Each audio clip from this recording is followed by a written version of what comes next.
doing another stream, which I wasn't initially planning on, but got another day off, so I wanted to get back into Doki Doki. But I realized in my VOD, the music wasn't too loud, and somebody mentioned on my YouTube that I was playing the game window, and I didn't even think about changing it.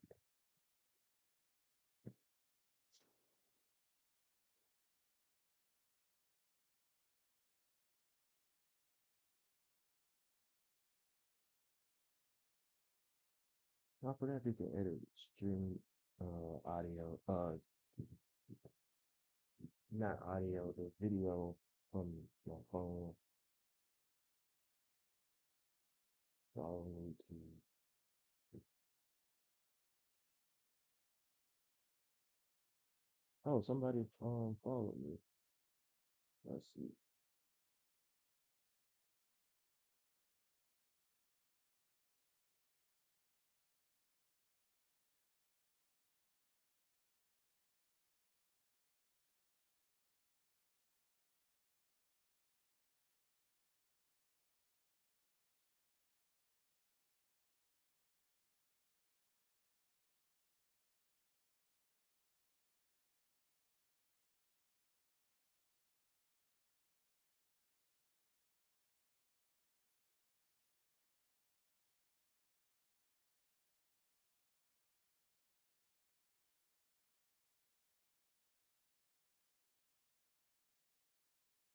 I think that's it. Okay.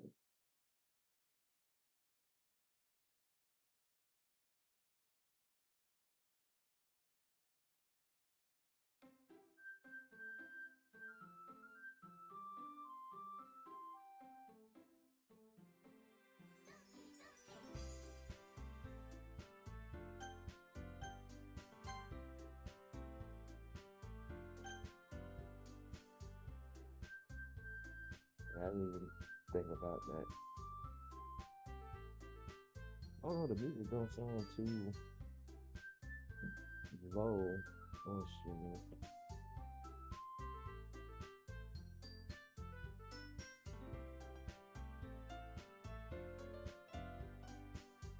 Not bad.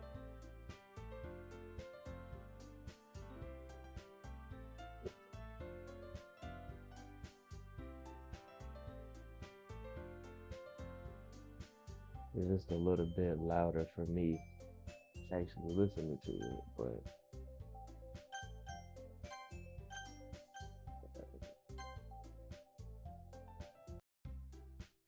you can use the skip button to fast forward to text you already read. Okay. Oh man. Okay, this is the beginning. I'm the last one here again. Don't worry, I just walked in too.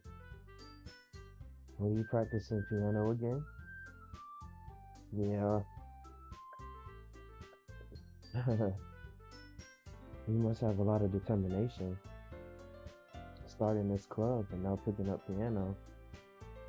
Well, maybe not determination. It's not playing.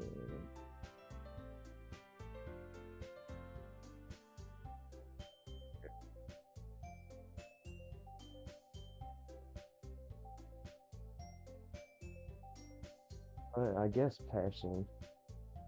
Remember that the club wouldn't be here if it wasn't for all of you. And I'm super happy that you're all willing to help out with the festival too. I can't wait for the festival. It's gonna be great. Man, weren't you complaining about it just yesterday, Natsuki? Well, yeah. I'm not talking about our part of the festival, but it's a whole day of school where we get to play and eat all kinds of delicious food. She got a point. You sound a bit like Sayori all of a sudden. Monica, do they usually have fried squid? Squid? That's a pretty specific thing to look forward to. Oh, come on. Are you saying you don't like squid? You, of all people? Eh? I didn't say I don't like it. Besides, what do you mean by you, of all people? Because it's right in your name. Monica. I knew the joke was coming, that's why I started laughing. And that's not how you say my name at all. Also, that joke makes no sense in translation. Hmm? Never mind. Monica, you breaking the fourth wall. Let's just focus on our event for the now, okay? Fine, fine. Your reactions aren't as fun as Yuri's or Sayori's anyway. Excuse me. Where is Sayori anyway? Oh, there you are. Sayori is sitting at a desk in the corner of the room, looking down at nothing. I walk over to her. Hey, Sayori. I wave my hand in front of her face. Man, you're spacing out again. Sorry. Don't mind me. You can go talk to everyone else. Huh? Is everything alright? Of course. Why wouldn't it be? It just feels like you're a little off. Sorry for assuming things. Jeez, you worry too much about me. I'm fine, see? Sayori shows me a big smile.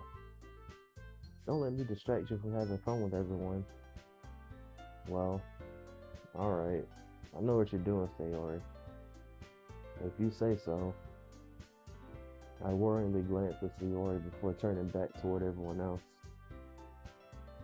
But the conversations are dispersed with everyone back at their usual activities. Maybe I should ask Monica if she's noticed anything about Sayori recently. Since they've been preparing for the festival, they must be spending a lot of time together. I timidly approached Monica, who was shuffling through papers on her desk. Act 3, what's up? Hey, this might sound a little strange, but have you noticed anything up with Sayori recently? Anything up with her? And in what way do you mean? Maybe I'm reading a little bit too much into it, but she seems a bit downcast to me. Oh, you think so? I can't say I've noticed anything about her. Monica peers across the room at Sayori, who was idly dragging a rubber eraser up and down her desk. Maybe there is something on her mind. But I'm surprised I'm not the one asking you, D.A.C. You certainly know her a lot better than I do. Yeah, but she's never really liked this. She's always talked to me about things that bothered her. But this time when I asked her, she was really dismissive. Sorry, I know it's not your problem. I just wanted to ask if you knew anything, so I'll drop it now. No. That's important to me too. I mean, I'm also friends with her. And I also care about the well-being of my club members, you know. Maybe I'll try talking to them myself. And are you sure about that? She seemed like she wanted to be left alone. Are you sure? Maybe she just has a hard time bringing it up with a person of interest. Person of interest? What do you mean by that? I'm saying that maybe the thing in her mind is you, D.A.C. Me? How on earth would you come to that conclusion? Well, I probably shouldn't say too much, but Sayori talks about you more than anything else, you know. Man, she's been so much happier ever since you joined the club. It's like an extra light was turned on inside of her. What? No way. Sayori always like that. She's always been full of sunshine. Yeah, I'm not distant. It's not any different now than it always has been. You're so funny, D.A.C. Have you thought that maybe you're always seeing her so cheerful?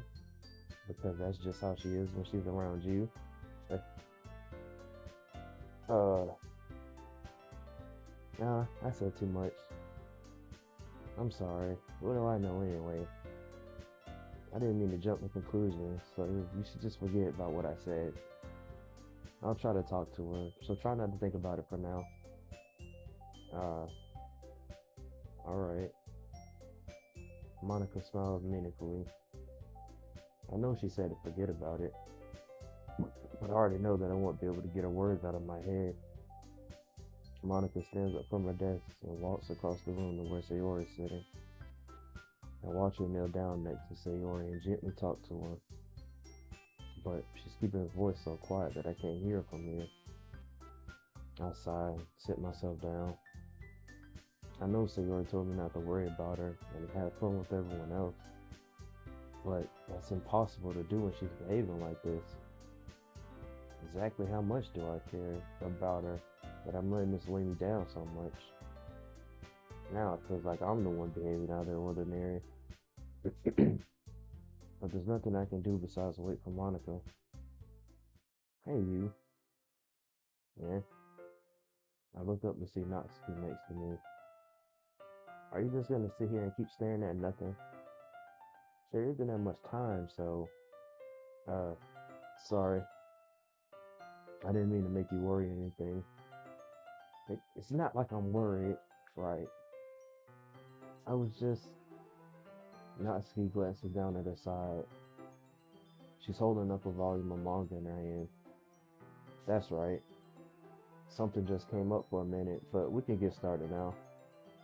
I won't make you wait any longer.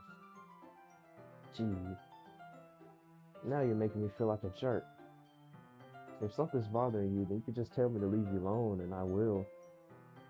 I mean, assuming you didn't feel like talking about it or anything.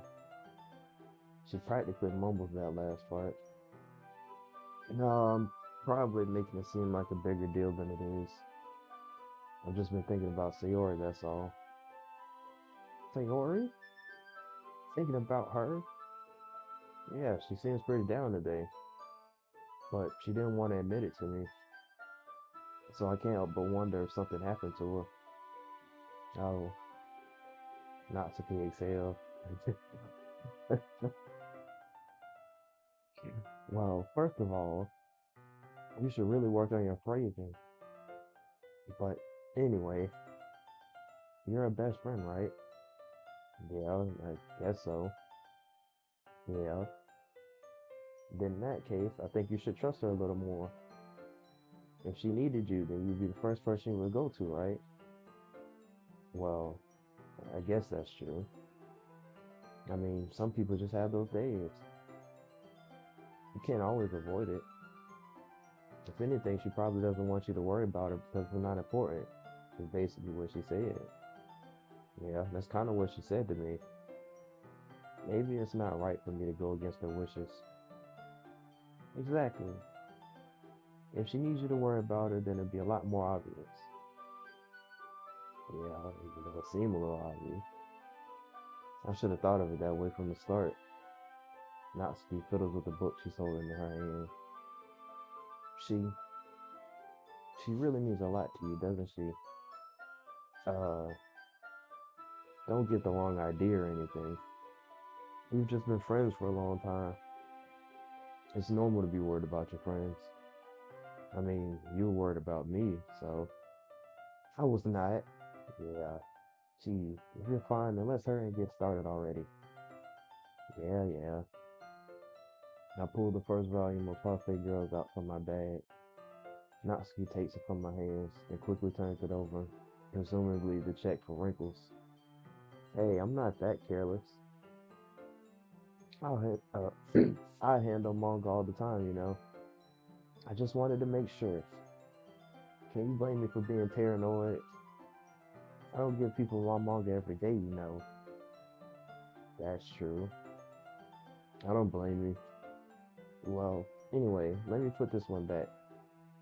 I'm gonna get the next one, okay? Natsuki makes her way to the closet. I follow. So you're gonna tell me everything you thought, right? Where did this volume leave off again? I forget. The chapter ended when Minoy and Alice found Monica. Natsuki's voice resonates out from inside the closet. Yeah? I peer inside. All of Natsuki's books are lined up on the top shelf. Did you move my manga again? Sorry. The teacher got mad at me for taking up so much space in her closet, so I had to move some stuff around and clean up a little bit. It's all still there, I just had to organize it a bit. Uh, the top shelf is far above Natsuki's head. She makes a futile hop trying to figure out how to reach her manga. Jeez, this is so inconvenient. I'm moving these all back down. There's plenty of room on these shelves. And besides, they're really pretty to look at when they're all lined up. Somebody has some pride in her manga. Why would you waste that on the top shelf? Natsuki. There's a stool on the wall there. In the closet, there's a collapsible stool that's hanging on the wall. If you want, I can reach up there and hand them to you. I can get them myself. Natsuki grabs the stool from the wall and unfolds it. You think I'm too short or something? You need the stools, all I'm saying. I mean, I knew it. Well, you know what? Just watch me. Natsuki hops into the stool, which ends up being a little wobbly because of its collapsible design. Which, why would you have a collapsible stool to begin with? That just seems, not unless they got a lock. Uh, uh, Careful. I know what I'm doing. Standing on the stool, Natsuki's fingertips reach the top shelf. The stool would be enough for me to easily grab the books, but Natsuki is being stubborn as usual. Uh, uh, Natsuki uses her fingers to scoot one of the smaller boxes to the edge of the shelf. See? Yeah! The box suddenly tips. Natsuki barely catches it before it falls to the floor. The stool wobbles. What? Losing balance, Natsuki hops off the stool. Thankfully, she was able to stay on her feet. She holds the box triumphantly. There. Having almost failed, Natsuki is a bit shaken up. Jeez. No need to prove yourself to me. There's no way you'll be able to get the bigger boxes like that. I can reach them, so just... I said I can do it. I don't want your help, okay? I'm gonna get a chair, so just hang on. Natsuki forces her way past me out of the closet. Let's see. The classroom chairs have the desks attached, so they're too inconvenient to fit into the closet. Aha! Natsuki trots over to the teacher's desk, which has a computer chair behind it. She rolls it on its wheels back over to the closet. It's a little dangerous since the chair swivels and rolls. But I've already learned my lesson, so I'll keep my mouth shut. Natsuki climbs into the chair and then slowly balances onto her feet. Since she refuses my help, I take a seat with my back against the side of the doorway and simply watch. Aha, there we go. See, I can easily do it now. Natsuki grabs a stack of manga and bends down to put it on the shelf below. What? The chair swivels, like I thought it would. Natsuki catches herself on the shelf. What are you doing? Can you at least hold the chair steady instead of sitting and doing nothing? Now you want my help. Who was it who told me not to help? Yeah, I got you. I hold the chair while Natsuki reaches back up. I can almost see up her skirt. Yeah. I force myself to turn away. Natsuki seriously didn't think this through.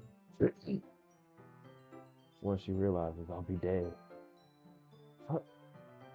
Natsuki wraps her arms around the parfait girl's box set, easily the largest one on the shelf. Heavy.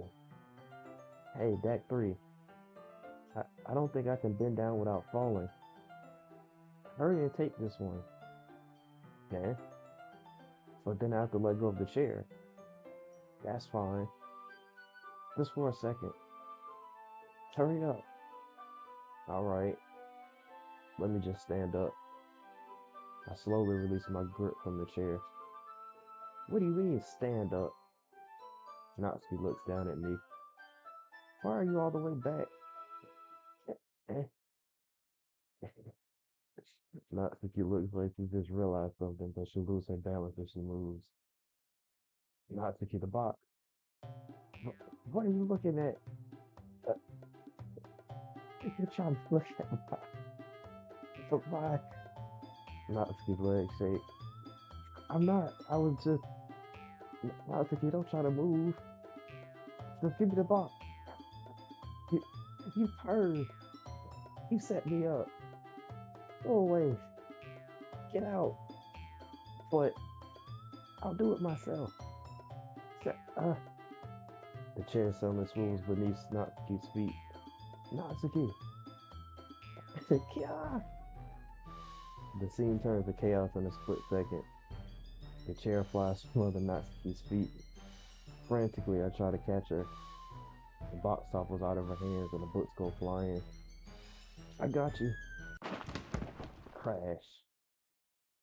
The full force of Natsuki's body gets me, throws me to the ground. A whole bunch of books pelt me in the face. Natsuki tries to shield herself with her own arms as her face lands straight on my chest. Ugh. My right arm and back seriously felt the impact. Slowly, Natsuki comes to her senses. Ugh.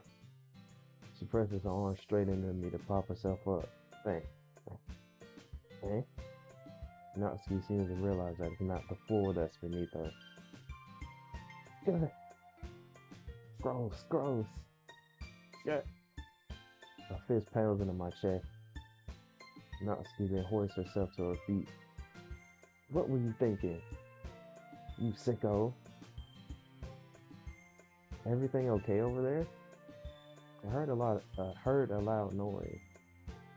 Monica suddenly peers in. She always shows up at the right time. Monica, see what happens when you put the manga on the top shelf? Are you trying to kill your club members or something? Jeez. Sorry. Oh, and one more thing. It seems like your most recent club member is a total pervert. I didn't do anything. So I hope you're happy. I didn't. Somehow it's impossible for me to explain this whole bizarre situation to Monica. I didn't do anything. I swear. I know. Don't worry. Monica says that quietly to me. Looks like I'm off the hook. Oh no. My. Eh? I look down. Natsuki's kneeling on the floor holding one of the books that are scattered all over. There's a large diagonal crease along the page that she's desperately trying to smooth out. It must have landed on the page. Inconvenient. Natsuki tries a bit more to fix the crease, but she can't get it out.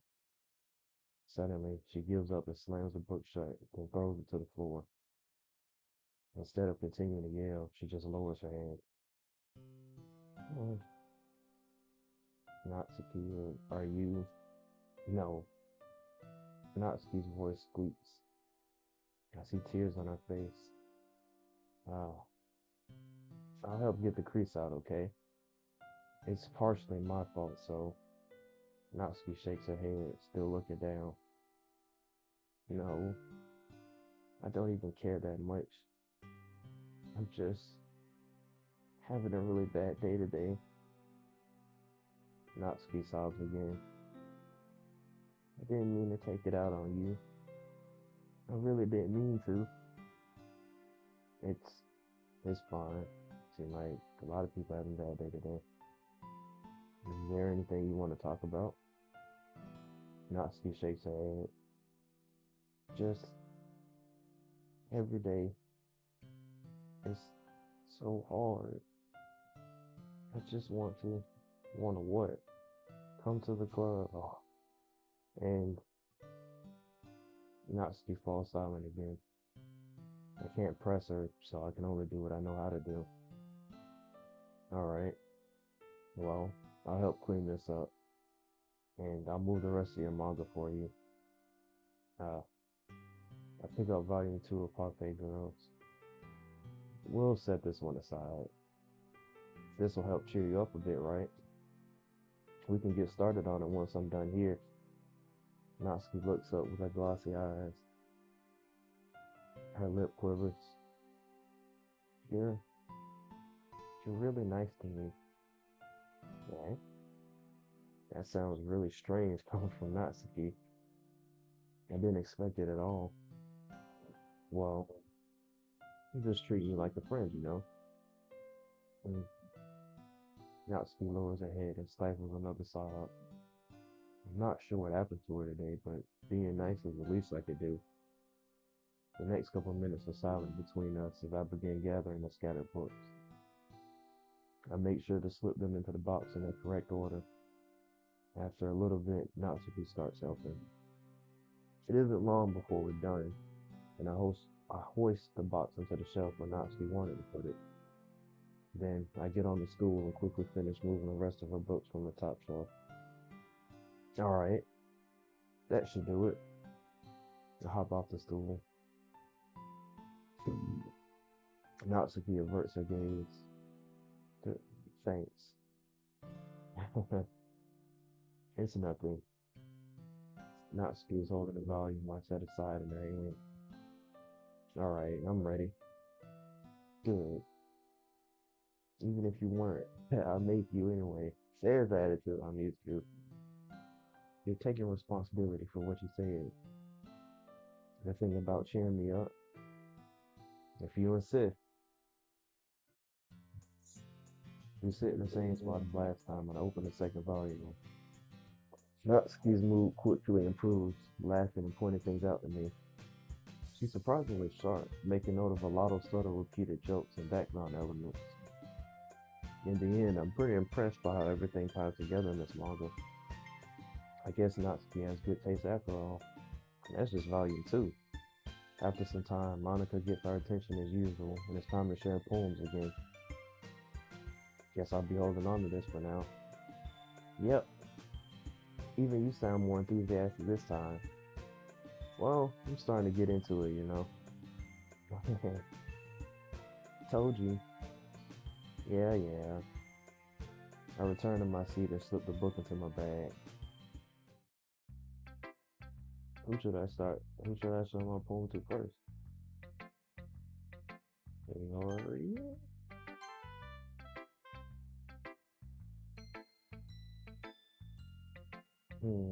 I don't even remember where I geared my poem to this time. Probably still not skin. It's nice, I guess. Sayori, you wound me. Come on, I can already tell you don't like it. Well, you don't need to worry about what I think. After all, you wrote this for someone else, didn't you? Probably not to be. What? No. Eh? I didn't write this for anyone specifically. I'm trying to be. Maybe. That's not really what I meant though. But it's okay. You're making new friends just like I was hoping. That makes me really happy. So we're not even gonna bring up the conversation that we had yesterday and how this is probably affecting her today. No? Okay. And you're happy too, right? In this club? Well, of course I am. Good. That's all that matters to me. Thank you, that three. Sayori, is there something wrong? Huh? No, nothing. I'm just a little tired today. Alright. Just tell me if you need anything. I will. Don't worry about me, okay? You can go play with everyone else now. Like I'm a baby. Just go off and play. If you insist. Yay. I'm gonna go home a little bit early today. Sayori. Tell Monica I wasn't feeling well, okay? I'll see you tomorrow. Before I can say anything else, Sayori cheerfully walks out of the classroom, humming to herself. I didn't get to read her poem. Oh, okay. Hmm. Natsuki reads my poem. Why are you looking like that? She keeps glancing at me, then back at the poem. By now, she must have read it more than once, just like last time. Ugh. Mhm. Is it that bad? No, no, it's not. It's good. It's really good, okay? There, I said it. Ugh, this wasn't supposed to happen at all. Why can't you just be bad at this? My poems are supposed to impress you, not the other way around. You're trying to impress me? Honestly, you think I let you enjoy yours right more than mine? I bet. Give me a break. Well, in that case, what's the problem me trying to impress you? I'll tell you. You. Natsuki's face freezes like she just realized something. You, you, you're trying to impress me? Natsuki vigorously scans her eyes over my poem one more time. Then the poem slips out of her hands and flutters to the floor. I have to use the bathroom. Red-faced Natsuki quickly walks out the room. Am I reading anybody's poem today? Hey, D.A.C, did you do something to Natsuki? I just saw her rush out like that. You didn't do anything terrible, did you? No, of course not. No, I just told her that my voice gets caught in my throat. There's no way I could tell Monica that I'm trying to impress Natsuki. Hmm? Monica sees the poem lying on the floor and swiftly picks it up. She reads through it, her smile not fading from her face. I see. You wrote this for Natsuki, didn't you? I, I mean, not really. In fact, didn't you like your poem a lot the other day too? I'm surprised you know it tastes so well already.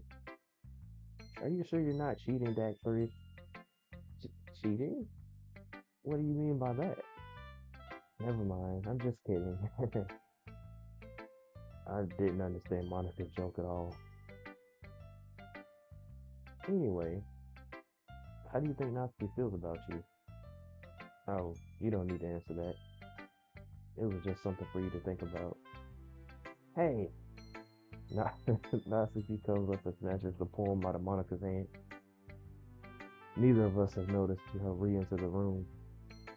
Did you read this, Monica? Of course, I liked it. Uh, you should really stop reading things that aren't for you, you know. You have a bad habit of doing that. I mean, technically, I was going to share it with her anyway. Eh? But D.A.C wrote this poem, and we're supposed to share with everyone, right? Yeah. Natsuki freezes. She apparently forgot that my poem is technically for everyone to read. Okay, well, I think D.A.C is done sharing this poem with everyone. It's not like anyone want to read this anyway. Sayori surely didn't. In fact, I'm just gonna hold on to this. If you insist. What? Why are you looking at me like that? Like what?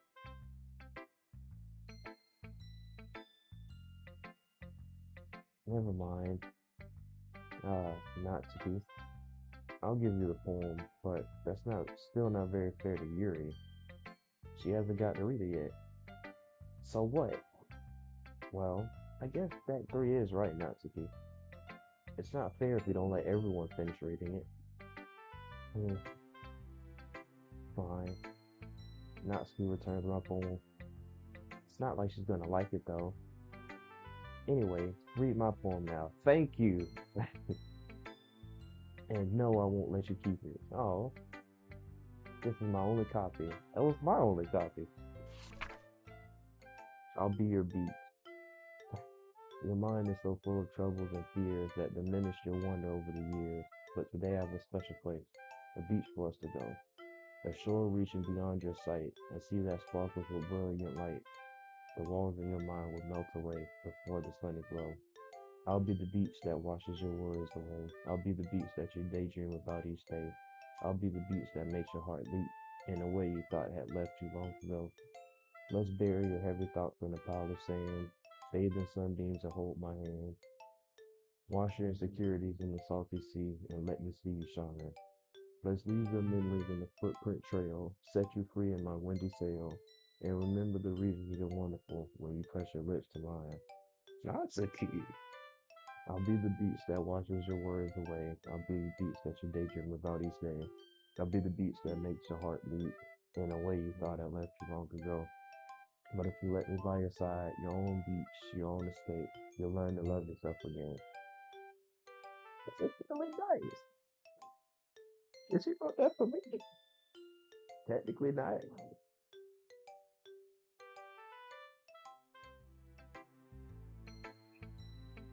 Interesting. Sayori underscore CHR. First playthrough. Yep. Yeah. I felt like I kept writing about negative things, so I wanted to write something with a nice message for once. Besides, the beach is awesome. Yeah, I can agree. Kind of hard to write anything negative about the beach. So you decided to write about the beach first and then came up with a message later? Yeah, well, it's only because of what happened yesterday. I mean, after Yuri and I realized we are trying to broach about the same thing, she wanted to pick a topic and have us both write about it or whatever.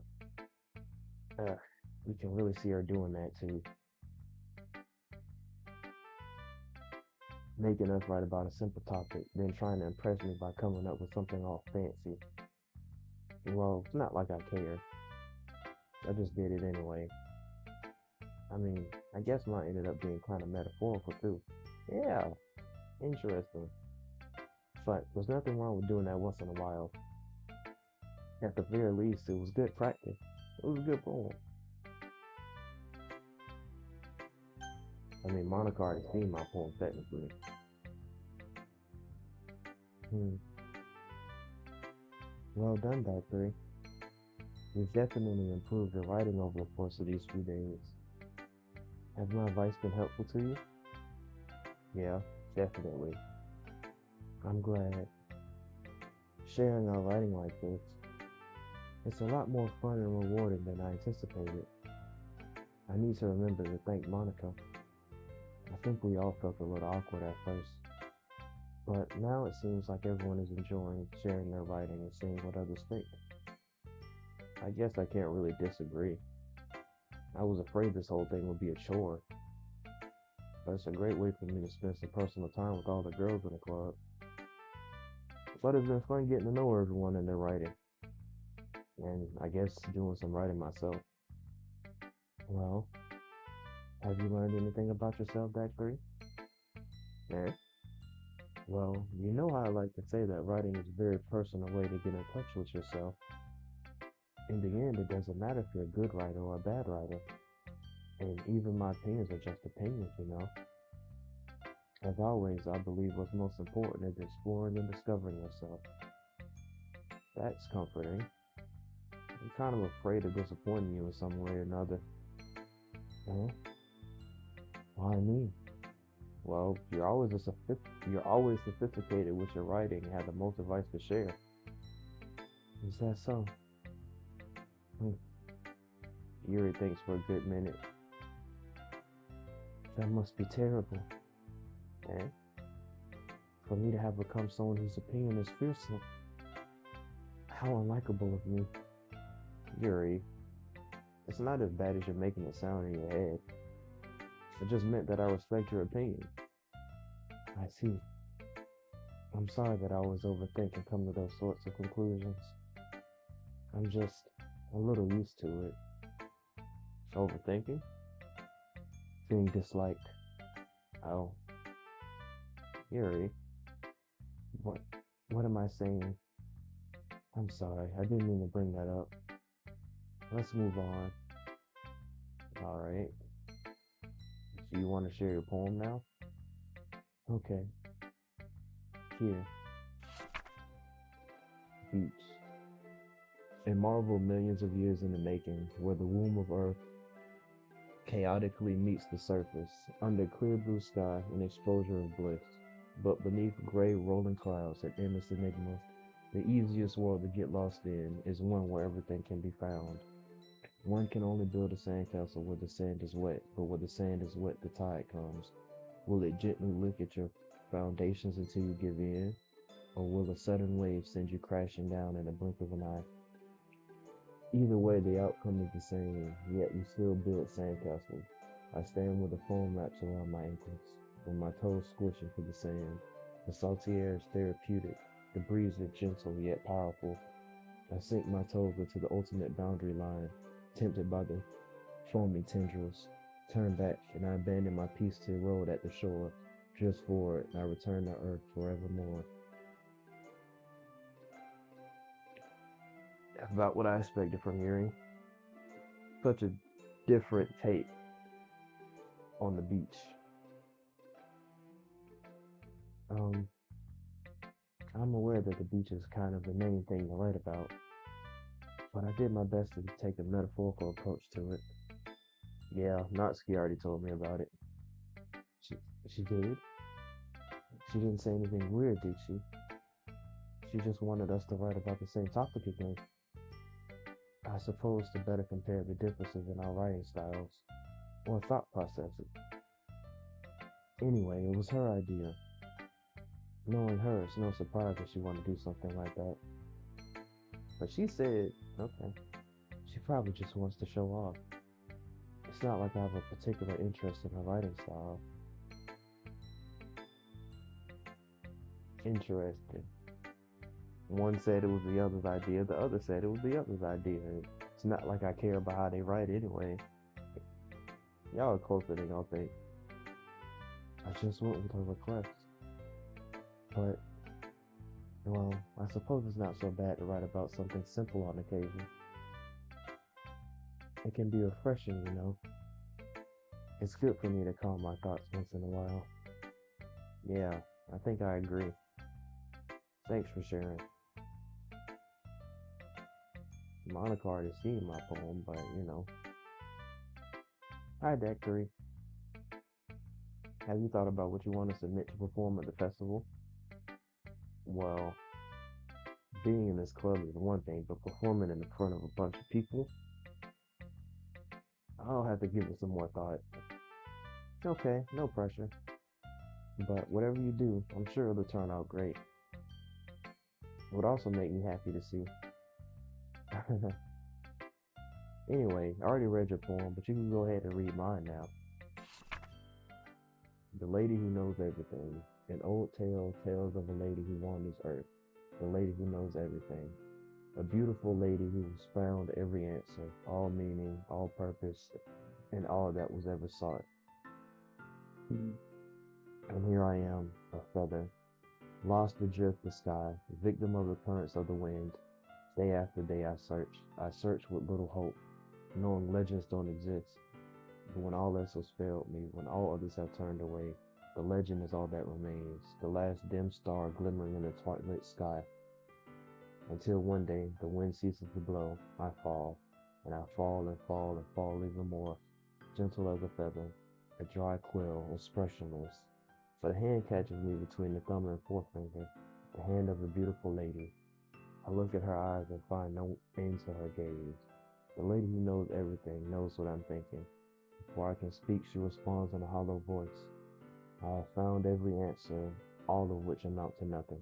There is no meaning, there is no purpose, and we seek only the impossible. I am not your legend. Your legend does not exist. And with a breath, she blows me back afloat, and I pick up a gust of wind. So the endless pursuit of knowledge. You know, I feel like learning and looking for answers are the sort of things that give life meaning. Not to get too philosophical or anything, but it was kind of on my mind, so that's what I wrote about. It turned out good. I see. I never really put much thought into it. Ignorance is bliss. In a way, it's almost paradoxical. Because if we had all the answers, when the world start to lose its meaning, thus the wind stop blowing. There's one thing I noticed. It seems like everyone in the club prefers writing about things that are more sad than happy. Is everybody depressed? Are you surprised? I mean, if everything was okay, we wouldn't really have anything to write about, would we? Tortured artists. Humans aren't two-dimensional creatures. Looks at the imaginary camera. I think you know that better than anyone. Looks at the imaginary camera. You mean one-dimensional? Yeah, that. Anyway, here's Monica's writing tip of the day. Are you ever too shy to share your writing because you're afraid it's not that good? It can be really disheartening to get a lukewarm response to something you put so much into. But if you find other people who enjoy writing, then sharing becomes a lot easier. Because instead of just telling you that your writing is good or okay or bad, they want to focus more on everything that went into it and the things you can work on. It's much more encouraging that way, and it makes you want to continue improving. It's almost like having your own literature club, don't you think? See what you did there, Monica. That's my advice for today. Thanks for listening. Okay, you three. We're all done sharing poems, right? You three ain't. Oh, she talking about me too. But I was about to say yours gone. Why don't we start figuring out? Hold on a second. Is it just me, or did you say something strange just now? Eh? Something did sound a bit unusual. That's right. You deviated from your usual catchphrase when addressing the club. Catchphrase? I don't have a catchphrase. Jeez. Why is the mood so weird today? Cause Sayori is gone. Look, even Yuri isn't immune to it. Stagnating air is common foreshadowing that something terrible is about to happen. Foreshadowing? In your books, maybe. Look, the only thing different is that Sayori isn't here. Oh, it seems you're right. Sayori always helps lighten the mood a little, doesn't she? It's almost like everyone's balance is thrown off a little when she's not around. Where the heck did she run off to anyway? I thought she just went to pee. Natsuki, please show some decency. Oh, come on. She actually wasn't feeling too well and went home early. Is that so? I hope she's alright. Seriously? Of all the times to not go home with her, you pick the time she's not feeling well? So much for you two being all lovey-dovey. What? No. First of all, stop misunderstanding my friendship with Sayori. And second, she's kind of been avoiding me today, so I didn't want to force it. Oh? That curious expression coming from Yuri of all people. Calm down, guys. I talked to her earlier and everything is fine. What did she say? Anyway, we need to figure out the rest of the festival preparation, so let's decide what everyone will be doing this weekend. I already know what I'm doing. That's right. Natsuki will be making cupcakes. But we might need a lot of them in different flavors. Can you handle that all by yourself, Natsuki? Challenge accepted. And as for myself, I'm going to be printing and assembling all the poetry pamphlets. Sarah will be helping me design them. And as for Yuri, you can, um, guys, can you help me come up with something for Yuri? Wow. I'm useless. No, that's not it at all. You're the most talented person here, you know. Now Natsuki's pouting too? Jeez, even I can tell now. I guess I never gave Sayori enough credit, but I can tell things are even harder on you when she's not around. That's why she's vice president. Uh, that may be the case. But if I can't also be a leader on my own, then I won't grow as a person. So, Yuri, you have beautiful handwriting, you know. So you should make some banners and decorations to help set the atmosphere. Atmosphere? About that. I I love atmosphere. There you go, got that determination back. Yuri's expression suddenly changes as she stares at her desk and focus and starts nodding to the board. Starts nodding to herself. Your mind is already racing, I see. That's great. You'll be a wonderful help, Yuri. But anyway, that just leaves you, DAC3, the one who is truly useless. Don't say that. In fact, both Natsuki and Yuri have some pretty heavy tasks to handle. It would probably go a long way to give one of them a hand. You could always help me out as well. It would be real. I would be really appreciative of that. Uh, that is Monica suggesting I spend the weekend with one of my club members? How on earth are they going to respond to a suggestion like that? I suppose I wouldn't mind a bit of help. Well, even if you don't know how to bake, there's always some dirty work I can give you. It's not like Monica's gonna give me a choice, and you should be sitting on your butt anyway. I wonder how they respond. Man, it sure would be nice if he would help me this weekend. Here you go, fill my water up.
I really need to get a desk and sitting like this, put my foot to sleep. Alright. Natsuki tries to mumble a bunch of excuses like that. Um, if I recall, Natsuki, you mentioned that you would like to handle the baking on your own. DAC3 may not like to be around if you only make him out to be a nuisance. So, therefore, don't you try to steal me away, Yuri. He may be more suited to assisting with the decorations. Hold on, I never said that. I'm sure you did. How hard could it be to make a few decorations anyway? Sounds more like you're just making excuses for DAC3 to... What are you saying? It will be an extremely meticulous work. And baking isn't? Just what do you think? Alright, guys. Let's settle down for a moment. In the end, I think it's up to DAC3 to decide how he'd like to contribute. Besides, he hasn't really gotten a chance to spend any time with me yet, you know? So I'm sure he's interested in... You literally just said... I'm surprised as well. Sorry. I was just saying though. Jeez. Can we just settle this already? Yeah. DAC3, you're okay with this, right? in the end, it's up to you. Uh, of course. Very well. In that case, everyone looks straight at me. Sayori. But of course, I'm gonna go with Natsuki because I've been going at that this whole playthrough. Well, baking sounds like it could be fun, and you guys made it sound like a lot of work, so it could probably use two people. Don't worry, baking is a ton of fun. You definitely agree. Eh? Just a minute ago, you were saying that. That's because. Never mind, okay? Well, anyway, you'll be fine by yourself, right, Yuri? Of course. I'm used to it after all. Oh, poor neglected baby. Next playthrough, I got you. Mm, uh, that's good. Even though Yuri's being melodramatic, a little hard not to feel bad. So that's everything, right? Natsuki do not care. Anything else we need to talk about? No, I think that's it. Are you guys excited? Yeah, I know why you're excited. Everything except that performance is gonna be awesome. I don't think that really counts. What about you, D.A.C? Me? I guess you could say I'm interested to see how it turned out. That's good enough for me. What about you, Yuri? Yuri? She's still sulking. Hmm. Hmm. Natsuki starts pouting too. Why are you pouting? You won. It's not. I mean, it's not that big a deal or anything. Well, it might not be just that. Hmm? I think that Yuri might just be feeling a little underappreciated in general, having to come up with something for her to do and nobody offering to help. That doesn't mean. Uh, Natsuki glances back and forth between everyone with a word expression. Look, Natsuki goes over and puts her hands down on Yuri's shoulder. Yuri, you really are the most talented one here, and you're going to help make the event a lot more fun and welcoming. I mean, the cupcakes will probably help a lot too. But you're gonna make the atmosphere special. That'll be really important for the way that people feel during the performances. So you need to stop being dumb and give yourself a little more credit. Natsuki releases her hands and turns around to face the other direction. Hmm. You didn't really mean that, did you? Um,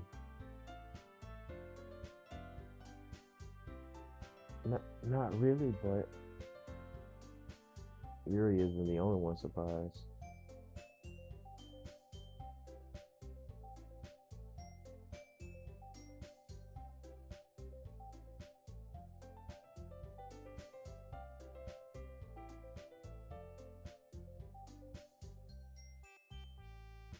Monica and I are also taken aback by Natsuki's word.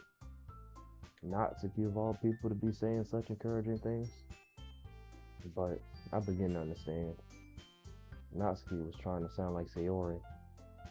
Even if it didn't work perfectly, and I could tell that she tried to say something Sayori would say at a time like this. Because Sayori always helps everyone smile and feel good about themselves. The one that helps the most is always the saddest. I'm sorry for being dumb. I'm going to do my best. And all of us are going to make it a really great event. Yeah. Yeah. I hope to see everyone do their best. But with that, there's nothing more for today. So I guess it's time for us to head out. Okay, but I'm staying here a bit longer. I barely got to do any reading today, so fair enough. There's nothing wrong with that. Everyone packs up their things. I start to follow Monica and Yuri out the door as they chat between each other. Where are you going?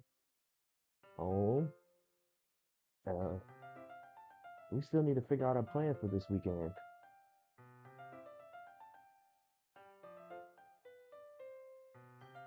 You literally wouldn't have got home and realized that you didn't even have a way to contact me. True. That's true. I have no idea how that slipped my mind. Jeez, good thing I stopped you. I'm giving you my number, okay?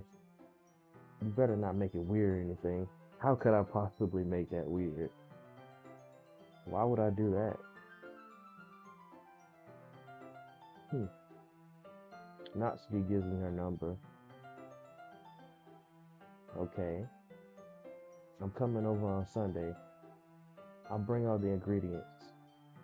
Wait, you're coming to my house? Well, yeah. What's wrong with that?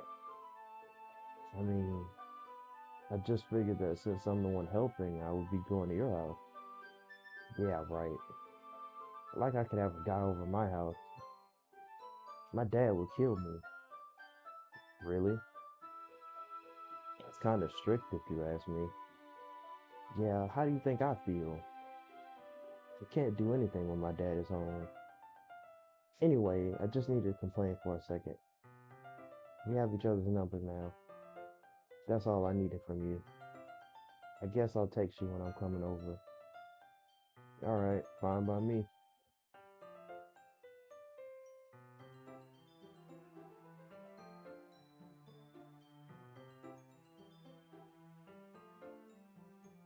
Yeah, I'm really gonna show you why I love baking so much.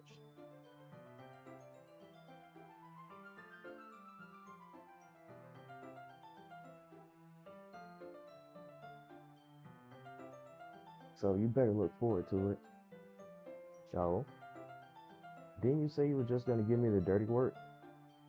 Well, I was just saying that it's not like I could act like in front of everyone that I was looking forward to this. Wait, really? Well, kind of. That's because I never get to bake with someone else before. That's all it is. So, alright, I get it. Sorry for overreacting.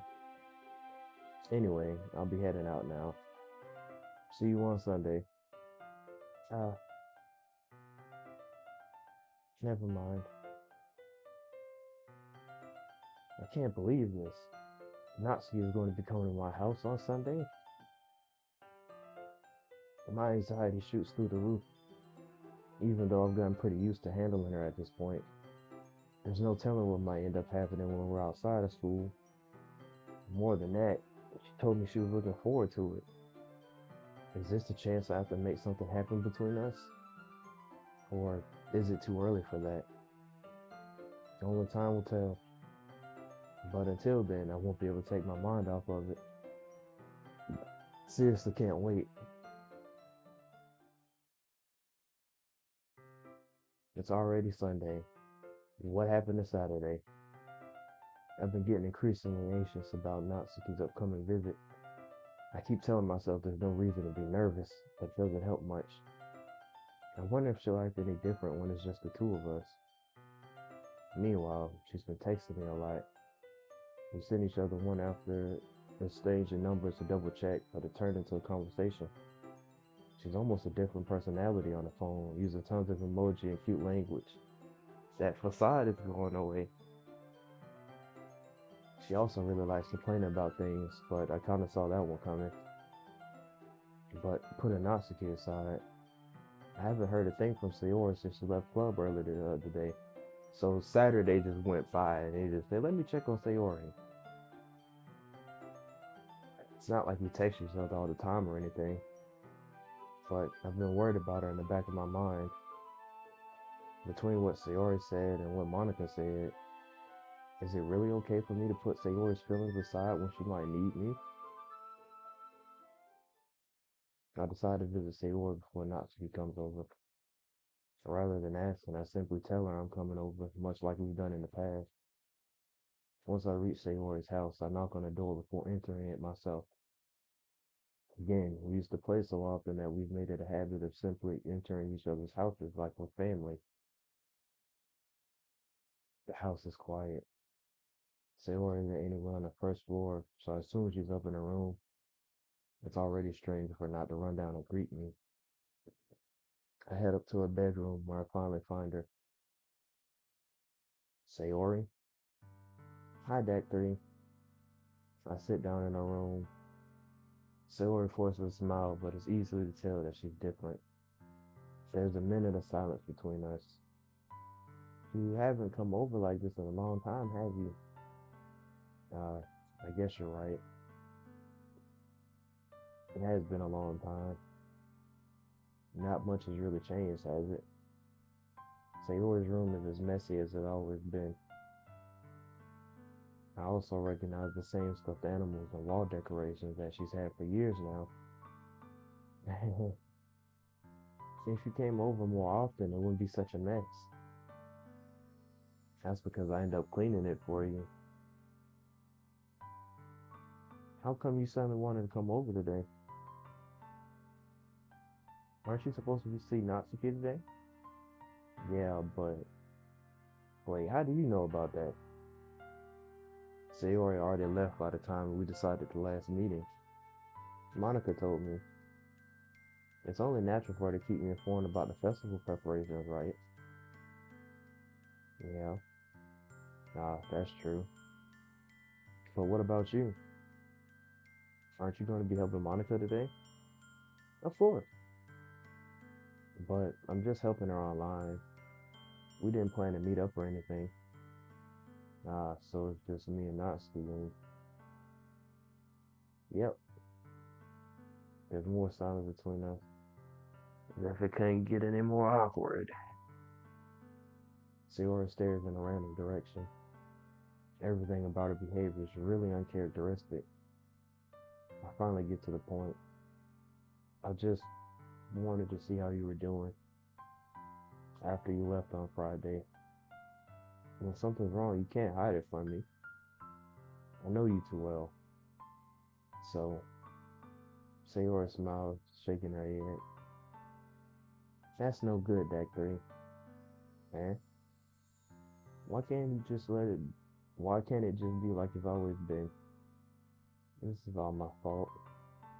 If I didn't get so weak and accidentally express my feelings, if I didn't make that stupid mistake,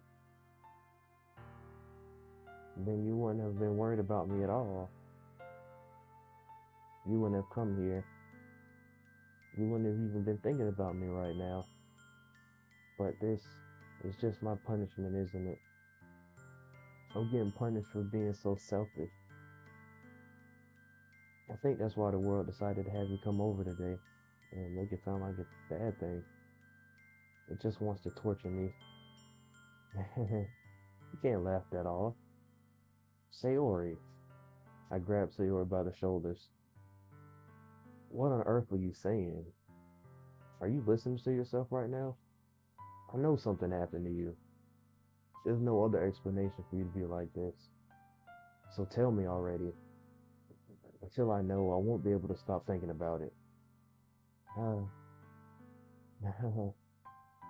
Sayori gives me an empty smile. You really put me in a trap, Dactory. But you're wrong. Nothing happened to me. I've always been like this. You're just seeing it for the first time. Seeing what? What are you talking about, Sayori? You're really just going to make me say it, aren't you, Dactory? I guess I have no choice this time.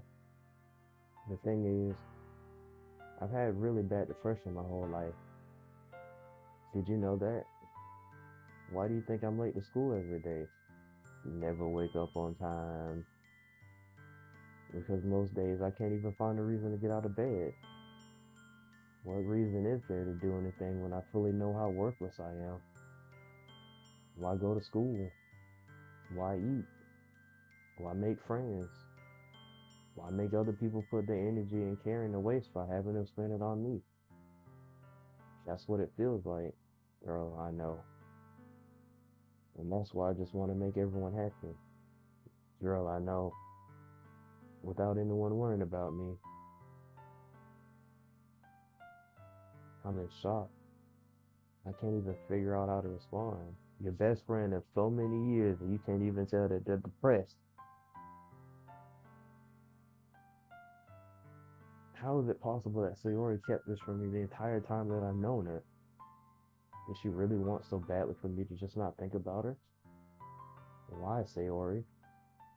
Man, why is it that you never told me about this? She just told you why. It almost feels like I've been betrayed as your close friend. And now you're making it about you. Because if I knew, I would have done everything I could to support you. That's exactly why she didn't tell you. Even if there's only so much that I could do, I would have tried a little bit harder to make every day a little better for you. That's why I'm your friend. All you had to do was tell me. Or you could have noticed the signs just a little bit. You don't understand at all, Dacre. Why do you think I didn't tell you? Because if I told you, then you have to waste effort caring about me instead of doing important things. I mean, that is important too. I get why you feel that way. I don't want to be cared about. It's bittersweet when people try to care about me. It feels nice sometimes, but it also feels like a bat being swung against my head. Ooh. That's why I wanted so badly for you to make friends with everyone else. Yeah, I know that you slightly pushing yourself away, helping everyone be happy together is the best thing for me, and then scooting yourself out. But then I discovered something else too. Seeing you make friends and get closer with everyone in the club, it feels like a spear going through my heart.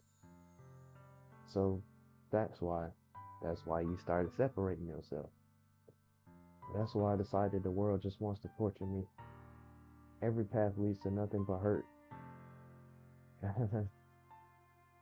You're right that I don't understand. I don't understand your feelings at all, Sayori. Not even a little bit.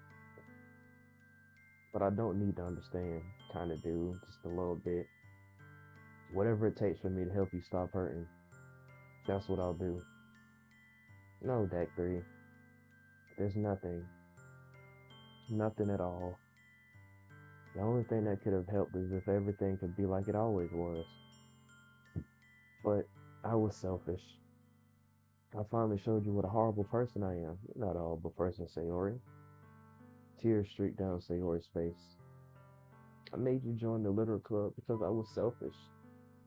And I was punished by my heart hurt in a way that I couldn't understand. And now you came here and I made you hurt too. I'm just weak and selfish. That's all I am. And that's why I'm going to accept these punishments. Because I deserve every last one. No, sweetheart, no you don't. Without thinking, I once again grabbed Sayori's shoulders. This time I pull her into a tight embrace. Uh, Fact 3. Sayori, I don't care if you feel selfish. I'm really happy that you convinced me to join the club. Seeing you every day makes it worthwhile enough. If I make friends with everyone else, then that's just a bonus. But please never underestimate how much I care about you. I wouldn't have had it any other way. Fact 3. Sayori isn't hugging me back. Despite my arms being wrapped around her, Sayori's arms remain at her side. She starts sobbing next to my ear. No, don't do this to me. Please don't do this. Fact 3. I, Sayori barely manages to speak in between her sobs. I don't know if I'm doing the right thing, but all I want is for her to know that I care. If you have it in you to call yourself selfish, then you have to let me be selfish too. No matter what it takes, I'll figure out what needs to change. She keeps saying everything needs to stay the same. I'll make these feelings go away. How do you plan on doing that? And if there's anything that you need me to do, then you better tell me. I'll get mad if you don't. This is exactly the opposite of what she wanted. I don't know. I don't know. I don't know. Gently, Sayori finally puts her arms around me in return. I don't know anything. It's all really scary. Don't understand any of my feelings, actually. The only time I'm not feeling nothing is when I'm feeling pain out. But your hugs were so warm. And that's really scary too. Sayori lets me go. As she does so, I let her go as well. The festival is tomorrow. Yeah, it's going to be fun, right? Yeah. How would you like for me to spend it all with you? Uh, um, uh, it's what I want. I promise. I, I think that would be nice thing. Yeah. Sarah wipes her eyes. If I could spend the whole day here, I would. Could have spent Saturday with her. Of all days, this has to be the one where I have other plans. God forbid the whole day went by. Maybe I should cancel. No, don't. Please don't. If you did that, then I really want to forgive you. But it's almost time for Natsuki to meet me at my house. And at the very least, do you want to come along and help out? It would be fun. To my surprise, Sayori shakes her head. It's like, no, dummy, I know you like her and she likes you. I ain't trying to ruin that. Nor am I trying to see that. I'm sorry. I don't know if that would be very good for me today. You understand, right? No, he doesn't understand. Uh, it's kind of hard for me to fully understand. This is a break. But I'm trying my hardest. It's okay. Don't worry too much about it. I'll see you tomorrow, okay? Alright. I look forward to it. I say goodbye to Sayori and exit her house. On the way home, I find myself still feeling uneasy, but it's hard for me to keep thinking about it when Natsuki's about to come over too. Just like that. I think Sayori is right. I shouldn't be worrying too much, and we're definitely gonna have a great time tomorrow. I should just focus on what's ahead of me. I spent only a few minutes back at home anxiously awaiting Natsuki's arrival. Before I know it, she texts me and let me know when she's outside the front door.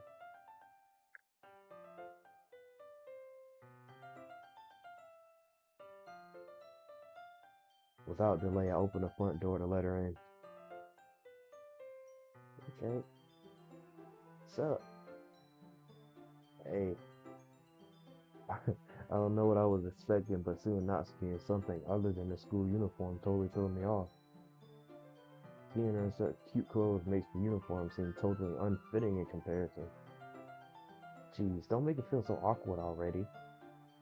It's gonna be a long afternoon, so don't be weird just because you're not used to seeing me outside of school. Anyway, I'm coming in. I see you brought a lot of stuff. Natsuki is carrying a large bag that's probably full of baking supplies. Oh, I didn't want to come all this way to find out that your kitchen isn't equipped for the job. You brought everything I asked you to, right? Yeah, I did. Yesterday, Natsuki asked me to buy a bunch of ingredients if I didn't already have them at home.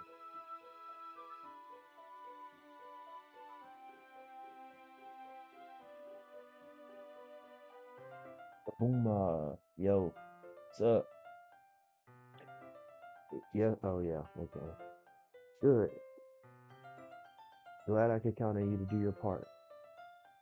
Well, of course. I'm surprised to hear Natsuki suddenly say that, rather than something snarky like she usually does. Could it be that she's a little different outside of school after all? Anyway, let's go to the kitchen. What, you're not even gonna offer to take this heavy bag from me? Where's your hospitality, Deck 3? Come on. Since when did I need to be a gentleman? I grabbed the bag Natsuki holds out to me. It was ridiculously heavy. If you kinda strong. I carried that all the way here. Are you impressed? Yeah, you got some muscle on you. I see now. Yeah, I am impressed, Natsuki. It seems like I always underestimate you. It's because I'm small, isn't it? You jerk. Natsuki hit the fist into my chest. Hey, your size has nothing to do with it. Do you really hate being small that much? And, um, it's not like I hate it. I mean, sometimes I like proving people wrong when they only think I'm worth my size. It's fun when I get to be small and also better than other people. Somebody got a complex. But, geez, never mind. What are you making me say? Don't think you can make me talk about weird things just because you're not at school. Are we getting started or what? There's a lot of stuff I gotta teach you. What? That's a little bit more like you. You're more fun when you just speak your mind like that. Hey, now you are treating me like a kid. I was just trying to be a little nicer to you, you know. And just because I don't have a mature and sexy figure like Yuri doesn't mean you should treat me like. Uh, uh, Natsuki catches her words and her face turns red. Natsuki, forget it. I didn't say anything. Said a little bit much. I ain't gonna lie to you. I should apologize. And I appreciate that you were trying to be nicer. I should have been a little more considerate too. But also, if that's what you're thinking, then you should know that there are tons of guys who are into body types like yours. Of all the things you could say, uh, how would you know that anyway? Just trust me on this one. Gross. Hey, was that to me? Who else? Man, can't win for losing. Let's just get started already. You get all sour when girls call you gross. Why would I like that? I finally found your weakness, D.A.C. Cool. Natsuki smiles deviously. Please spare me. Well, if Natsuki decides to dish out more insults like that, there's no way I'm not fighting back. But she's satisfied enough for now, so I'm finally starting to pull things out of her bag so we can get started. Before long, the whole kitchen is a mess. It looked fine to me. Spoons, dirty bowls, flowers, spilled fluid, and plastic bags are strewn about every countertop. The mixer isn't big enough to make all the batter at once, so we had to do it several times. Meanwhile, Natsuki is babysitting all of my movements to make sure I don't mess up her precious baking. D.A.C, where did you put the food coloring? The batter's going in the oven soon, so I need to fill the trays. I think it's still in the bag next to the table. What are you using it for? To color the batter, of course.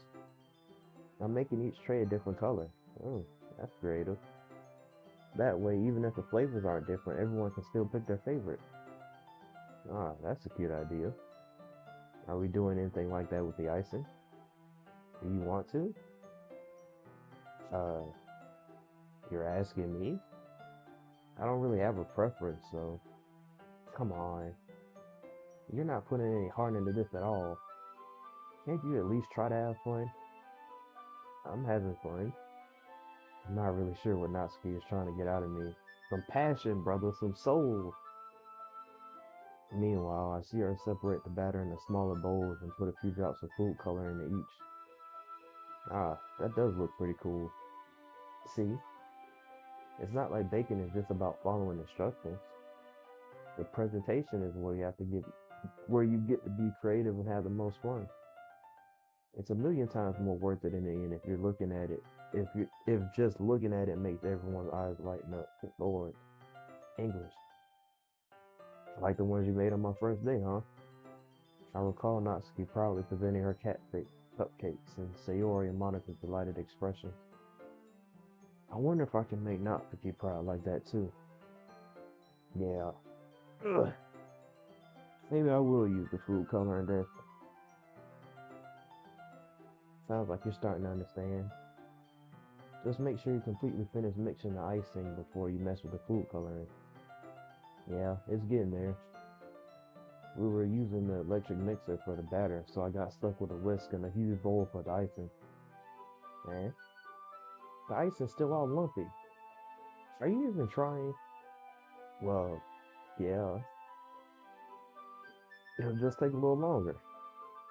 Jeez, I'll be here all night if you do it like that. Here, look. Natsuki grabs the whisk from me and uses his other hand to tilt the bowl back. You really need to beat the crap out of it. After a few seconds, the consistency of the icing is already improved. That's why she's so strong, because she be baking all the time.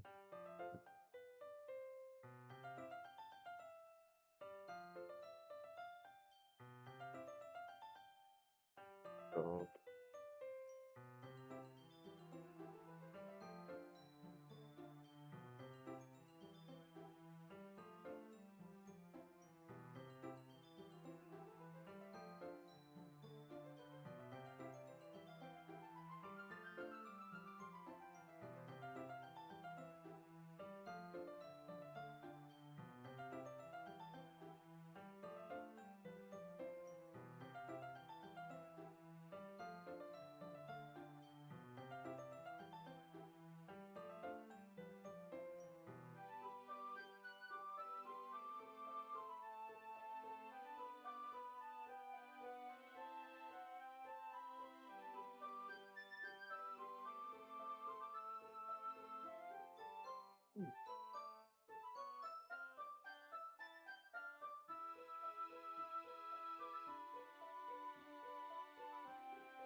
see, as if to emphasize, Natsuki sticks a finger in the icing and pops it in her mouth. I reluctantly start to do the same. Hey, Natsuki suddenly grabs my wrist. I don't want your gross fingers in my icing. Your icing, eh? Are you forgetting who did all the work? I start to fight back, trying to inch my finger toward the bowl. Don't make me beat the crap out of you next. I'd like to see you try. I push harder, just enough for my finger to reach the icing. I triumphantly scoop some with my finger just as Natsuki tugs with all her might. Ah! The force of Natsuki pulling me causes me to stumble, making her stumble in turn. Gross! You got it on my face. Whose fault is that? There's a big glob of icing on Natsuki's cheek. Yeah. She tries to reach it with her tongue, but it's too far away. Gee. You know what? Take this. Natsuki instead wipes it off with her finger before shoving her finger toward my own face. You wish. I'm faster. I grab her wrist with my hand before it reaches my face. Natsuki tries to use her other hand to fight back, but I grab that one as well. Where's the bowl at? Whoa, whoa. Stop. Not until you apologize for calling me gross. Fine, fine. I'm sorry for calling you gross. You know I don't mean it. It's just one seeing you react to it. You do that to me all the time, you know. Saying dumb things just to get a reaction out of me. No, I'm just generally dumb. You really shouldn't tease girls like that. Is that so? In that case, I probably should do this either. I take Natsuki's finger and put it in my mouth, licking off the icing.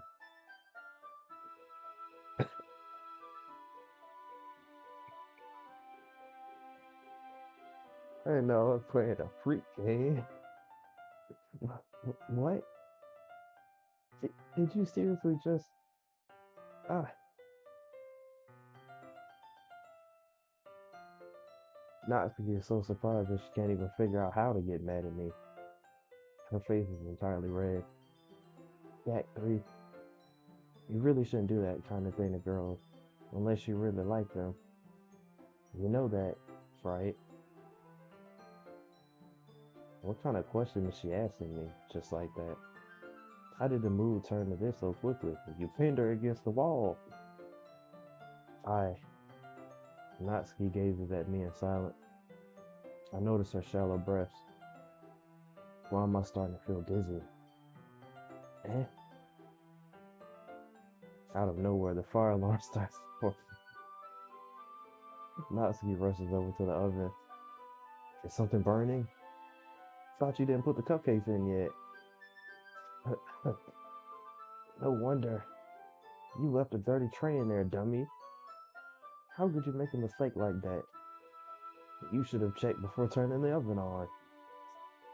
Don't blame me for your mistakes.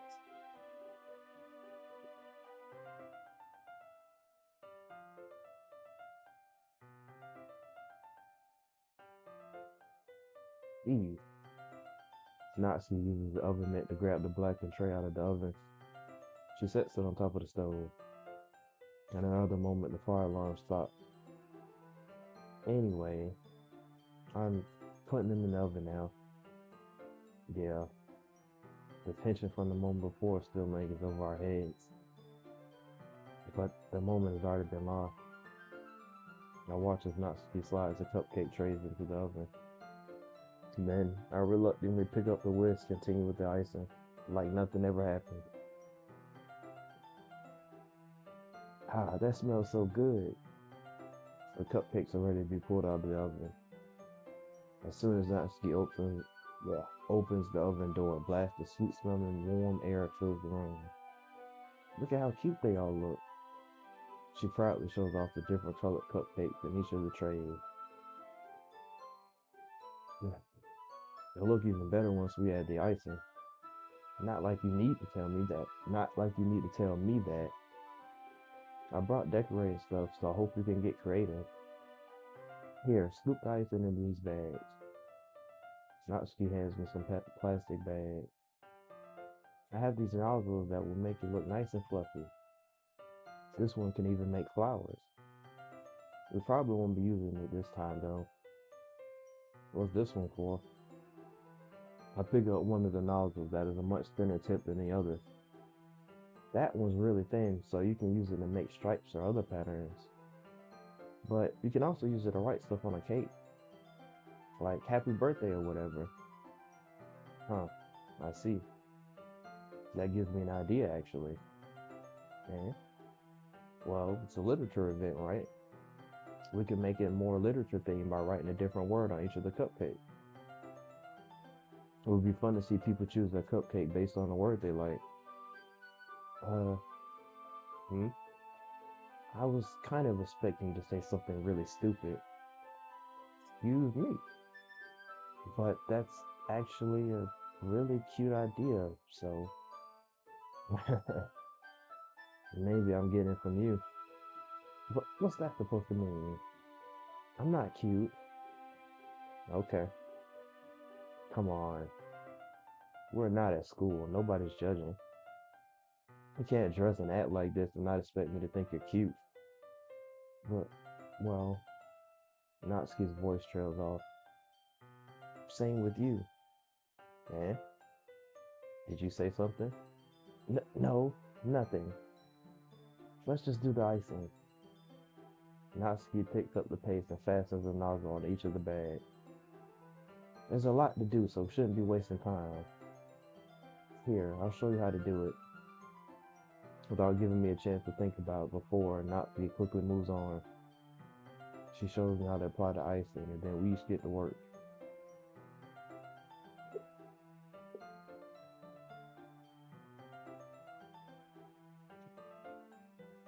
We're finally finished. Natsuki puts them all side by side to admire our work. Look at how pretty they are together. Yeah, they are, aren't they? I wish I could have one now. Well, there's no reason you can't, right?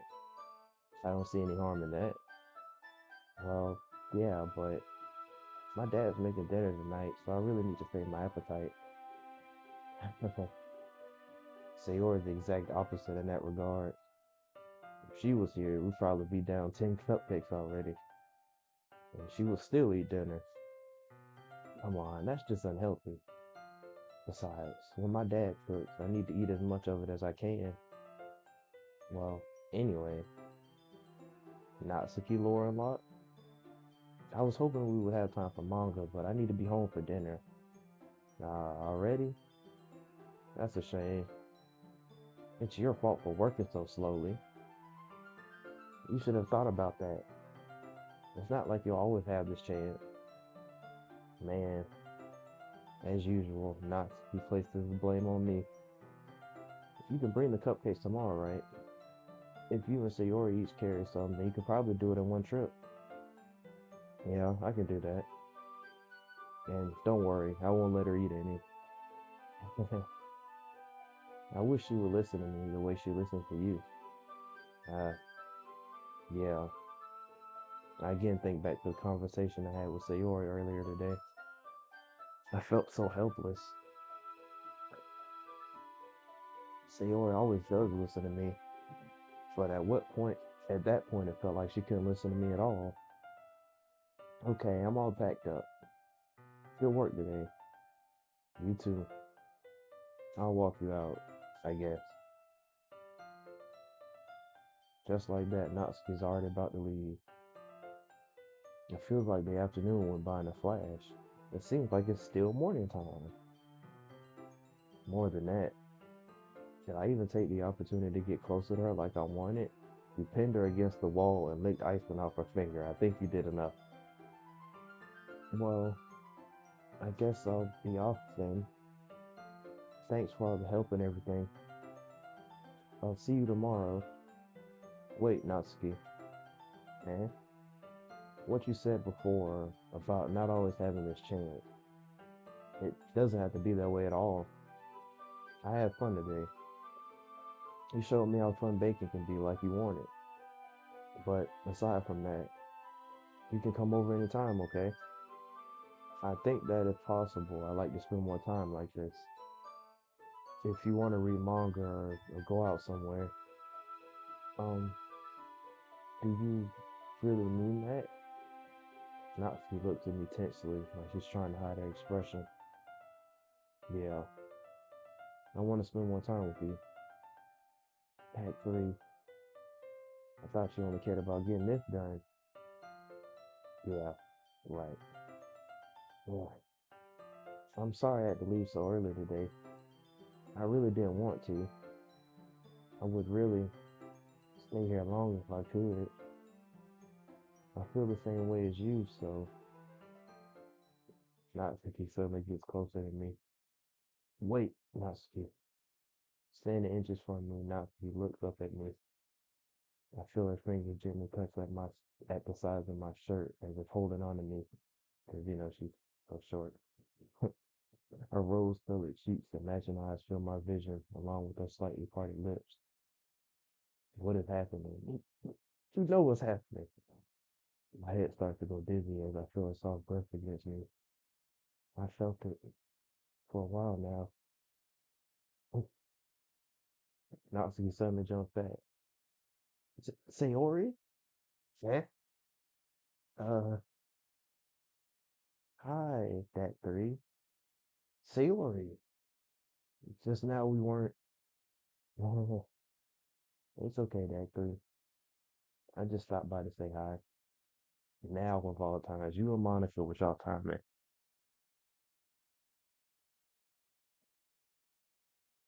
Uh, uh, well, you should have come a little bit earlier.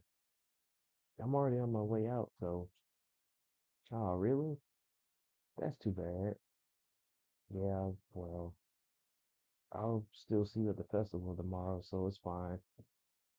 Just don't eat any cupcakes before then. Anyway, later, clearly flustered.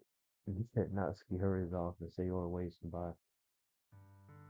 Sayori, I thought you didn't want to come over today.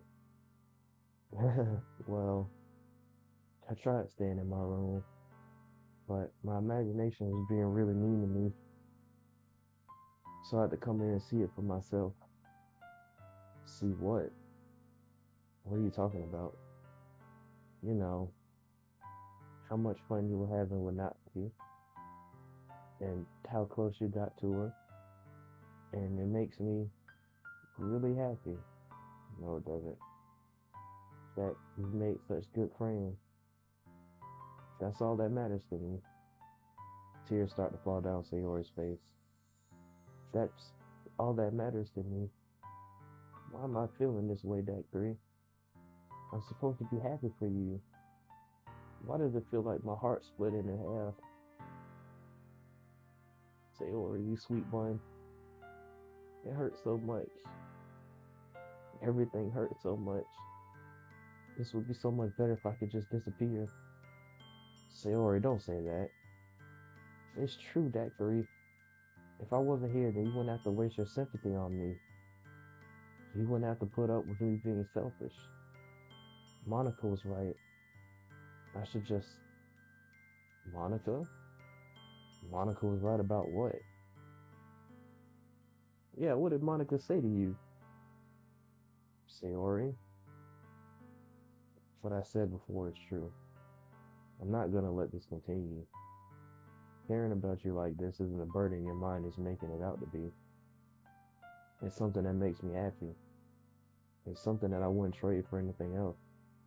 Even though you missed the whole day to hang out with her to make sure she was alright. But we're not gonna talk about it.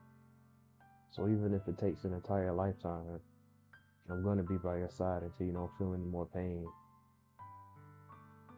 But, but, Sayori looks away.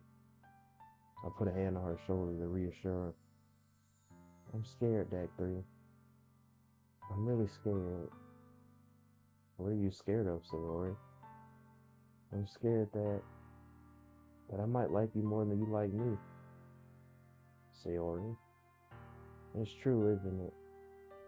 I was weak and started to like you too much. I did this to myself. Dak 3. I like you so much that I want to die. Hold up. Don't do that. That's how I feel. And, and that's enough, Sayori. I don't want you to hurt anymore. I slide my hand down Sayori's arm and squeeze her hand in my own. Do you remember I said I always know what's best for you? Do you still believe me? Wordlessly, Sayori nods. Even if you don't understand all of your own feelings, I know what you need the most right now. And that's what I'm going to give you. Sayori,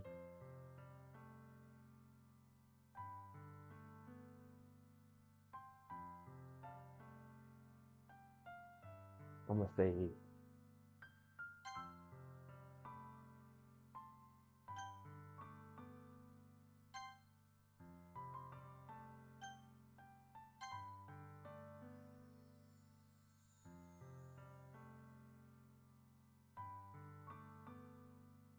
just confess your feelings. But I've been pursuing Natsuki this whole route. She says she wants everything to be the way it was before. I just feel like an I love you would be disingenuous because I haven't been pursuing her.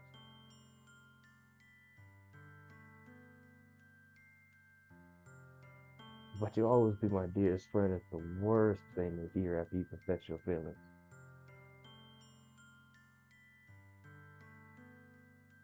I'm just gonna say it because I wasn't pursuing her this route.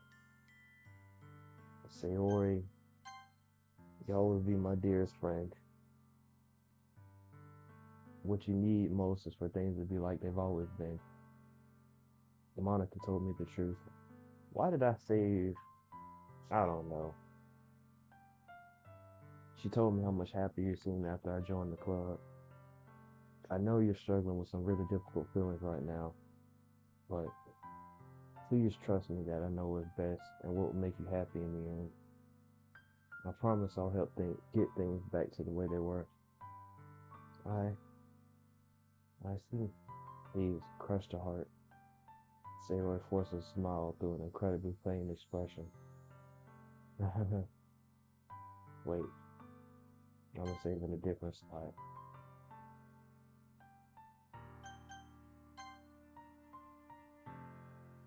Is this what it feels like to get stabbed in the chest? Ah, I should write a poem about this. Sayori. It's okay. This is just my punishment, remember, for being so selfish. So please, please don't worry about these stupid feelings. I know you're right. I knew this whole time that there's no happiness down that path. That's why I came here, just so I could get the answer I needed to hear. And the other thing, you're also right that I just want to go back to the way it was. I realize that now. You really do know me better than anyone that three. I trust you with anything, anything at all. So, Sayora's smile finally breaks. All of a sudden, she turns around and drops to her knees. I'm not a good enough actor for that. Ah! That was terrible. Pushing her head with both hands, she screams as loudly as she can. I'm so shocked that I don't know how to react.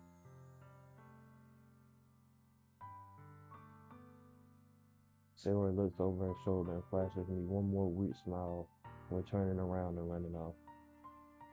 Sayori! I'm left helplessly standing in front of my house. Why am I feeling so horrible about this? Because there was no right answer. There's nothing more that I could have done. Instead of spend time with her yesterday, the most I can do is support Sayori through her feelings and help her on the path that's right. But I'm having as much trouble understanding Sayori's feelings as she is. Even though I can comfort her, I keep wondering if I should be doing something more, something different. I know these thoughts will continue to plague me until things are back the way they were. I'm going to give it everything I've got. Sayori will always be my dearest friend, and I'll do whatever it takes to put a smile on her face every day.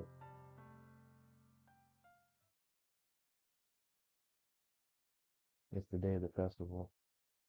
Of all days, I expected this to be the one where I'd be walking to school with Sayori, but Sayori's answering her phone. I considered going to her house to wake her up, but decided that's a little too much. The least you could have done, my brother. Meanwhile, the preparations for the event should be nearly complete. I managed to carry all the cupcakes myself by carefully stacking two trays. Not because already tasting up a storm, but I can't respond thanks to my hands being full. Funnily enough, I probably feel the same way as Natsuki about the event. And I'm more excited for it to be over so I can spend time with Sayori and Natsuki at the festival. But knowing Monica, I'm sure the event will be great too. Jack 3, you're the first one here.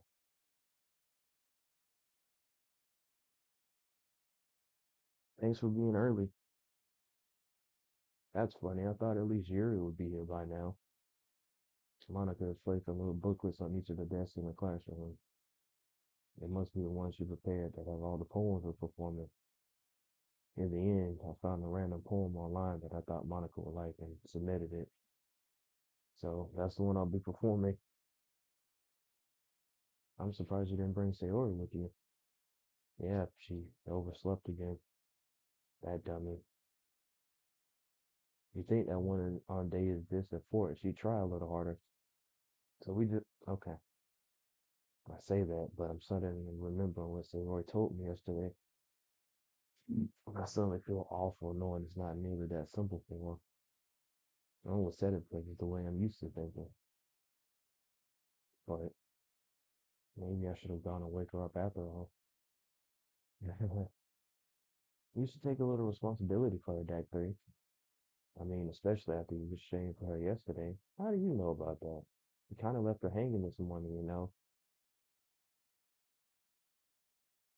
If I know what's coming up, exchange. Monica, do you know about that? Of course I do.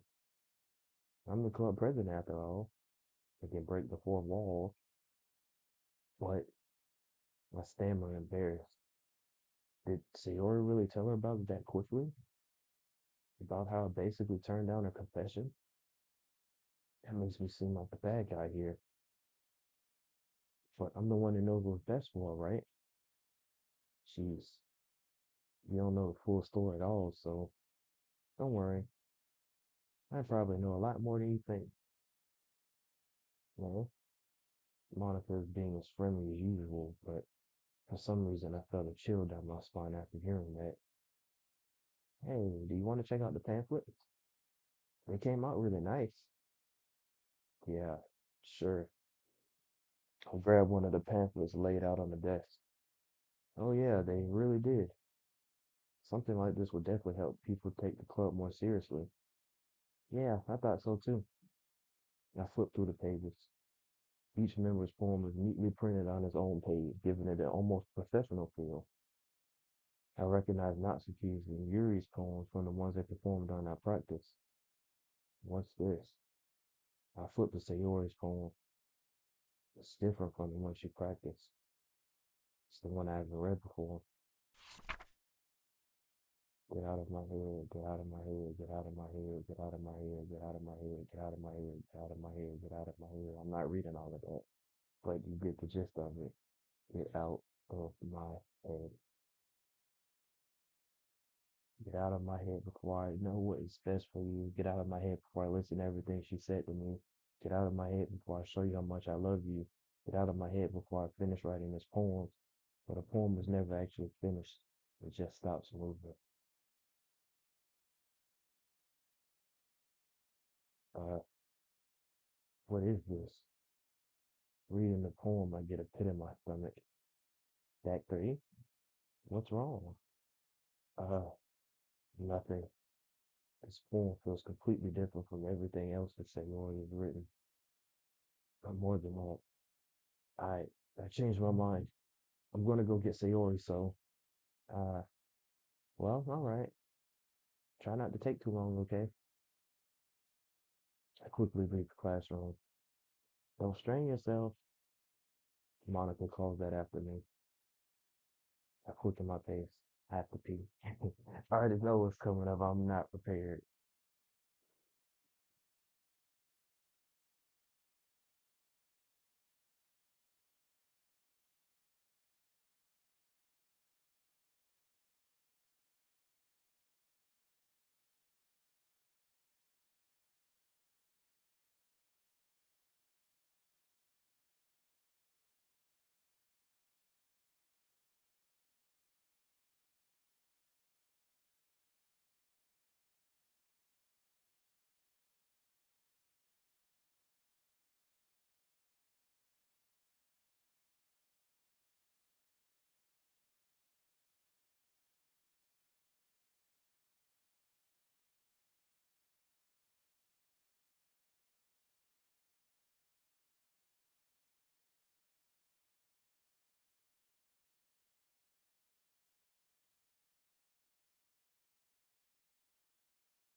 Okay,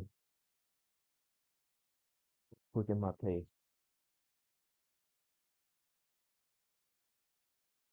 What was I thinking? I should really tried a little bit harder for Sir Aileen. It's not a big deal to at least wait for her to help her wake up. Even the simple gesture of walking her to school makes her really happy. Besides, I told her yesterday that things would be the same as they always have been. That's all she needs and what I want to give her. I reached Ayora's house and knocked on the door. I don't expect an answer since she's not picking up her phone either. Like yesterday, I opened the door and let myself in. Sayori, she really is a heavy sleeper. I swallow. I can't believe I ended up doing this after all. Waking her up in her own house. Isn't that like more like something a boyfriend would do? In any case, it just feels right. Outside Sayori's room, I knocked on the door.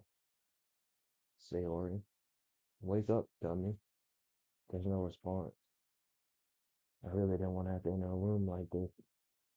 Isn't it kind of a breach of privacy? But she really leaves me no choice. I gently open the door.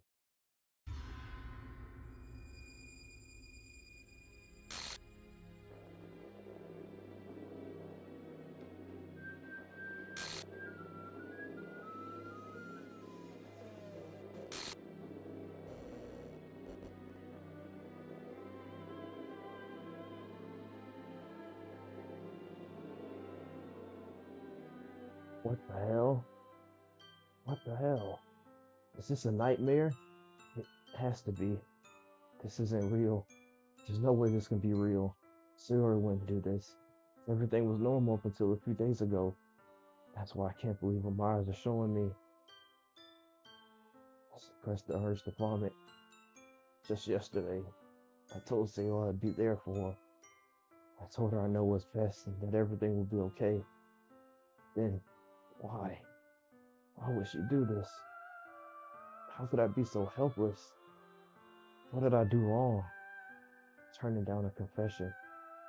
That has to be what have pushed her over the edge. Her agonized scream still echoes in my ears. Why did I do that to her when she needed me the most? Why was I so selfish? It's my fault. My swarming thoughts keep telling me everything I could have done to prevent this. I just spent more time with her, walked her to school, and gave her what I know she wanted out of our relationship. I could have prevented this. I know I could have prevented this. Screw the literature club. Screw the festival. I just lost my best friend. Someone I grew up with. She's gone forever now. Nothing I can do, nothing I do can bring her back. This isn't some game where I can reset and try something different. I had only one chance and I wasn't careful enough. If this is going to continue until I restart, and now I'll carry this guilt with me until I die. Nothing in my life is worth more than hers, but I still couldn't do what she needed from me. And now, I can never take it back. Never. Never. Yeah, this is gonna keep going. Okay. Alright. Alright.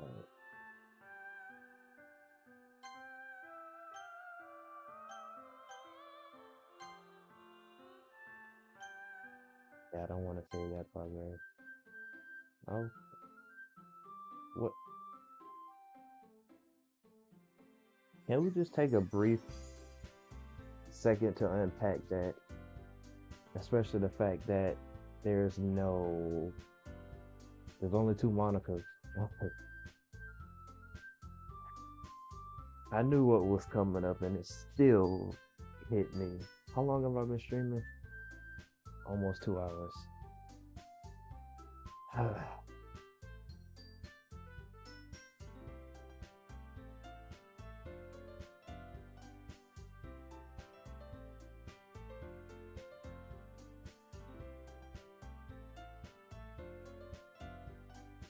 And then it's so crazy because they say maybe I should have spent more time with Sayori, and now she disappears.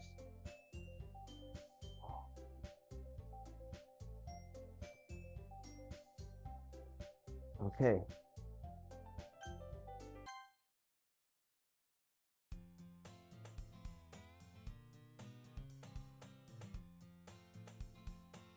I see an annoying girl running toward me from the distance, waving her arms in the air like she's totally oblivious to any attention she might draw to herself. That girl is my neighbor and good friend since we were children. You know, the kind of friend you never see yourself making a day, but it just kind of works out because you've known each other for so long. We used to walk to school together on days like this, but starting around high school, she would oversleep more and more frequently, and I would get tired of waiting up. But if she's going to chase after me like this, I almost feel better off running away. However, I just sigh and idle in front of the crosswalk and let catch up with me. Oh, oh, oh.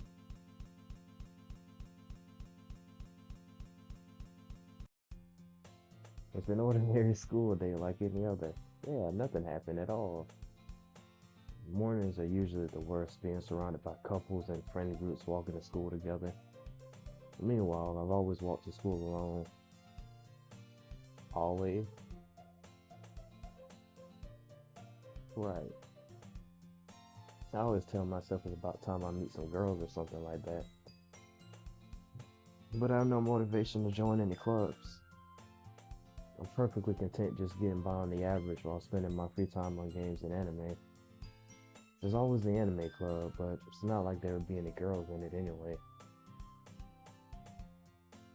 The school day is as ordinary as ever, and it's over before I know it. After pack up my things, I stare blankly at the wall, looking for an ounce of motivation. Clubs, really aren't any that interest me. Besides, most of them will probably be way too demanding for me to want to deal with. I guess I have no choice but to start with the anime club.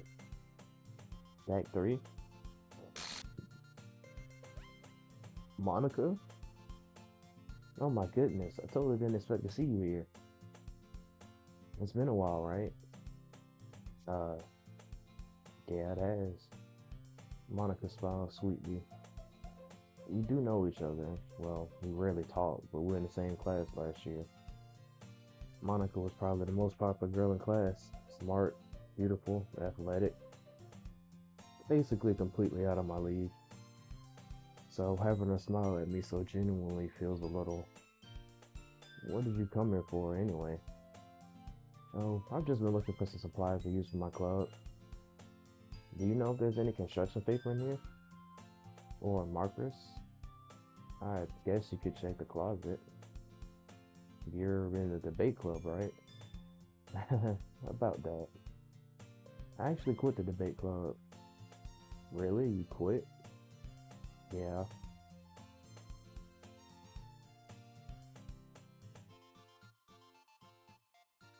To be honest, I can't stand all the politics around the major clubs.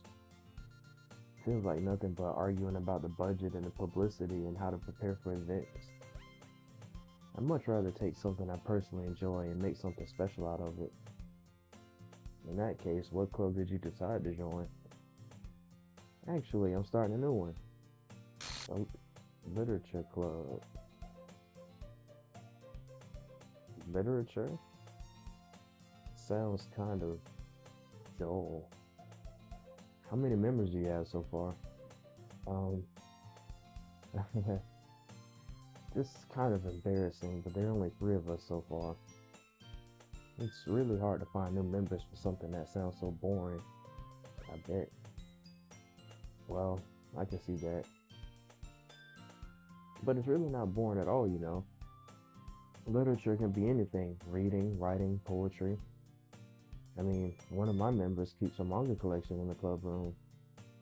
Wait, really? Yeah, it's funny, right? She always insists that manga is literature too. She's not wrong. I mean, she's not wrong, I guess. And besides, a member's a member, right? Did Monica say she?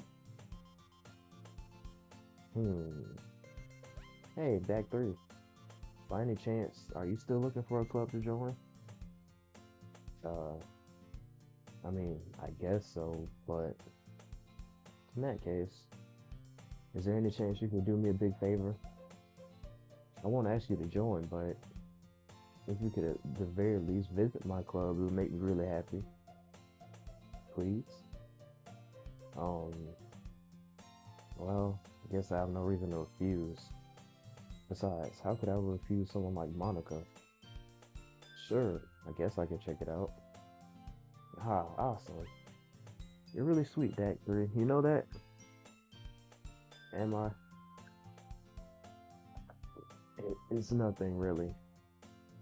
Shall we go then? I'll look for the materials another time. You're more important. Me? And thus, today marks the day I sold my soul to Monica in an irresistible smile. I timidly followed Monica across the school and upstairs, a section of the school I rarely visit, being generally used for third-year classes and activities. Monica, full of energy, swings open the classroom door. I'm back, and I brought a guest with me. Uh,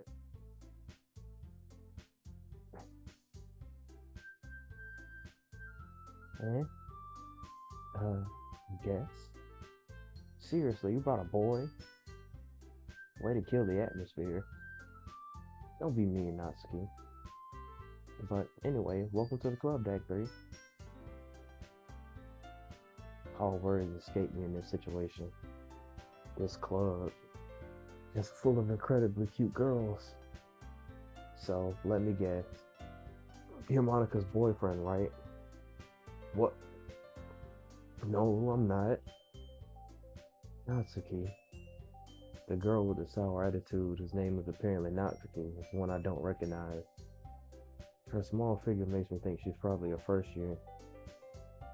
Anyway, this is Natsuki, energetic as usual. And this is Yuri, the vice president. You're the vice president. Uh, It's nice to meet you. Yuri, who appears comparatively more mature and timid, seems to have a hard time keeping up with someone like Natsuki. Yeah, it's nice to meet the both of you. So I ran into D.A.C. in a classroom and he decided to come check out the club.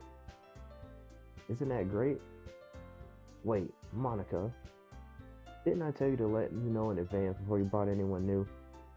I was gonna, well, you know, sorry. I didn't forget that, but I just happened to run into one. In that case, I should at least make some tea, right? Yeah, that would be great. Why don't you come sit down, D.A.C.? The girls have a few desks arranged to form a table. Yuri walks to the corner of the room and opens the closet. Meanwhile, Monica and Natsuki sit across from each other. Still feeling awkward, I take a seat next to Monica. So, I know you didn't really plan on coming here, but we'll make sure you feel right at home, okay? As president of the literature club, it's my duty to make the club fun and exciting for everyone. I'm surprised there aren't more people in the club yet. It must be hard to start a new club. You could put it that way. Not many people are very interested in putting out all the effort to start something brand new, especially when it's something that doesn't grab your attention like literature. You have to work hard to convince people that you're both fun and worthwhile. But it makes school events like the festival that much more important. I'm confident that we can really grow this club before we graduate. Right, Natsuki? Well, I guess. Natsuki reluctantly agrees. Such different girls, all interested in the same goal. Monica must have worked really hard to find these two. Yuri returns to the table carrying a tea set. She carefully places a teacup in front of each of us before setting down the teapot in the middle. You keep a whole tea set in the classroom? Don't worry, the teachers gave us permission. After all, doesn't a hot cup of tea help you enjoy a good book? Uh, I guess. Don't let yourself get intimidated. Yuri's just trying to impress you. Eh, that's not... Insulted, Yuri looks away. I meant that, you know. I believe you. Well, tea and reading might not be a pastime for me, but I at least enjoy tea. I'm glad. Yuri faintly smiles to herself in relief. So, D.A.C., what kind of things do you like to read? Well, considering how little I've read these past few years, I don't really have a good way of answering that. Manga. I mutter quietly to myself, half joking. Natsuki's head suddenly perks up. It looks like she wants to say something, but she keeps quiet. No, not much of a reader, I guess. Well, that can change. What am I saying? I spoke without thinking after seeing Yuri's sad smile. Anyway, what about you, Yuri? Well, let's see. Yuri traces the rim of her teacup with her finger. My favorites are usually novels that build deep and complex fantasy worlds. The level of creativity and craftsmanship behind them is amazing to me, and telling a good story in such a foreign world is equally impressive. Yuri goes on, clearly passionate about her reading. She seems so reserved and timid since the moment I walked in, but it's obvious by the way her eyes light up that she finds her comfort in the world of books, not people. But, I like a lot of things. Stories with deep psychological elements usually immerse me as well. Isn't it amazing how a writer can so deliberately take advantage of your own lack of imagination to completely throw you for a loop? Anyway, I've been reading a lot of horror lately. I read a horror book once. I desperately grasped something I can relate to at the minimum level. At this rate, Yuri might as well be having a conversation with a rock. I expect that from you, Yuri. It suits your personality. Oh, is that so? Really? If a story makes me think or takes me to another world, then I really can't put it down.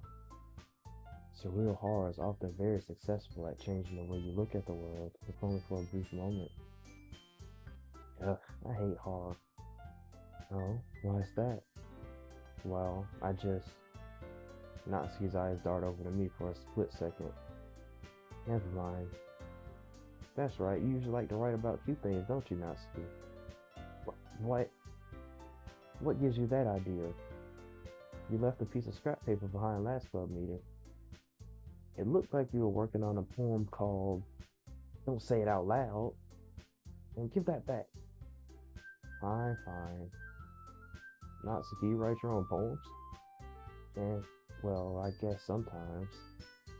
Why do you care? I think that's impressive. Why don't you share them sometime? No. Natsuki averts her eyes. You wouldn't like them. Not a very confident writer yet. I understand how Natsuki feels. Sharing that level of writing takes more than just confidence. The truest form of writing is writing to oneself. You must be willing to open up to your readers, exposing your vulnerabilities, and showing even the deepest reaches of your heart. Do you have writing experience too, Yuri? Maybe if you share some of your work, you can set an example and help Natsuki feel comfortable enough to share hers. I guess it's the same for Yuri. We all sit in silence for a moment. Hey, I just got an idea. How about this? Natsuki and Yuri look quizzically at Monica. Just feel like there's somebody missing. Could be wrong. I don't know. Let's all go home and write a poem of our own. Then, next time we meet, we'll all share them with each other. That way, everyone is even. Alright,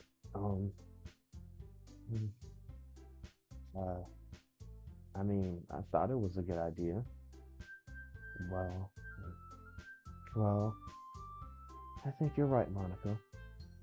We should probably start finding activities for all of us to participate in together. I did decide to take on the responsibility of vice president after all. I need to do my best to nurture the club as well as its members. Besides, now that we have a new member, it seems like a good step for us to take. Do you agree as well, D.A.C?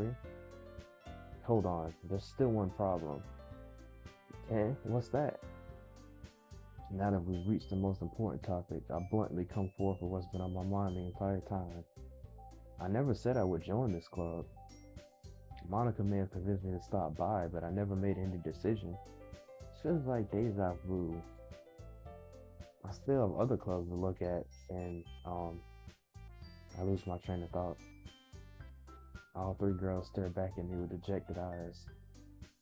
But, but, I'm sorry, I thought, hmm, eh. The girls exchanged glances before Monica turned back to me. I guess I need to tell you the truth, Dak 3. The thing is, we don't have enough members yet to form an official club. We need 4. And I've been trying really, really hard to find new members. And if we don't find one more before the festival, mm, not, I'm defenseless against these girls. How am I supposed to make a clear decision when it's like this? I would feel terrible for letting everyone down in this situation. And besides, the club itself seems pretty relaxed. So, if writing poems is the price I need to pay in order to spend every day with these beautiful girls. Right. Okay, I've decided then. I'll join the literature club. One by one, the girls' eyes light up. Oh my goodness, really? Do you really mean that, Dak 3? Yeah, it could be fun, right? You really did scare me for a moment. I mean, if you really just left after all this, I'd be super pissed. Dak 3, I'm so happy. We can become an official club now. Thank you so much for this. You're really amazing. I'll do everything I can to give you a great time, okay? Uh, thanks, I guess. Okay, everyone. I think with that, we can officially end today's meeting on a good note. Everyone remember tonight's assignment. Why did I just drew a blank. Write a poem to bring to the next meeting so we can all share. Monica looks over at me once more. Dak 3, I look forward to seeing how you express yourself. Dude, yeah. Can I really impress the class star Monica with my mediocre writing skills? I already feel the anxiety welling up inside me. Meanwhile, the girls continue to chit-chat as Yuri cleans up the tea set. I guess I'll be on my way then. Okay. I'll see you tomorrow then. I can't wait. With that, I depart the club room and make my way home. The whole way, my mind wanders back and forth between the 3 girls. Natsuki, Yuri, and of course Monica. Will I really be happy spending every day after school and literature club? Perhaps I have a chance to grow closer to one of these girls. Alright, I'll just need to make the most of my circumstances. I'm sure good fortune will find me. I'm sure I thought that before. And I guess that starts with writing a poem tonight. You have unlocked a special poem. Would you like to read it? I'm scared. Yes. Things I like about Papa. I like when Papa comes home early. I like when Papa cooks me dinner. I like when Papa gives me allowance. I like when Papa spends time with me. I like when Papa asks me about my friends. I like when Papa asks me about anything. I like when Papa gives me lunch money. I like when Papa comes home before sundown. I like when Papa cooks. I like when Papa gives me privacy. I like when Papa doesn't tell me how to dress. I like when Papa doesn't comment on my friends. I like when Papa doesn't comment on my hobbies. I like when Papa comes home without waking me up. I like when Papa keeps food in the house. I like when Papa uses his inside voice. I like when Papa leaves my stuff alone. I like when Papa accidentally drops coins in the couch. I like when Papa is too tired to notice me. I like when Papa's too tired for anything. I like when Papa's too tired for anything.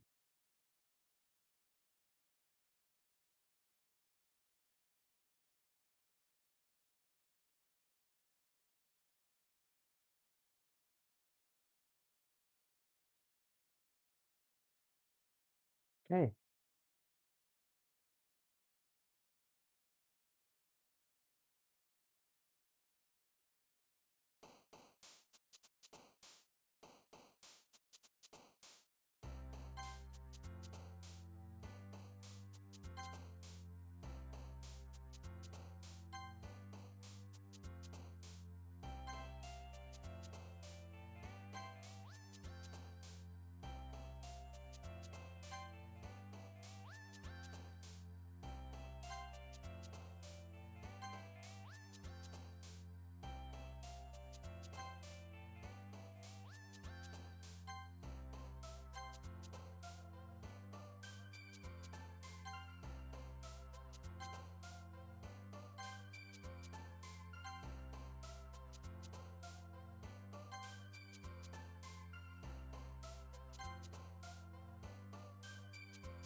Hi again, D.A.C.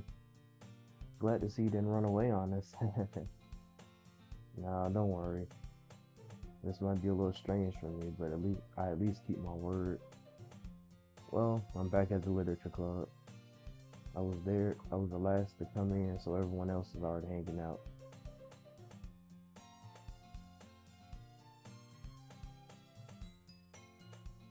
Thanks for keeping your promise, D.A.C. I hope this isn't too overwhelming of a commitment for you, making you dive headfirst into literature when you're not accustomed to it. Oh, come on, like he deserves any slack. You already had to be dragged here by Monica. I don't know if you plan to just come here and hang out or what, but if you don't take us seriously, then you won't see the end of it. Monica, you're trying to, you're, I'm assuming she said Natsuki, you certainly have a big mouth for someone who keeps a manga collection in the club room. But me? Natsuki finds herself stuck between saying Monica and manga. Manga is literature. Swiftly defeated, Natsuki plops back into her seat. I'm sorry, D.A.C. We'll make sure to put your comfort first, okay? Yuri shoots Natsuki with a disappointed glance. Um, anyway, now that you're in the club and all, perhaps you might have interest in picking up a book to read. Well, wait, wait, I just realized it isn't the classroom kind of leaning? Can't really say no either way. And Yuri seemed a little too tall. Like you said, I'm in this club now, so it only feels right for me to do something like that if you ask. Uh, Wait, I didn't mean it like that. Uh, if you don't really want to, then forget I said anything, I guess. No, it's not that, Yuri. I want to try to be a part of this club. So I, even if I don't read often, I'd be happy to pick up a book if you wanted me to. Are you sure? I just felt like, well, as vice president and all, that I should help you get started on something you might like. Yuri reaches into her bag and pulls out a book. I didn't want you to feel left out, so I picked out a book that I thought you might enjoy. It's a short read, so it should keep your attention, even if you don't usually read. And we could, you know, discuss it if you want it. That this is how is this girl accidentally being so cute? She even picked out a book she thinks I'll like, despite me not reading much. Yuri, thank you. I'll definitely read this. I enthusiastically take the book. Well, you can read it at your own pace. I look forward to hearing what you think. Not Now that everyone's settled in, I expected Monica to kick off some scheduled activities for the club, but that doesn't seem to be the case. Yuri's face is already buried in a book. I can't help but notice her intense expression, like she was waiting for this chance. Meanwhile, Natsuki is rummaging around in the closet. Ugh. I hear Natsuki utter an exasperated sigh from within the closet. She seems to be annoyed by something. I approach her in case she needs a hand. You looking for something in there? Fucking Monica. She never puts my stuff back in the right spot. What's the point in keeping your collection organized if someone else is just gonna mess it up? Natsuki slides a bunch of stacked books and boxes across the shelf. Manga. You read manga, right? Uh, Sometimes. Manga is one of those things where you can't admit you're really into it until you figure out where the other person stands. How did you know anyway? I heard you bring it up at some point. Besides, it's kind of written on your face. What's that supposed to mean? I see. There's a long volume of manga that makes a stack with various books on the side of the shelves. Curious, I pulled out this stack. There it is. Natsuki snatches it out of my hand. She then turns to a box of manga and slips the volume right into the middle of the rest. Ah, much better. Seeing a box set one book missing is probably the most irritating sight in the world. I know that feel. I get a closer look at the box set she's admiring. Parfait Girls? It's a series I've never heard of in my life. That probably means it's either way out of my demographic or it's simply terrible. If we're gonna judge, you can go, Jesus, you can go do it through the glass on that door. She points to the classroom door. Hey, I wasn't judging anything.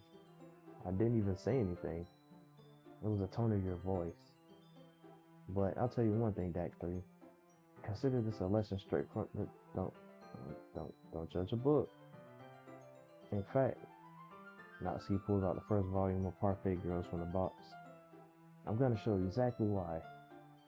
She shoves the book right into my hands.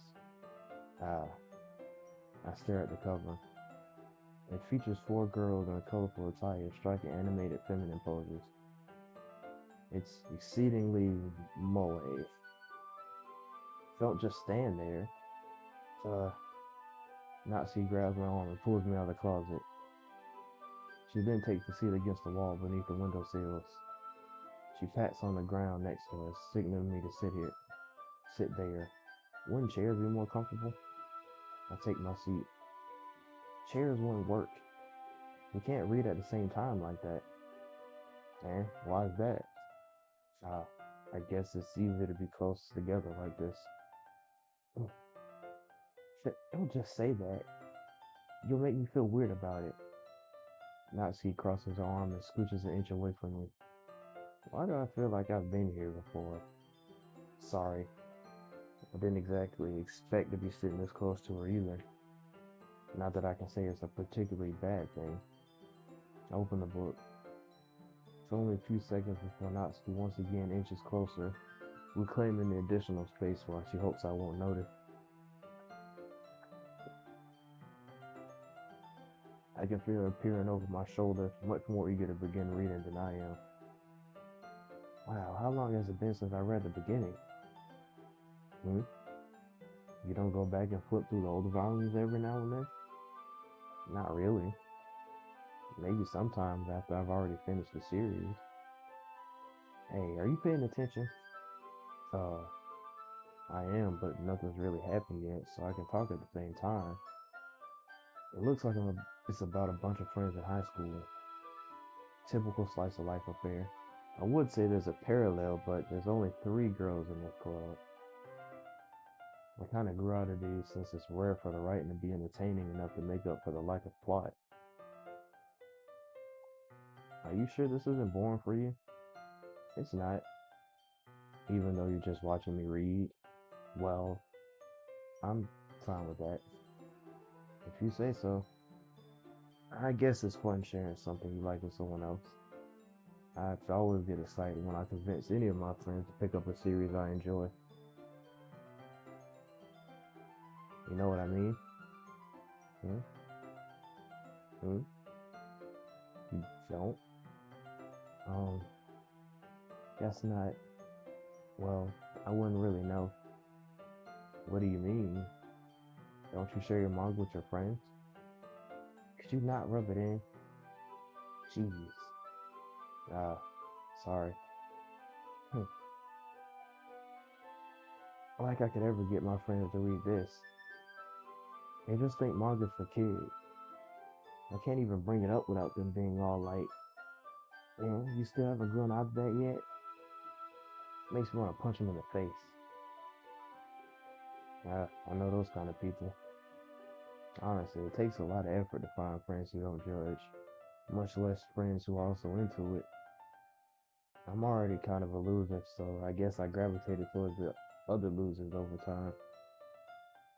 But it's probably harder for someone like you. Hmm. Yeah, that's pretty accurate. Wait, which part? I mean, I feel like I can't even keep it in my own room. My dad would beat the shit out of me if he found me. At least it's safer in the club room. Excuse me? We just gonna gloss over that? Okay. Except Monica's kind of a jerk about it. Ugh, I just can't win, can I? Well, it paid off in the end, didn't it? I mean, here I am reading it. Well, it's not like that solves any of my problems. Maybe. But at least you're enjoying yourself, right? Uh, hmm. So, geez, that's enough. Are you gonna keep reading or what? Yeah, yeah. I flipped the page.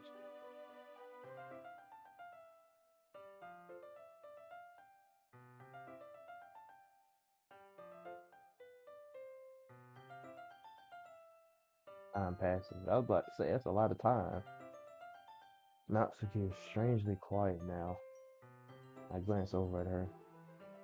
She fell asleep. It's like she started to fall asleep. Hey, Natsuki. Yeah. Yeah? Suddenly, Natsuki collapses straight into me. Hey, look. Uh, hello?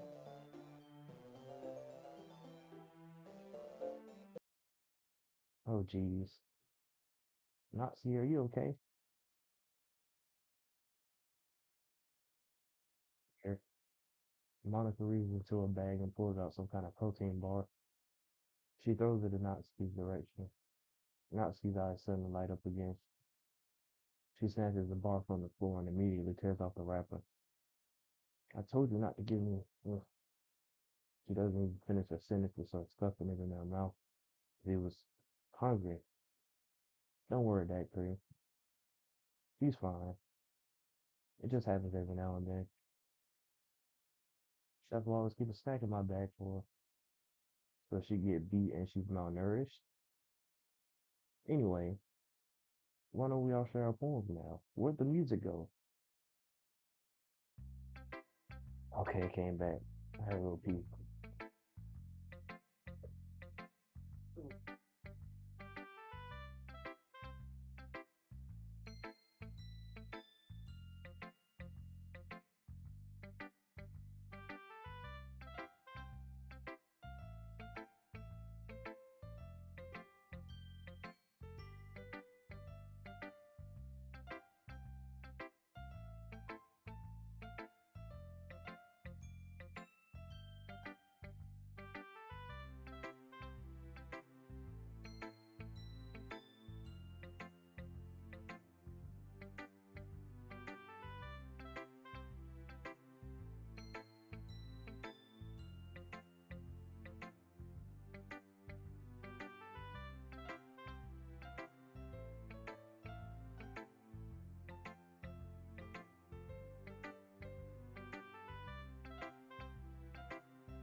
Alright, who should I share my poem with first? Not Saki, because that's who I get it toward. I told Natsuki I was interested in her poems yesterday. It's probably only fair if I shared mine with her first. Hmm. Okay, well, let's start with the things I don't like. First of all, um, Natsuki rereads my poem. Never mind, I don't feel like giving you my opinion. Isn't that what we're sharing for? And then what's the point of sharing in the first place? Exactly. I wrote this when I could have been doing other things. Uh, in fact, remember how I said I wanted to read your poem? That's what I had in mind when writing this. I want to help you feel comfortable enough to share yours. Like Monica said. Uh, well, that would be more comfortable sharing my poem if yours was really bad. You were supposed to show me some dumb poem and make me go, ha, well, it's not that great, but let me show you what real literature looks like. And you went and ruined it. I hope you're happy. So, in other words, you're saying you liked it. Natsuki's retort gets caught in her throat. You're so. You just.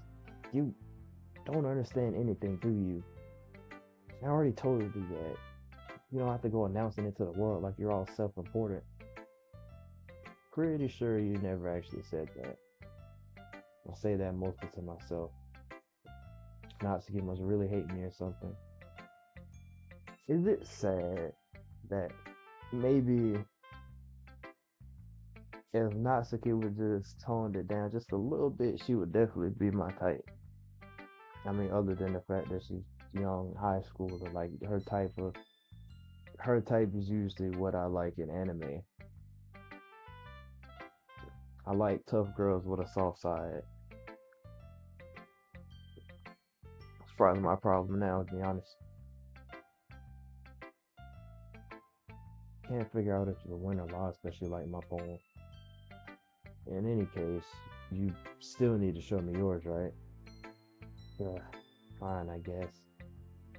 Only because Monica will make me if I don't.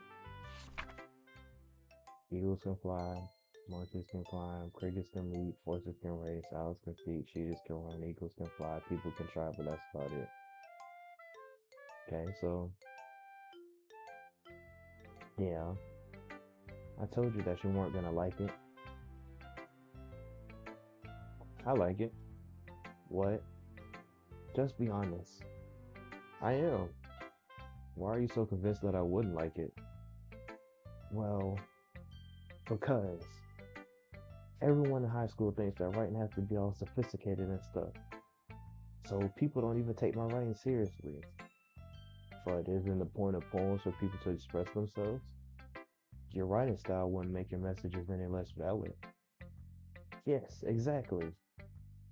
I like when it's easy to read, but it hits you hard. Like in this poem. Seeing everyone around you do great things can be really disheartening. So I decided to write about it. Yeah, I understand. But the other nice thing about simple writing is that it puts more weight on the wordplay. Like I set up for a rhyme at the end, but then made it fall flat on purpose. It helps bring out the feeling in the last line. It really does. So you did. I guess more went into it than I realized. That's what it means to be a pro. I'm glad you learned something.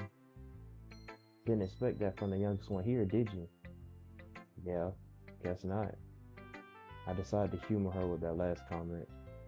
I don't really care how old everyone is, but if Natsuki is feeling proud, then I won't take that away from her. On to Yuri. Hmm. Yuri stares at the poem. A minute passes, more than enough time for her to finish reading. Um, oh, sorry. I forgot to start speaking. Uh, um, it's fine. Don't force yourself. I'm not. I just need to put my thoughts into words. Hold on. Okay. This is your first time writing a poem, right? Uh, yeah. Why do you ask? I'm just making sure. I guess that it might be after reading through it. Ah, so it's that bad. No. Did I just raise my voice? Oh, I'm sorry. Yuri buries her face in her hands. I couldn't help but notice that it's been several minutes that we haven't gotten anywhere. Might take Yuri a while to get used to new people. It's fine, I really didn't notice. What were you saying? Right, um, it's just that there are specific writing habits that are usually typical of new writers. And having been through that myself, I've kind of learned to pick up on them. I think the most noticeable thing I recognize in new writers is that they try to make their style very deliberate. In other words, they tend to pick a writing style separate from the topic matter and they form fit the two together. The end result is that both the style and expressiveness are weakened. Once Yuri finds a train of thought, it's as if her demeanor totally changes. Her stammering is completely gone and she sounds like an expert. Of course, that's not something you can be blamed for. There are so many different skills and techniques that go into writing even a simple poem. Not just finding them and building them, but getting them to work together is probably the most challenging part. It might take you some time, but it all comes from practice and learning by example and trying new things. I also hope that everyone else in the club gives you valuable feedback. Natsuki can be a little bit biased though. Biased? How? Uh, um, well, never mind. I shouldn't be talking about people like that. Sorry. It's fine. Not sure if he was apologizing to herself, to me, or to Natsuki. Do you mind if I read your poem now? Please do. I'd love to share my thought process behind it. Yuri smiles dreamily, as if that's a rare opportunity for her. Which in itself is kind of funny. After all, isn't this supposed to be a literature club? Ghosts under the light, the tendrils of my hair illuminate beneath the amber glow. Bathing, it must be this one. The last remaining street light towel stood the test of time, the last yet to be replaced by the sickening blue-green hue of the future. I bathe, calms breathing air of the present, but living in the past. The light flickers, I flicker back.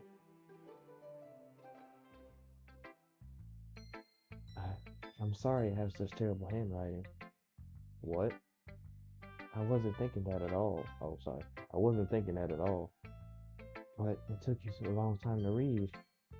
Oh. Well, I just don't read script very often. I actually think your handwriting is pretty. Yeah, that's a relief. Also, I like the poem. Even though it's short, it was really descriptive. It wasn't too short. I usually write longer poems. Not at all. I'm really glad you liked it. I'll be honest. Since it's our first time sharing, I wanted to write something a little more mild. Something easy to digest, I suppose. Are you in a ghost, Shuri? Actually, the story isn't about a ghost at all, Daiquiri. Really? I must have totally missed the point. Well, I suppose you did only glance over it after all. But remember that poets often express their own thoughts, feelings, and experiences in their work. They usually do more than tell a simple story or paint a picture. In this case, perhaps the subject of the poem is only being symbolically compared to a ghost, lingering in her last remaining place of comfort, unable to let go of the past, and soon to be left with nothing. That's a lot more solemn putting it that way. I hadn't even thought of that. That's impressive. It's nothing really. Well, it makes me happy that you think that. Just remember that it won't be long before you pick up on these things too. Yeah, maybe you're right. I guess I'll have to keep trying. I'm counting on you. And last but not least, but monitoring. Hi, Daiquiri. Having a good time so far? Yeah. Good. Glad to hear it.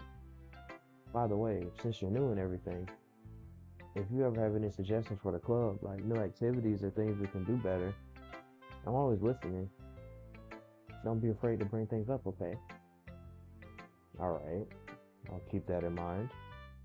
Of course, I'll be afraid to bring things up. I'm much better off just going with the flow until I'm more settled in. Anyway, want to share your poem with me? It's kind of embarrassing, but I guess I have to. Don't worry, Deck 3. We're all a little embarrassed today, you know? But it's that sort of barrier that we'll all learn to get past soon. Yeah, that's true. I hand Monica my poem. Mm-hmm. I like it, Deck 3. Really? It's a lot cuter than I expected. Oh, jeez. No, no. It kind of makes me think of something Natsuki would write. And she's a good writer, too. So take that as a compliment. If you say so. Yep. If you're interested in Natsuki, then always keep a snack on you. Keep that in mind. She'll cling to you like a puppy. Natsuki's dad doesn't give her lunch money or leave any food in the house, so she's in a fussy mood pretty often. So we just gonna glance over that. Like, we don't need to talk about the deeper. Okay. But sometimes she just loses all her strength and shuts down. Like earlier. This is just a guess, but I think she's so small because her malnutrition is interfering with her adolescent growth. Monica, you just saying all this kind of nonchalantly, but that does make me think of the reason why my type is usually a problem. They always need help, and being a provider, you want to help them so much that you do forego yourself. That's why I relate to that girl.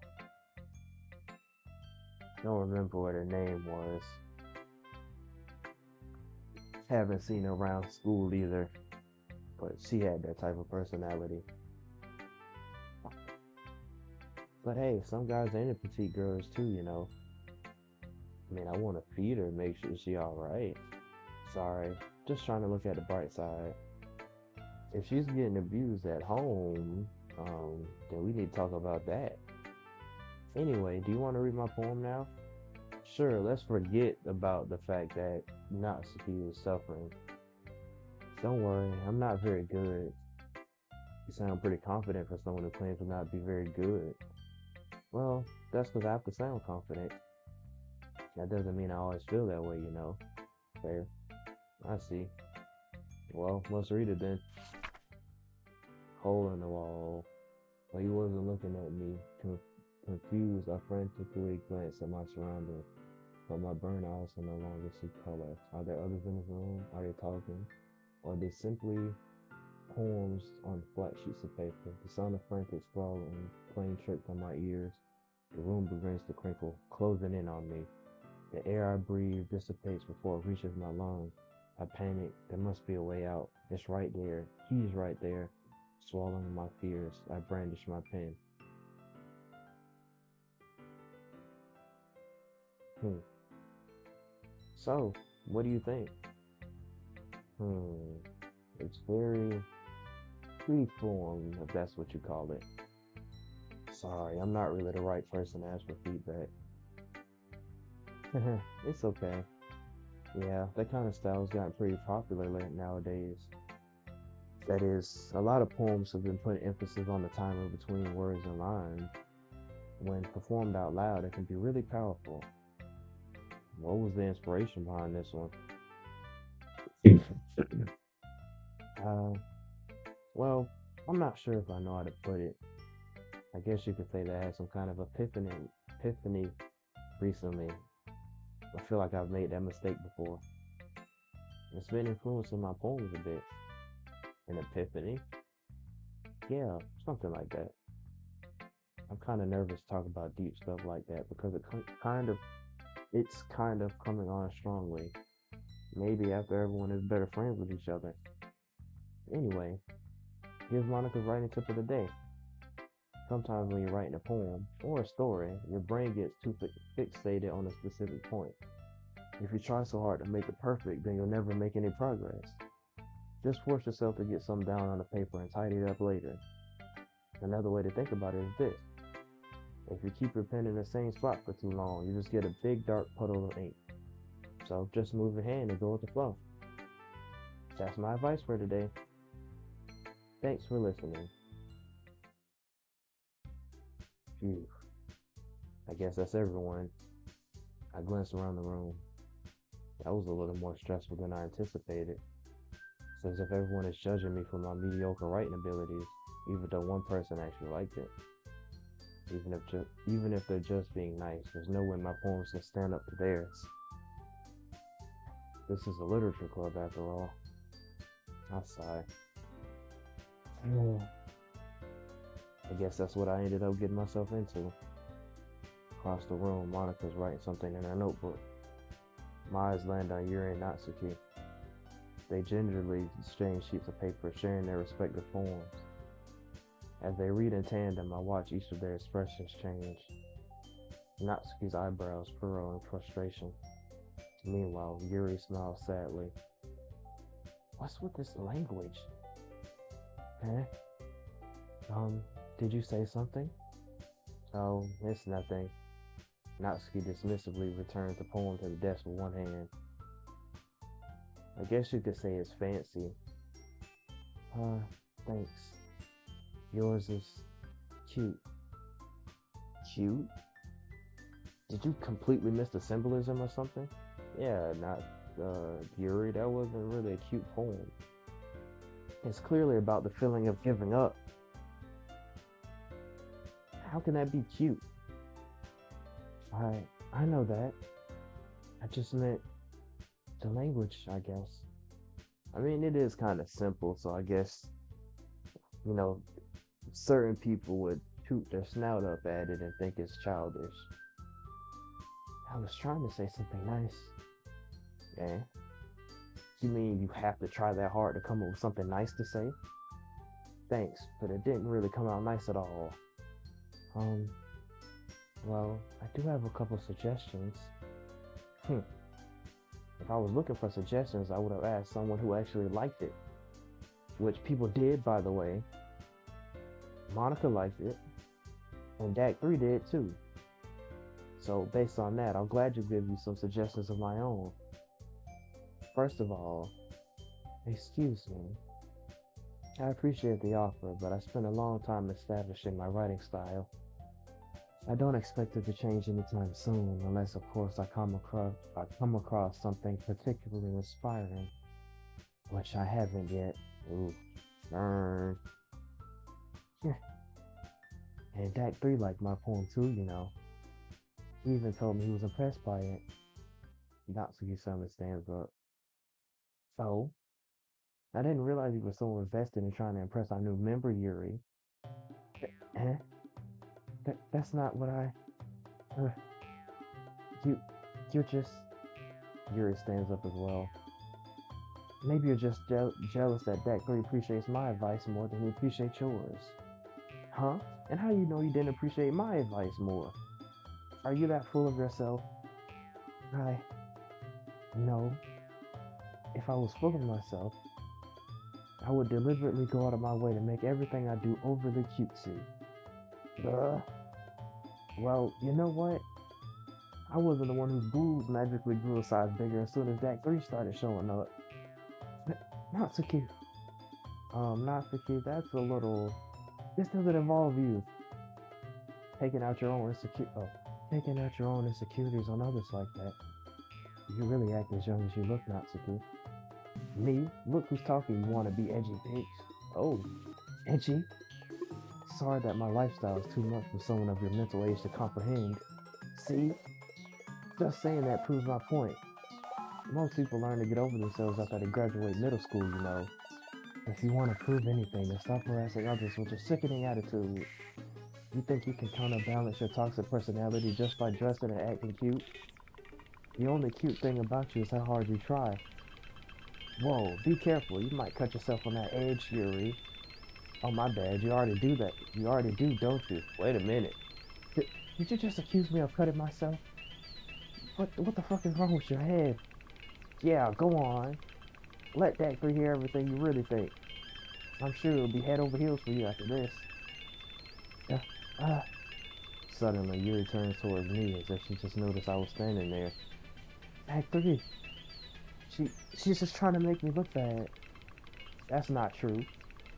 She started it. How did I get dressed?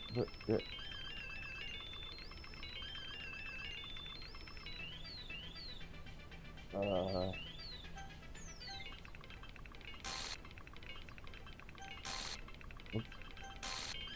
okay, Yuri it is. Oh, what? What? Is there another option? Who else am I supposed to? Hey, Monica.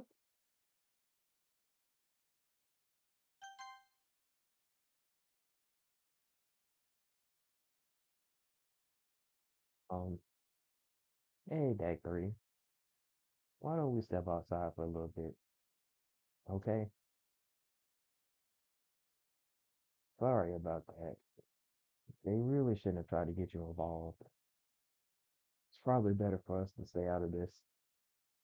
We'll go back inside once they're done yelling. Some president I am, right? I can't even confront my own club members properly. I just wish I was able to be a little more assertive sometimes. But I never have it in me to put my foot down against others. You understand, right? Anyway, if this makes you want to spend less time with the others, then that's fine. I'd be happy to spend time with you instead.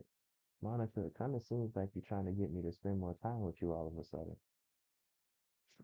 Suddenly, Natsuki runs out of the classroom. Oh, she's in tears. She quickly runs away. What did you possibly say? Oh dear. Well, it looks like they're done. I didn't mean it. I didn't mean it. I didn't mean it. Yuri is rocking back and forth on her desk with her palms on her forehead. A lot of stress. Yuri, I didn't mean it. I, I believe you. I have no idea what Yuri might have said to Natsuki. Or did. Act 3. Please don't hate me. Please. I'm not like this. There's something wrong with me today. It's fine, Yuri. We know you didn't mean it. Besides, I'm sure Natsuki will forget all about it by tomorrow. Completely.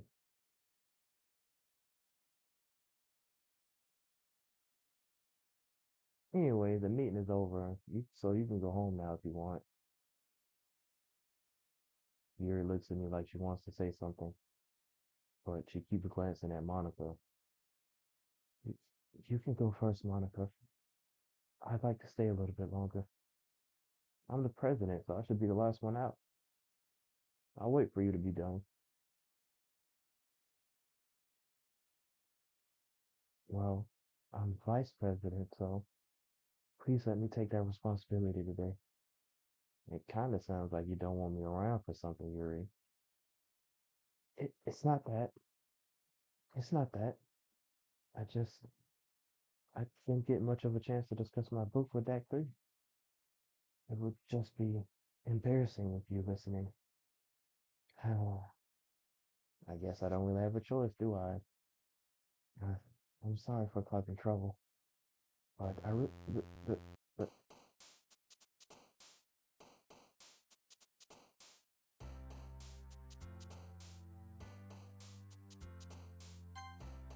okay.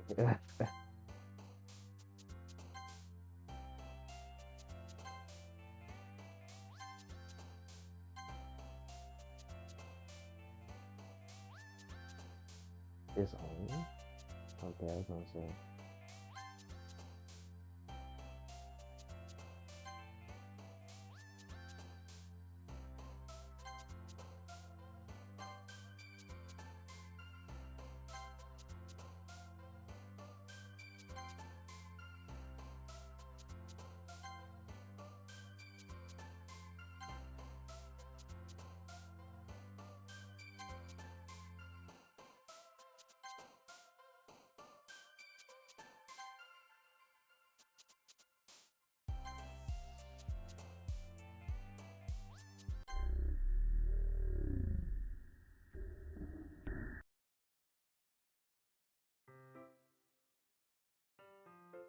I was just about to say that poem selection, the music did not have to go that hard, and then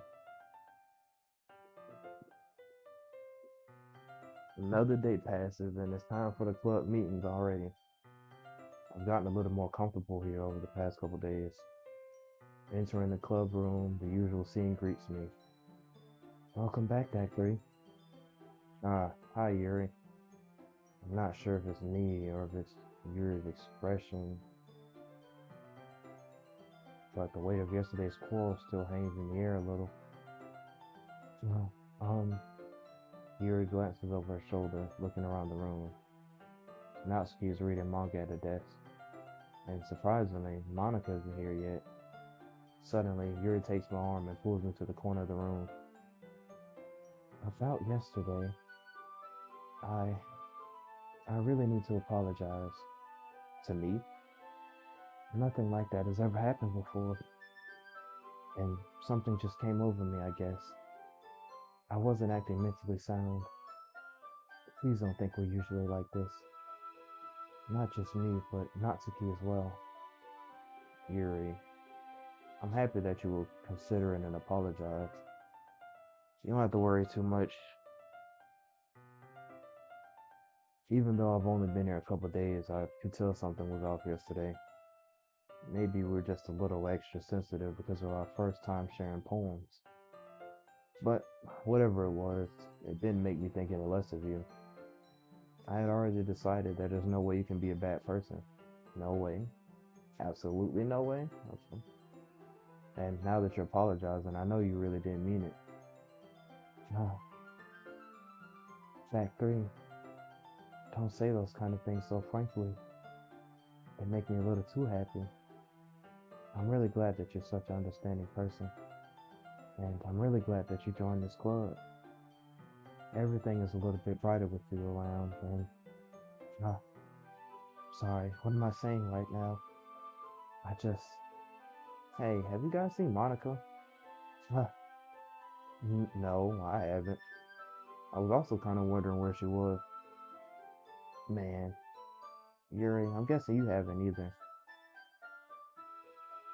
Yuri is clearly taken aback by how calmly Natsuki is addressing her. No, I haven't. Jeez, this isn't like her at all. I know it's stupid, but I can't help but worry a little bit. What? Why are you looking at me like that? Uh, um, Natsuki, about yesterday.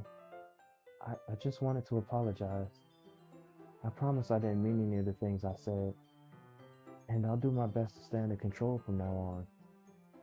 So, Yuri, what the heck are you talking about? Did you do something yesterday? Eh? Jeez. Whatever's on your mind, I'm sure it was nothing. I don't even remember anything bad happening. You're the kind of person who worries too much about the little things, aren't you?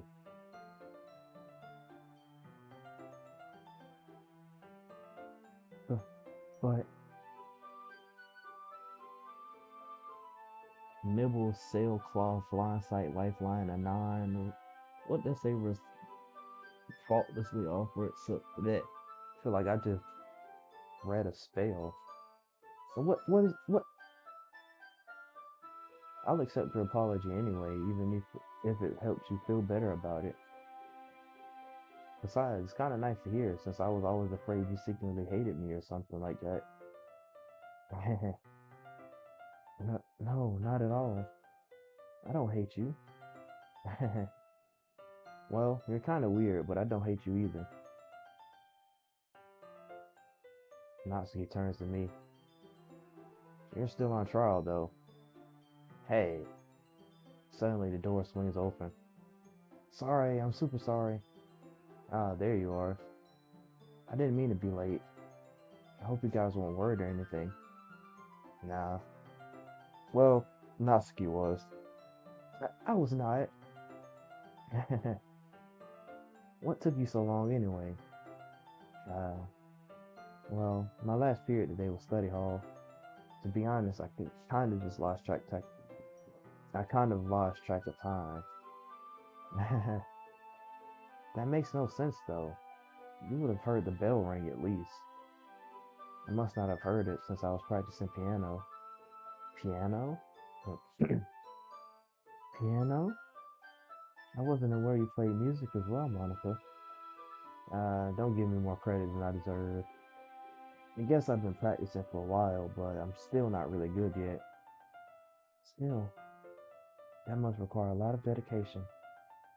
So, I'm still impressed. Well, thanks, Yuri. You should play something for us sometime.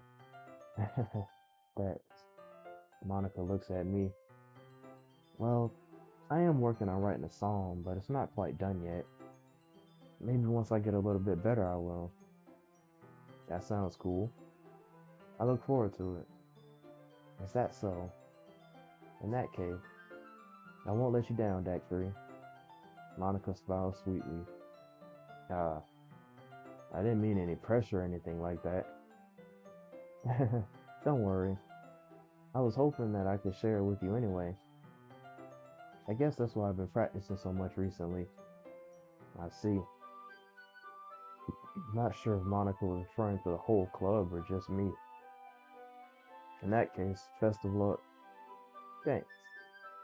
So, I didn't miss anything, did I?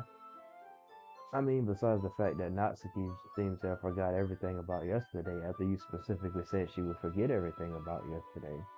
Kinda like how you said I left somebody hanging and I haven't seen that friend since. Just a thought.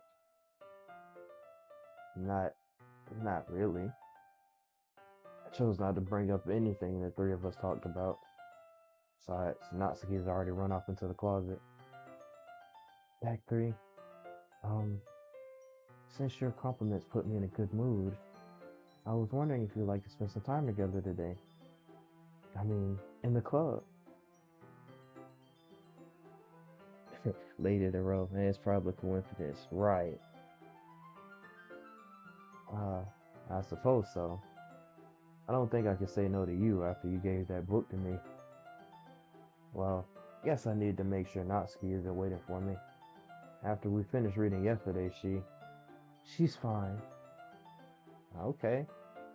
She's reading over there, see? Don't think about her so much. Not you too, Yuri. She's used to being ignored. Come on, we're going over there.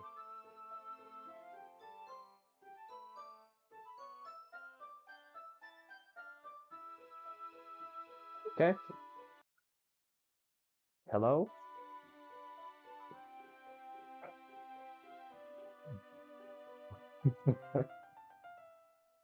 What's the story about anyway? Well, hmm. I look at the cover of the book. The book is titled Portrait of Markov.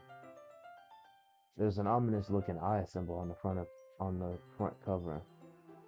Basically, it's about this religious camp that was turned into a human experiment prison. And the people trapped there have this trait that turns them into killing machines that lust for blood. But the facility gets even worse, and they start selectively breeding people by cutting off their limbs and affixing them to. Oh, that might be a little bit of a spoiler. But anyway, I'm really into it. Sounds nice. The book, I mean, right. Not the thing about the limbs. She reading a Five Nights at Freddy's book. That's kind of that's kind of dark, isn't it? Yuri made it sound like it was going to be a nice story, so that dark turn came from nowhere. Uh, are you not a fan of that sort of thing, Dak 3? No, it's not bad. Me personally, I'd read it. I mean, I can definitely enjoy those kinds of stories, so don't worry.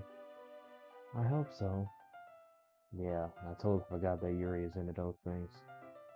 She's so shy and reclusive on the outside, but her mind seems to be completely different. It's just that this kind of story is the kind that challenges you to look at life from a strange new perspective. When horrible things happen, not just because someone wants to be evil, but because the world is full of horrible people and we're all worthless anyway.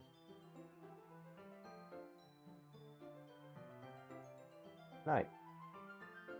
Then suddenly, uh, I'm rambling, aren't I? Not again. I'm sorry. Hey, don't apologize. I haven't lost interest in anything. Well, I guess it's alright then. But I feel like I should let you know that I have this problem. When I let things like books and writing fill my thoughts, my whole body gets incredibly, I kind of forget to pay attention to other people. So I'm sorry if I ended up saying something strange. And please stop me if I start talking too much. That's, I really don't think you need to worry. That just means you're passionate about reading. The least I can do is listen. It's a literature club after all. Well, that's, that's true. In fact, I might as well get started reading it, right? Get, yes. I mean, you don't have to, but what are you saying? Let me just get the book. I quickly retrieved the book that I put into my bag. Alright, it's fine if I sit here, right? I slip into the seat next to Yuri's. Uh, yeah. Are you sure? You seem a little apprehensive. That's. I'm sorry. It's not that I don't want you to. It's just something I'm not very used to. That is, reading in company with someone. I see. Well, just tell me if I end up distracting you or anything. Alright. I open the book and start the prologue. I soon understand what Yuri means about reading in company. It's as if I can feel a presence over my shoulder as I read. It's not a particularly bad thing. Maybe a little distracting, but the feeling is somewhat comforting. Yuri is in the corner of my eye. I realize that she's not actually looking at her own book. I glance over. It looks like she's reading from my book instead. Sorry. I was just bathing in the feeling of your body heat.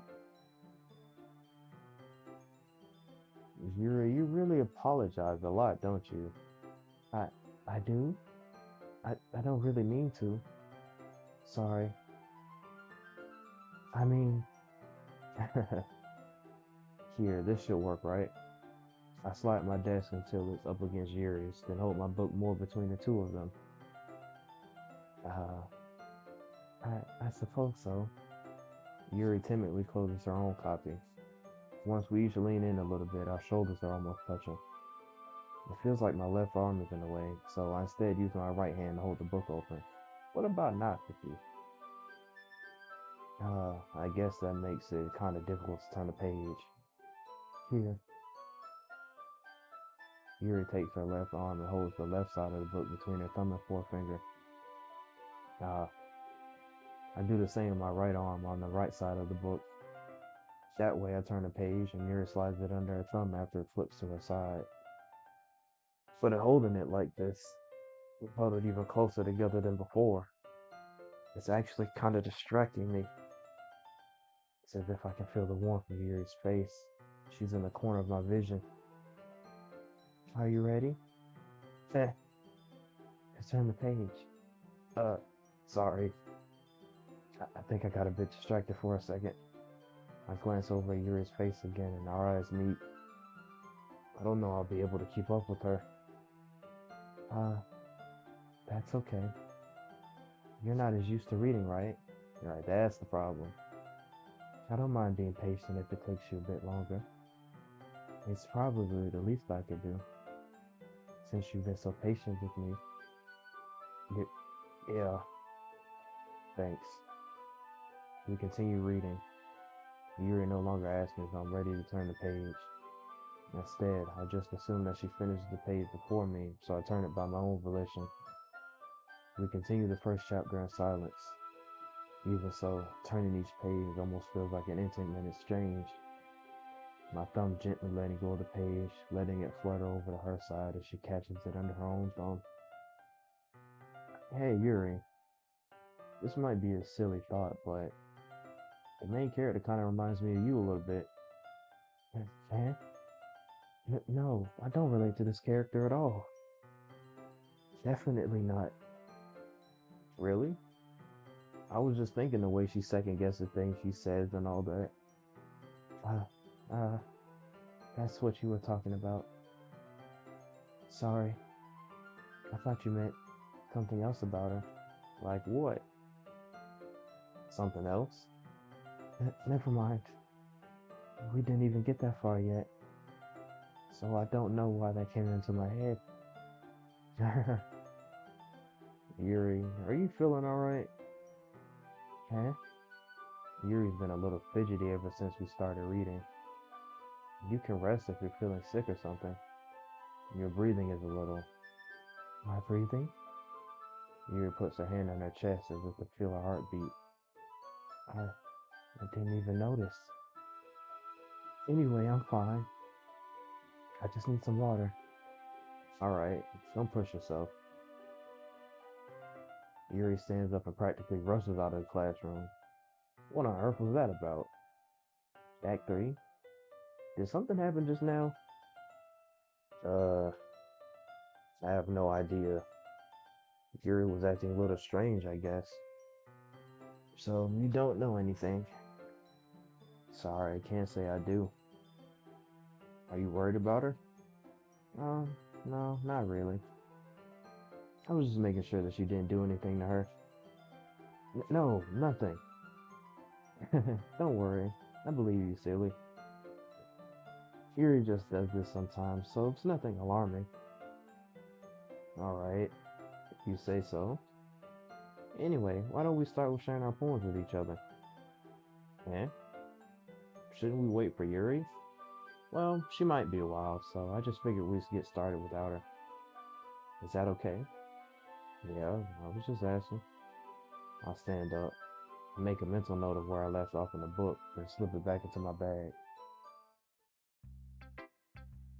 I didn't get to spend any time with Natsuki today. Hmm. Well, it's not terrible, but it's pretty disappointing after your last one. Sorry, I wasn't as catered to you. Then again, if this one was as good as your last one, I'd be completely pissed. Well, I guess I wanted to try something a little different this time. Fair enough, you're still new to this, so I wouldn't expect you to find your style right away. I mean, everyone in the club writes really differently from each other. Maybe you'll find a little influence from all of us. For instance, I noticed that you were spending some time with Yuri today. I mean, she practically dragged me, but not that I care who you spend your time with. After all, I was taught to never expect anything from anybody. Growing up the way you did, sweetheart, I can see why you thought that. And I'm sorry that she dragged me away. So it's not like I was waiting for you or anything. That's what I tried to tell her, but she didn't care. Still, you should at least look over my poem. You'll probably be able to learn something from it.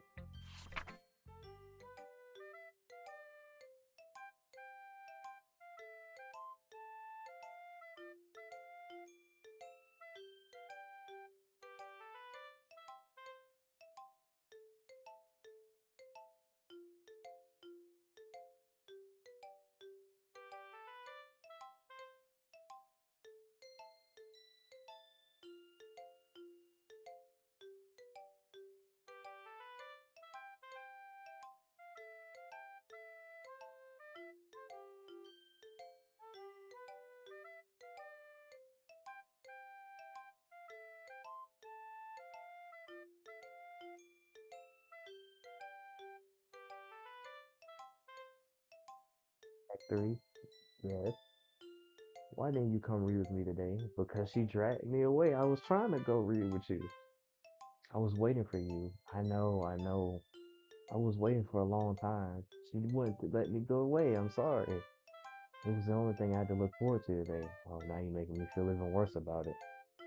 Why did you ruin it? I didn't try to. You like Yuri more?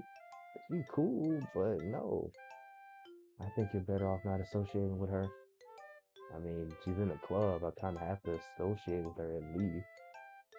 Are you listening to me? Yes. Yuri is a sick freak. That should be obvious by now. So just play with me instead. Okay, you don't hate me, D.A.C, do you? Not at all, Natsuki. Do you hate me? Absolutely not. Do you want to make me go home crying? I would never. The club is the only place I feel safe. Don't ruin that for me. Don't ruin it. Please, just stop talking to Yuri. Play with me instead.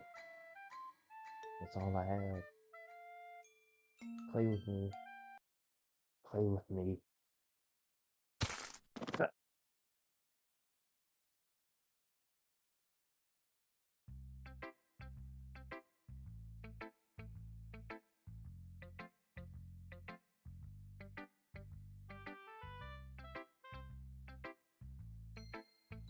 Monica, how are you feeling about my poem?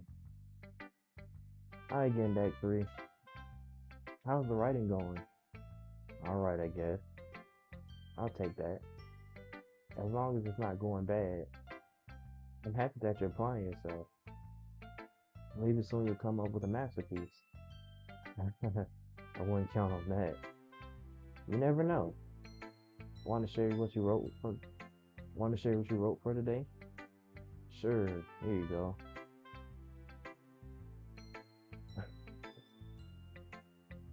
Somebody need to call the chiropractor for sure. I don't think that's. I don't know if that's fixable. I give my poem to Monica. All right. Great job, Deck 3. I was going ooh in my head while reading it. It's really metaphorical. I don't even know what I wrote, so I'm glad you feel that way. I'm not sure why, but I didn't expect you to go for something so deep. I guess I underestimated you. It's easiest for me to keep everyone's expectations low. That way, it always counts when I put in some effort. That's not very fair. Well, I guess it worked anyway. You know that Yuri likes this kind of writing, right? I mean, it was kind of like half Yuri, half Natsuki, but writing that's full of imagery and symbolism. Sometimes I feel like Yuri's mind is just totally detached from reality. I don't mean that like it's a bad thing though, but sometimes I get the impression that she's just totally giving up on people. You know, Monica, you have a habit of saying a lot of slightly negative things about people that you feel like I gravitate toward. It'd be a coincidence. She spends so much time in her own head that it's probably a much more interesting place for her. But that's why she gets so happy when you treat her with a lot of kindness. She dragged me away, but okay, it's cool.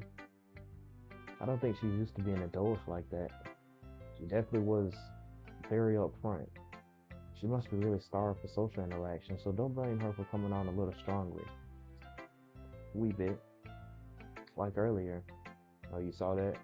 I think if she gets too stimulated, she ends up withdrawing and looking for alone time. Suddenly, the door opens. Yuri! I'm back. Where's Natsuki?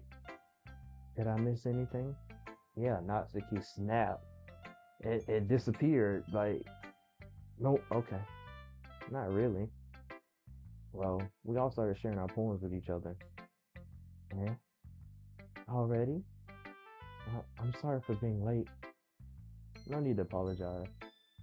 We still have plenty of time, so I'm more glad that you took all the time you needed. Alright. Thanks, Monica. I suppose I should go get my poem now. But anyway, you want to read my poem now? I like the way this one turned out, so I hope you do too. Save me. The colors they want. Bright, beautiful colors, flashing, expanding, piercing, red, green, blue, and endless cacophony of meaningless noise. The noise, okay, too far. Hold up. The noise, it won't stop. Violent, grating, waveform, weaking, screeching, piercing, sine, cosine, tangent, like playing a chalkboard on a turntable, like playing a knife on a breathing rib cage, and this something of meaningless. Delete her. I feel like this is one of those things where if you take the time to look at the missing letters, it'll be a message. But I ain't that smart. And who was her? Uh, Sorry, I know it's kind of abstract. Were you staring at me the whole time like that? I'm just trying to, well, never mind. There's no point in explaining her. Er, Sorry, I'm still thinking about that poem. There's no point in explaining. Anyway, here's Monica's writing tip of the day. Sometimes you'll find yourself facing a difficult decision. When that happens, don't forget to save the game. You never know when, um, who am I talking to? Can you hear me? Tell me you can hear me. Anything. Please help me. Okay, good. Because I'm thinking about looking at the wiki, but I don't want to get too spoiled. That's my advice for today. Thanks for listening.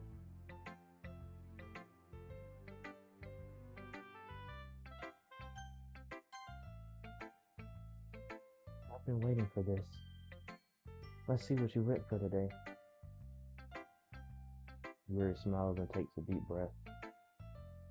I like just holding it. I mean, the poem turned out good. It's, well, there are some things that you could work on, but that doesn't really matter. It feels like anything written by you is a treasure. That came out a little awkward, but let's move on. Here's the poem I wrote. You don't have to like it or anything. Jesus. Hi, Siri. No, not you, Siri. I said Jesus. That's okay, Siri. Thank you. Wheel, a rotating wheel, turning on the ax, turning an axle, grinding. Let's say bolt head, linear gearbox, falling sky, seven holy stakes, a dock ship, a portal to another world, a thin rope tied to a thick rope. What a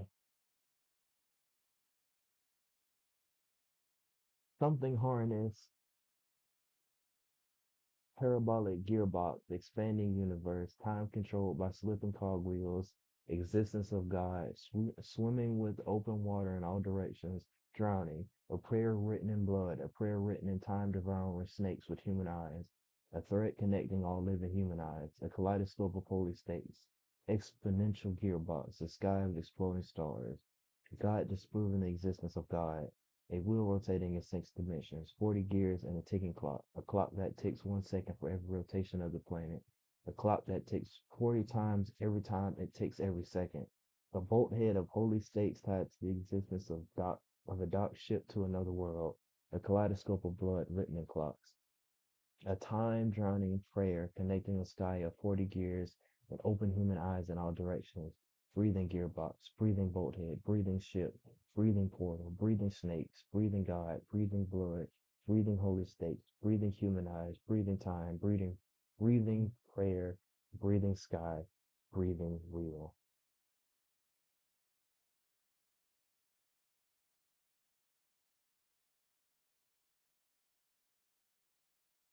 Okay, Yuri. I haven't really listened to Coldplay, but I can imagine.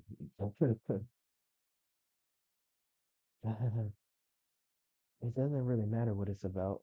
It sounds like it's about a breathing wheel and a lot of other things that breathe. My mind has been a little hyperactive lately, so I had to take it out on a pen. On my pen? Uh, that is, a pen fell out of your backpack yesterday, so I took it home for safekeeping and a pen. I, I just really like the way that it writes. So I wrote this poem with it. You're making this weird, and it's too silent. And now you're touching it. Uh, I'm okay. What did I just? Can we pretend this conversation never happened? Can we turn the music back off? You can keep the poem though. Um, you have unlocked a special poem. Would you like to read it? After the last one, sure. A joke. A man walked into a club. In the club, there was a girl who liked him very much. They spent some time together, then she liked him even more. One day, the girl realized she was in love with him. Before disaster could happen, a third party intervened with her programming. Suddenly, the girl hated herself for being in love. This contradiction caused the script to derail. The universe started to collapse, but she killed herself just in time.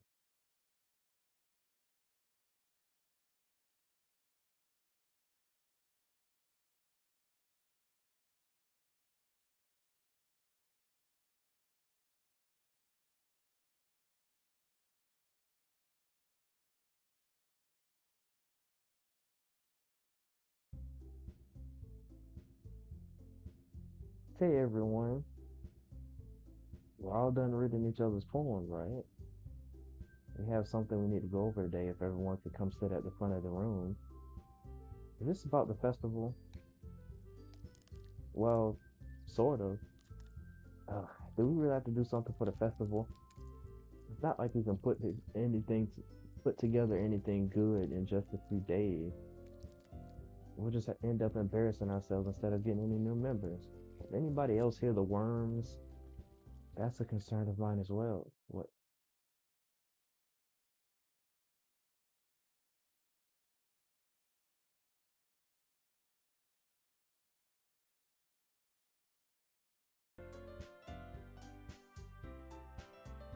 I don't. Excuse me? I don't really do well with last minute preparation. Don't worry so much. We're going to keep it simple, okay? Look, I know everyone's been a little more lively ever since D.A.C joined and we started with some club activities, but this isn't a time for us to become complacent. We still only have 4 members, and the festival is our only real chance to find more, you know? What's so great about getting new members anyway? We already have enough to be considered an official club.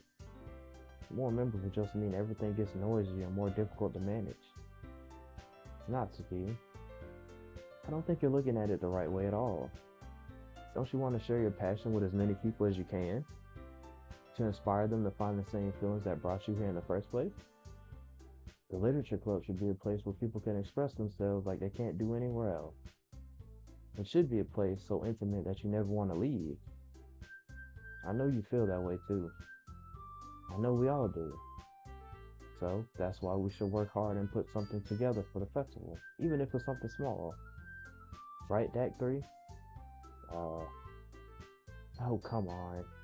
You can't take advantage of D.A.C 3 to agree with you because he doesn't know how to say no to anything. Ain't make me sound like I ain't got a backbone. Look, Monica, do you really think any of us here join the club with other people in mind? Yuri never even talked until D.A.C 3 joined. As for me, I just like it better than I do at home. Way better than home, from what I hear. And D.A.C 3 isn't even passionate about literature in the first place. Excuse me. And that's everyone. Yeah, there's absolutely nobody else who was here before, ever. Sorry, but you're really the only one who's interested in finding new members. The rest of us are fine like this. I know you're present and all, but you should really consider your opinions for once. Or consider our opinions for once. Mm. Monica is clearly taken aback by Natsuki's words. That's not true at all. I'm sure Yuri and Dactyl want to get more members too, right? I don't know about Yuri, but I'm kind of indifferent. If I showed as much enthusiasm as Monica wanted, then I'd probably be lying. Still, if it's up to me to rescue the situation, um, no, Natsuki's right, isn't she? This club, it's nothing more than a place for a few people to hang out. Why did I think that everyone here saw it the same way as I did?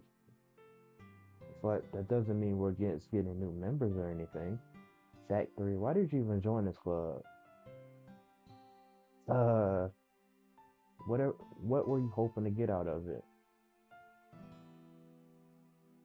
Well, that's not really something I can be honest about, is it?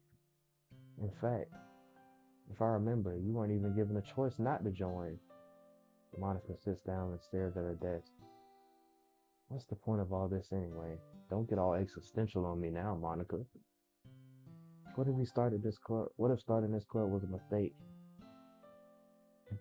Booze, Monica. MC joined the club for booze. Right.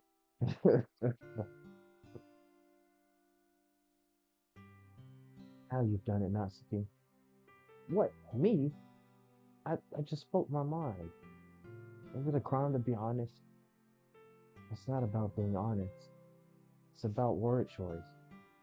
Besides, you have no right to speak for everyone else in the club like that. You didn't even say nothing if we being fair. You don't understand at all. I just want a place that feels nice to hang out with a few friends. Yeah, I get that. Is there a problem with the club being that for me? Absolutely not. There aren't there aren't many other places like that for me. And now Monica wants to take it away from me. But you never know if you're gonna like the new members or not. I'm still on the fence, but like me enough.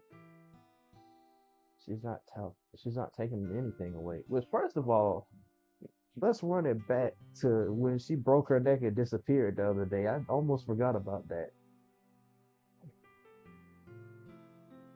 No, Deck 3.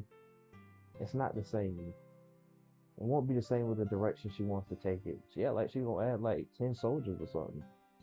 If I wanted that, then I could have just joined any other stupid club. But this one, I mean, at least for a little bit of time, things were nice. Natsuki starts packing up her things. Where are you going? I'm going home. I feel like I don't belong here right now. That's not true. Natsuki. Natsuki ignores Yuri and walks right out the classroom. This is sad. I don't know what to do. Well, do you have an opinion on the festival? I don't know.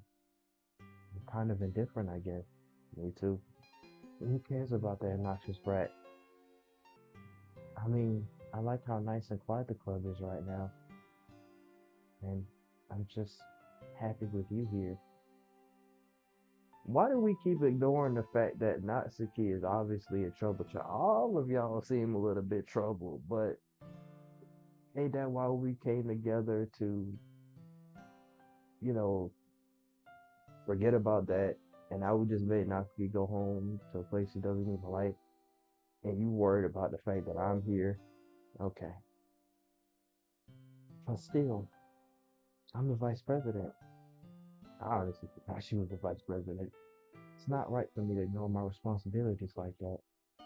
Nobody will cry if she kills herself. Wait, whoa, hold up, Yuri. Uh,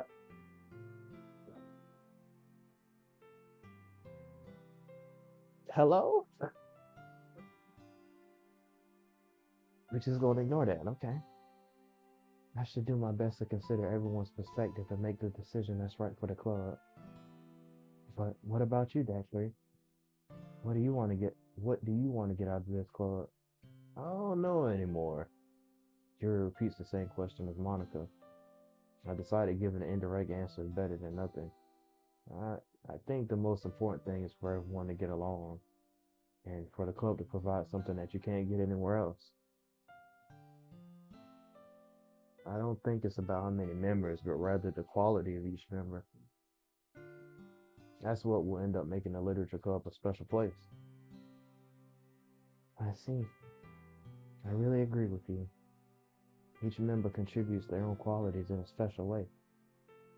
With each change in members, the identity of the club as a whole will change too.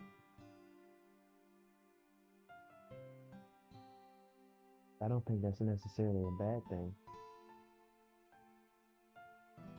Yuri, you got a little stepping out of your comfort zone once in a while. So if you would like to help Monica with the festival, then I'm on your side as well. Um, you don't want to get that checked out? Okay. All right. Well, maybe we can all talk to Natsuki tomorrow. Yuri nods. Hey, Yuri.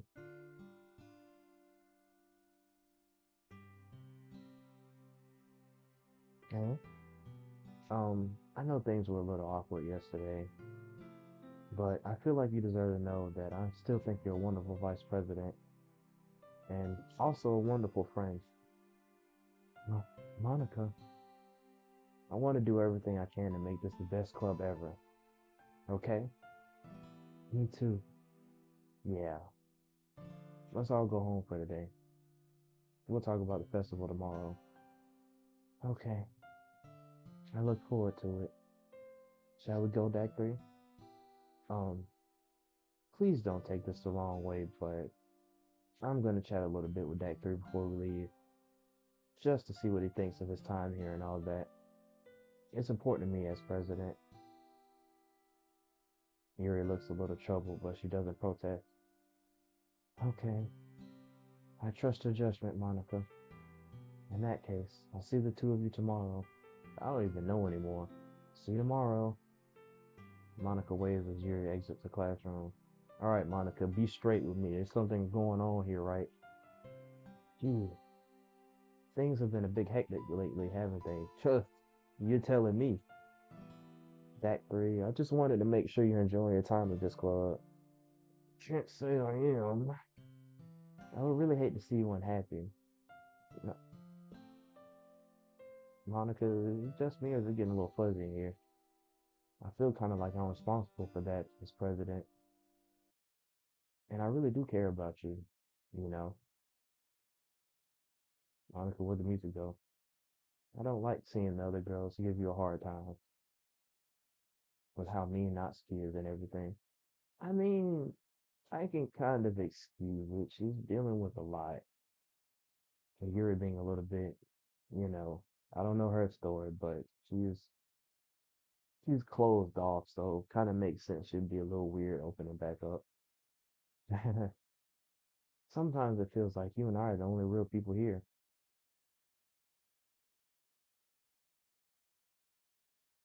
What do you mean by that? You know what I mean? Do I know what you mean? But it's weird because in all the time you've been here, we've hardly got to spend any time together. Uh, I mean, I guess it's technically only been a couple days. This couple days feel like weeks. Sorry, I didn't mean to say something weird. There are just some things I've been hoping to talk about with you. Things I know only you could understand. Like what? That's why. Wait, not yet. No.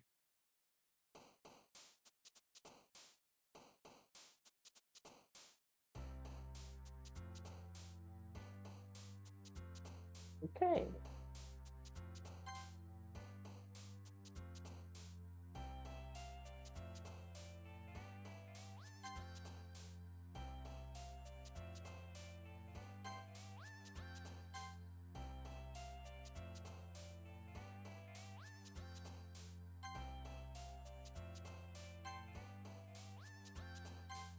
Uh,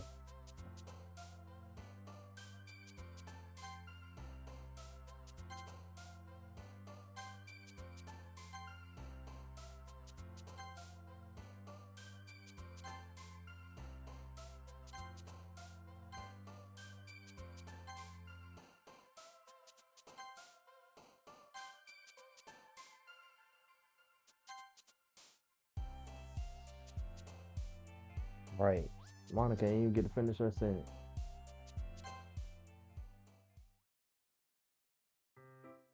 Hi, Deck 3. Hello, Yuri. I've been waiting for you. Are you ready to continue reading? What about Natsuki? I brought my best tea today. Monica, there's Natsuki. I told you not to. Ugh, is she really late again? And considering as usual, Natsuki. Excuse me? Must you always interrupt my conversations with your incessant yelling? Yuri, what's gotten into you? What are you talking about? You say that like I do it on a regular basis or something. I just wasn't paying attention, okay? I'm sorry. Seriously, what's gotten into you lately? Yeah, like we was just gonna be nice to her to help her feel more comfortable about getting more members. Look, I did some thinking about yesterday. I was a little more hostile than I meant to be. I guess I really felt threatened or something. But I know this is something we're doing together. Another new member wouldn't hurt as long as they're cool. See, this is what we were supposed to lead up to, Yuri. And I guess another girl would be nice this time. I'm sorry I was born a boy. So, Natsuki, nobody cares. Dang! Why don't you go look for some coins under the vending machines or something? Jesus Christ, Yuri. Me too, Natsuki. I don't understand.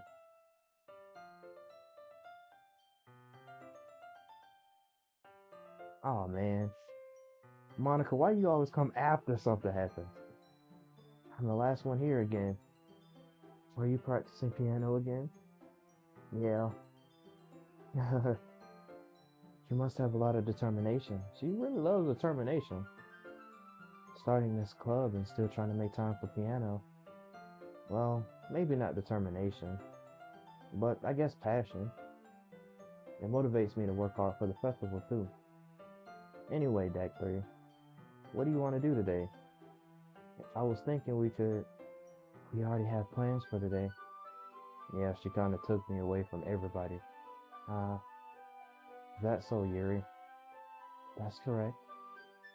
D.A.C is already engaged in a novel that we're reading together. Aren't you glad I've already got him into literature, Monica? I, I suppose. I was just, actually, it doesn't matter. It really doesn't. You guys can do whatever you want. Monica, you don't have to just give up like that. Yes. Thank you for understanding, Monica. Yuri, what was that face? Actually, I have a request. Do you mind if I make some tea first? Not at all. Thanks very much. If there's one thing that can make my reading time here any better, it's a nice cup of tea. Not to mention for yourself as well. Yuri stands up and makes her way to the closet. I follow and watch as she retrieves a small water pitcher from the shelf, the kind with a filter inside. Can you hold this for a second? Sure. Yuri hands me the water pitcher and also fetches an electric kettle. I'm going to plug this in at the teacher's desk and then I'll go get some water. She walks past me and sets the kettle down on the teacher's desk. I simply watch her movements. To my surprise, the way she moves really contrasts her speaking mannerisms, especially because of her long legs. Yuri appears elegant and methodical. Okay, may I have the water pitcher? Thanks, I'll be right back. I might as well walk with you. That's okay. You stay here. It won't take long. Pitcher in hand, Yuri hurries out the classroom. So you forced me to hang out with you and then you immediately ditched me. Okay. Ah, did Yuri leave you again? Yeah. No, it's not like that this time. She's just filling up the water pitcher to make tea. Oh, okay. Sorry for misunderstanding. She was trying to take her opportunity, that's what it was. 10 minutes passed. Good lord, girl, how long did it take to get some water? Yuri said it wouldn't take long. There's something holding her up. I'm bored just waiting here, so I decided to go looking for her. Let's see. The most logical place for Yuri to be would be the nearest water fountain. The music dimming means that the music plays in the classroom on full blast all day. Okay. I start heading down the hallway. Hello. Hello. Hello. Hello. What's that noise? It's coming from around the corner. It sounds like breathing. A sharp inhale, like someone is sucking the air through their teeth. Are they in pain? I reach the corner and peer around it. Yuri? Yeah,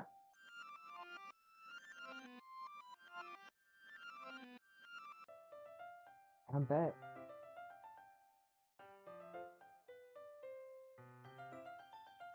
Thanks for waiting patiently. Act 3, do you like oolong tea?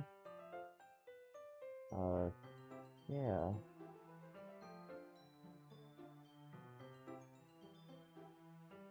Yeah, I just noticed it. Anything is fine. Oh, my bad. Anything is fine. Very well. Yuri sets the temperature on the kettle to 200 degrees. Yeah. Now it's time to get the teapot.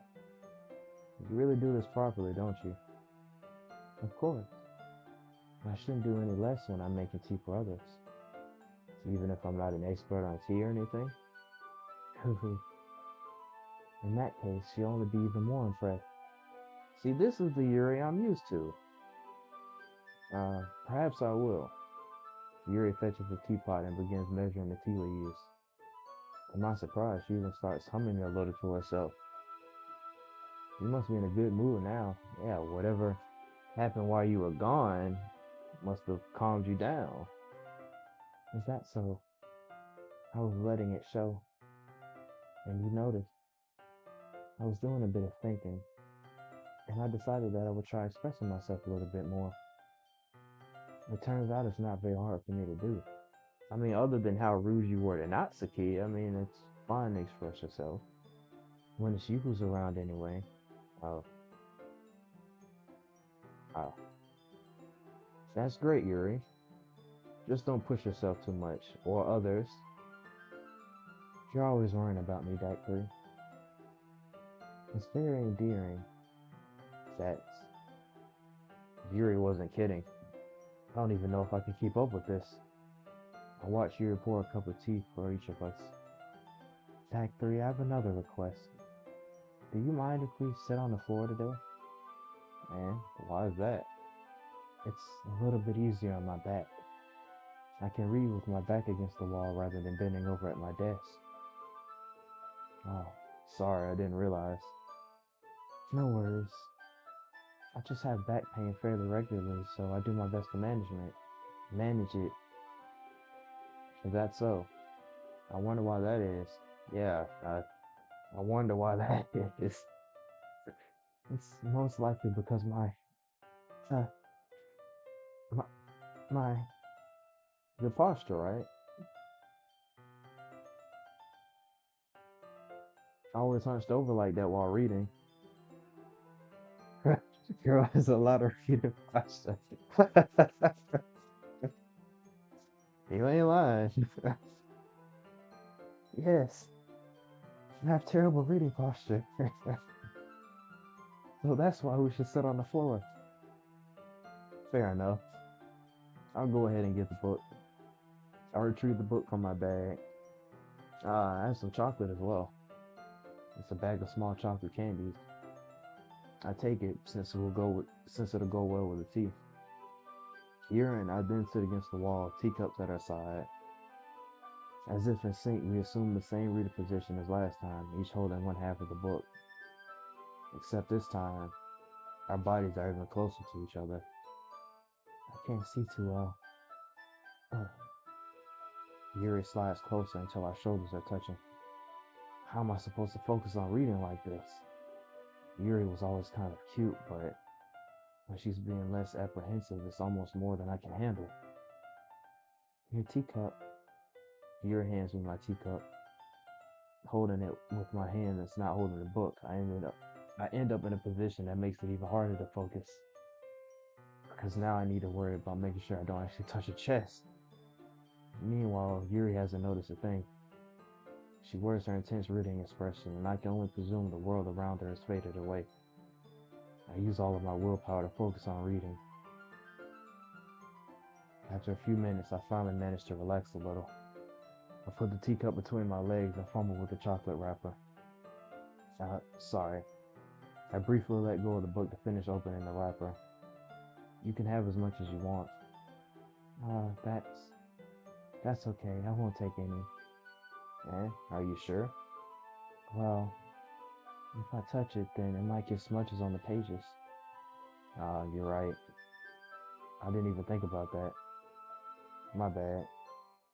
No need to apologize. I'll hold the book, okay? Are you sure? Of course.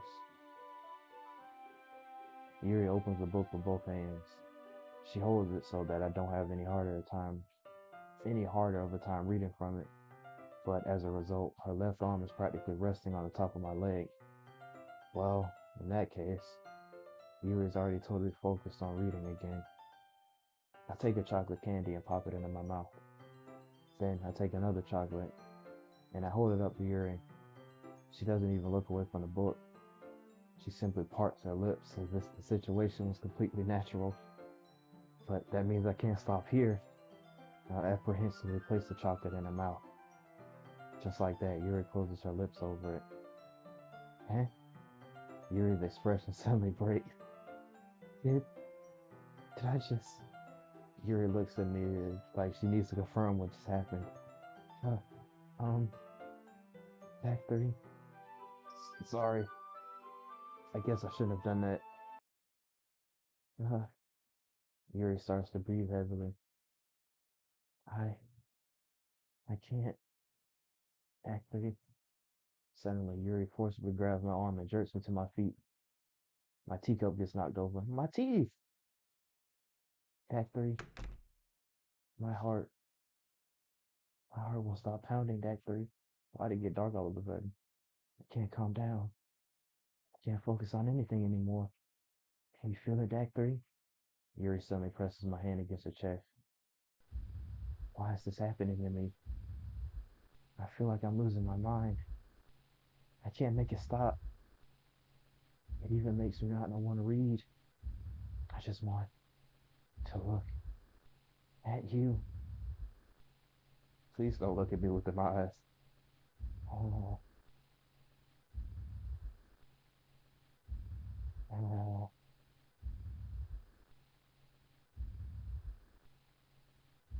oh. Yuri, stop looking at me like that. Oh, Jesus Christ, Monica. Uh, um, it's time to share poems. Phew! Is Natsuki even still here?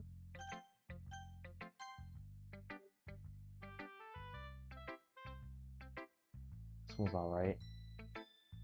Alright. Well, yeah, about as good as yesterday's anyway. And she used to have so much enthusiasm about reading my poems. Still can't really tell how much you actually care about writing, but either way, you're doing alright. Even though you're not really spending time with anyone but Yuri. I literally trying. I still think it's nice to have activities that we all participate in. So you better keep working hard. So we just don't ignore the fact that she made you cry earlier. Okay.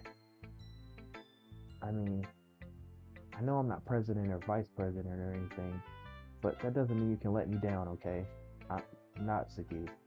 Last time it was all about you. I'm trying, and Yuri just won't let me. So at least read mine too for now. But just to be clear, this poem means a lot to me. So read it carefully, okay? I don't know how else to bring this up, but there's been something I've been worried about. The year has been acting kind of strange lately. You've only been here a few days, so you may not know what I mean, but she's not normally like this. She's always been quiet and polite and attentive, things like that. Okay, this is really embarrassing, but I'm forcing myself to suck it up. The truth is, I'm really worried about her. If I try talking to her, she'll just get mad at me again. I don't know what to do. I think you're the only person that she'll listen to. I don't know why. But please try to do something. Maybe you can convince her to talk to a therapist. I've always wanted to try being better friends with you, and it really hurts me to see this happening. I know I'm gonna hate myself later for admitting that, but right now I don't care. I just feel so helpless. So please see if you can do something to help. I don't want anything bad to happen to her.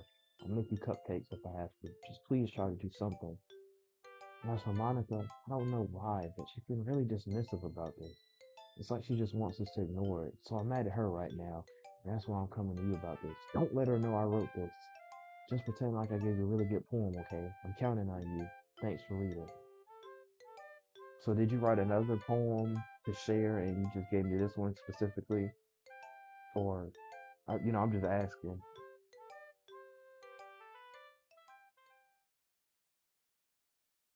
I changed my mind. Ignore everything you just read. Natsuki, there's no point in trying to do anything. It's Yuri's own fault that she's so unlikable. Can you hear me, Dak 3? If you would just spend more time with Monica, all these problems would go away. Yuri and I are too messed up for someone as wonderful as you. I wouldn't say that. Just think of Monica from now on. Just Monica. Just Monica. Just Monica. Just Monica. Just Monica.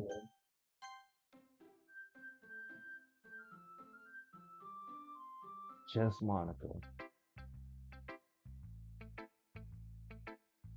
I know what it is. But okay. Okay. Finally. Yuri holds my poem to her face and takes a deep breath. I love it. I love everything about it. Act 3. I want to take this home. Will you let me keep it? Please? Sure, I don't care. You're too nice to me, Dak 3. I've never met anyone as nice as you. I could die. Please don't. Not really, but can't just be saying that. People go missing in these type of stories. I just don't know how to describe it. It's okay to be feeling this way, right? It's not bad, right? Yuri holds my poem to her chest. I'm going to take this home with me and keep it in my room. I hope that makes you feel good when you think about me having it. I'll take good care of it. I'll even touch myself by reading it over and over. I'll give myself paper cuts so your skin oil reaches my bloodstream.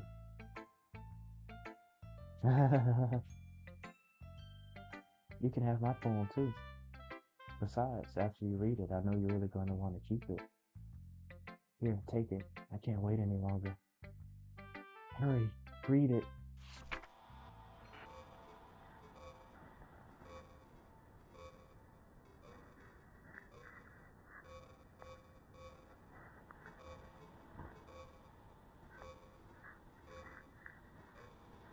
Oh, that's funny. The blood is moving with the words. Uh, do you like it? I don't like the way you're looking at me, Yuri. I wrote it for you. In case you couldn't tell, the poem was about. Yeah, I totally got that from reading that. More importantly, I've endowed it with my scent. See, I'm not the most thoughtful person in the club. Might think just a little too much, Yuri. I, I think I'm going to vomit.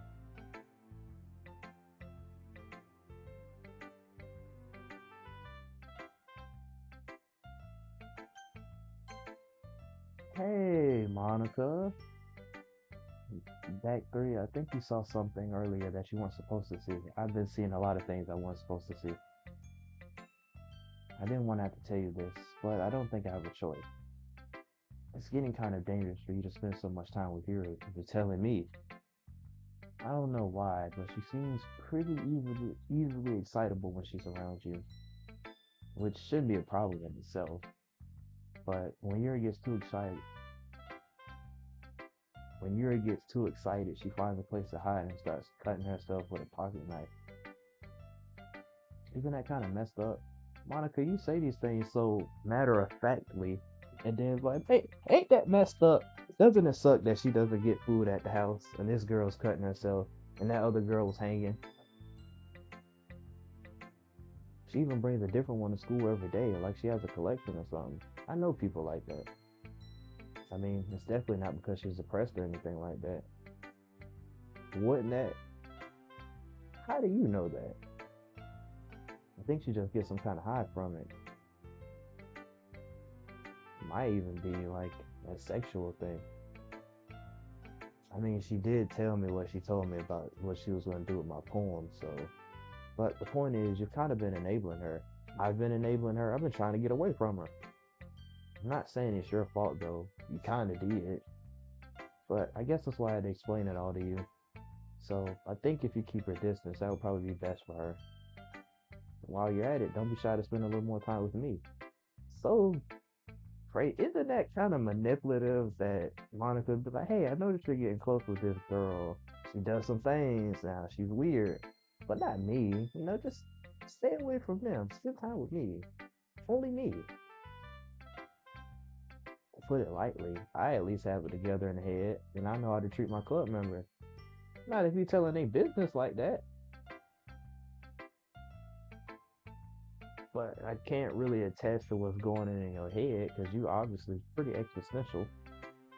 Anyway, I guess we won't worry about your poem. Yeah, Kiri has it. Kiri should have at least had the courtesy of letting you finish sharing it before taking it. Well, whatever. If it makes her happy, I won't stop her. So you're enabling her too. As for mine, I worked really, really hard on this poem, so I hope that it's effective. Here goes.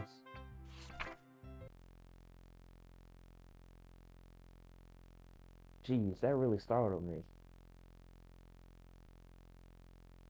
Your poem turned into a blue screen, Monica. Um, well, I guess I kind of messed up at writing this poem. I was just trying to. Never mind. Let's just move on. Yes, no. Yes. I can't convince myself to go to therapy when I'm the happiest I've ever been. I'd rather keep this up until I blow my cover and someone takes me to the emergency room. Hmm.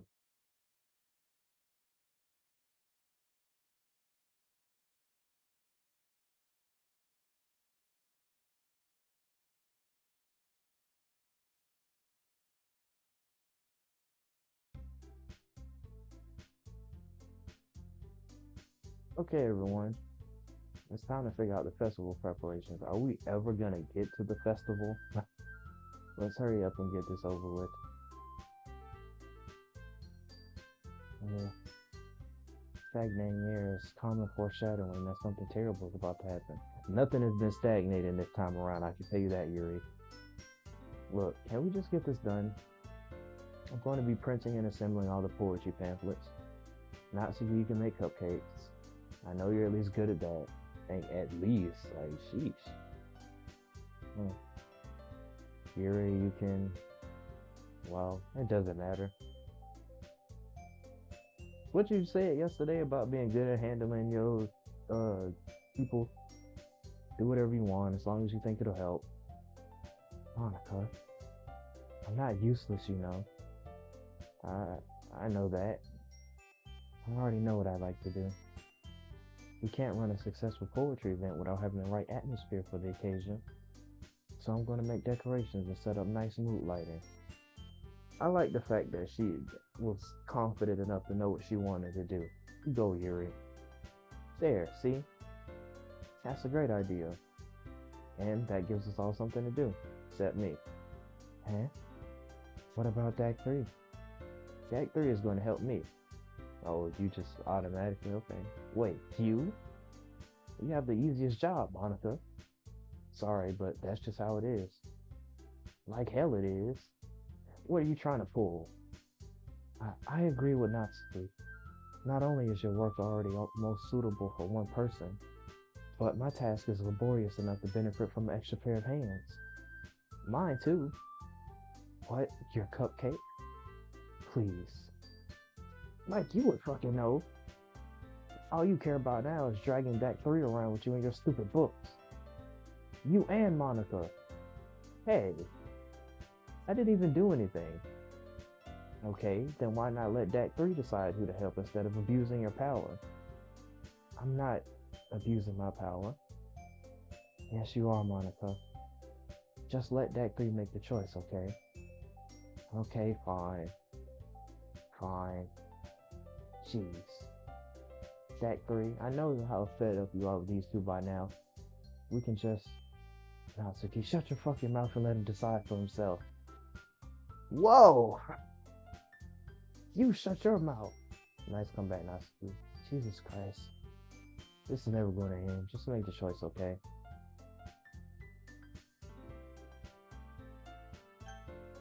Huh? But...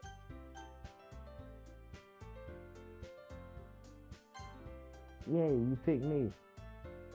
We can meet at your house this weekend. I promise it'll be fun. Is Sunday okay with you? Are you fucking kidding me? This isn't fair at all. It is fair, Natsuki. It's what he chose. And then we have a choice. No, it's not fair. Giving us all this work and then taking that free for yourself. What a shameful thing to do. Yuri, I didn't even give you any work. You decided it for yourself. You're being a little unreasonable here. I'm being unreasonable? I don't like the look in your face, Yuri. Monica, I can't believe how delusional and self-important you are.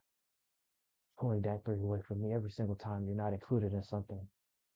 Are you jealous? Crazy? Or maybe you just hate yourself so much you take it out on others. Yuri, here's a suggestion. Have you considered killing yourself? Yuri! It would be beneficial to your mental health.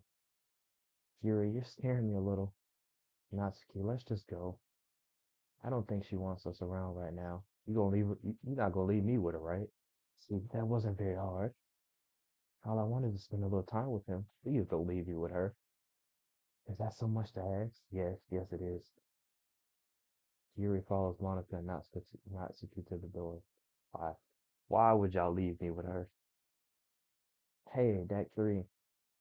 Yuri's really something, isn't she? Monica giggles as Yuri pushes her out the door. That's something to say.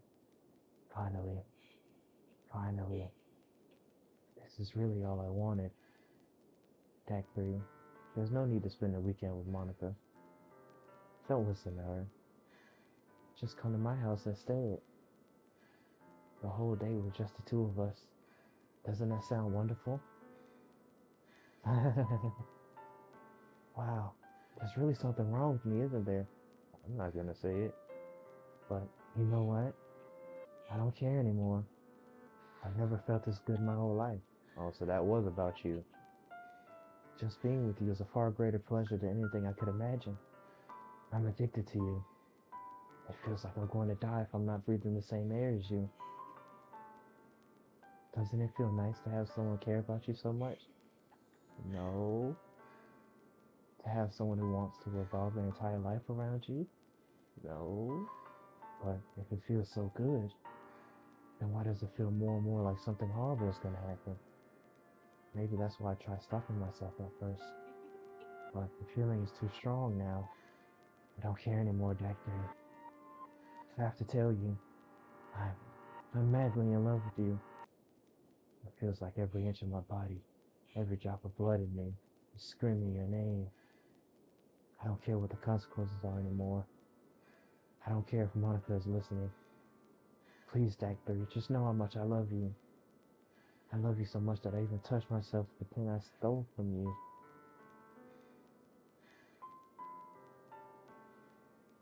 Oh, Yuri, good to know. I just want to pull your skin open and crawl inside of you. I want you all to myself. And I will be only yours. Doesn't that sound perfect? I might like crazy, but I think this is just it's too far. Tell me that through. Tell me you want to be my lover. Do you accept my confession?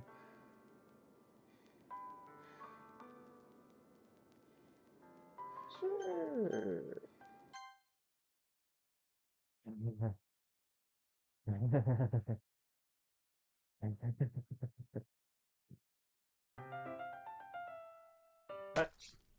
Yeah, Yuri, Yuri, what?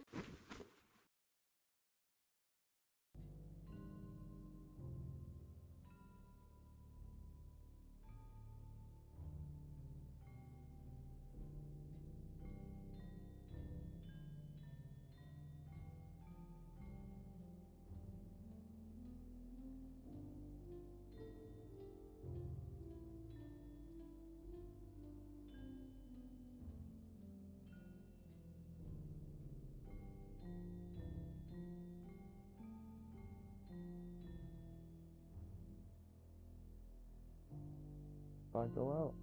Am I still streaming?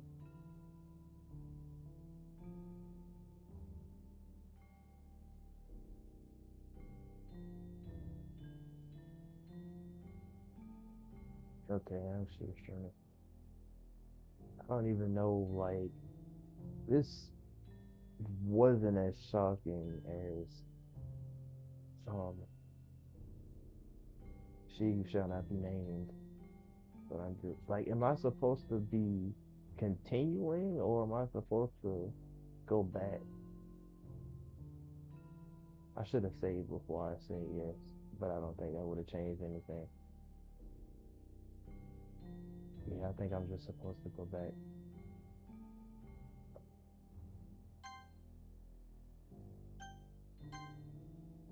Yes. Okay, we're back. I want to be back.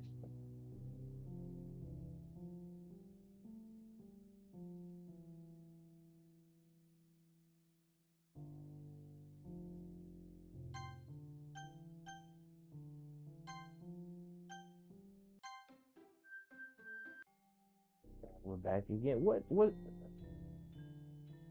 Oh, you can hit skip.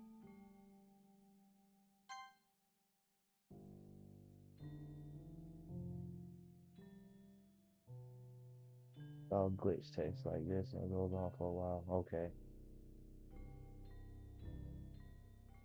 Because the game just wasn't gonna let me get go back until I got through it. I can't believe I've been streaming for 4 hours.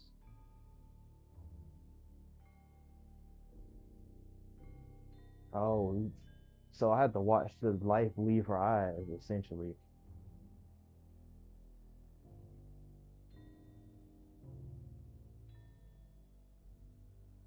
I did not like that. All right, it's festival time. Uh, we literally went to the festival.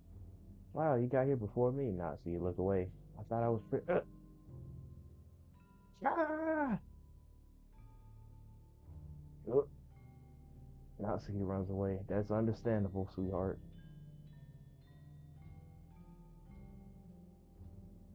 I'm here. Act 3, did something happen? A lot happened. Natsuki just ran past me. Oh, oh.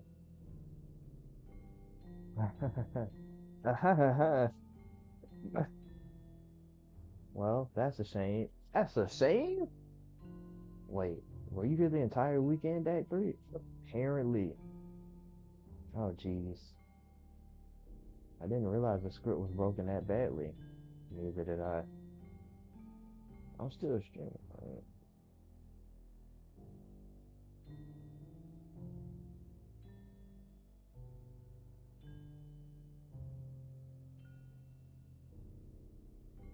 Okay. I'm super sorry. It must have been pretty boring. Boring. I literally had to watch Yuri's lifeless body go limp. Uh, don't even know what to say to that. I'll make it up to you, okay? How could you possibly make it up to me, Monica? Just give me a sec. Remove character Yuri. Yuri deleted successfully. Move Natsuki. I'm almost done. I just want to have a cupcake real quick. So, wow. Monica lifts the foil from tray and take the cupcake.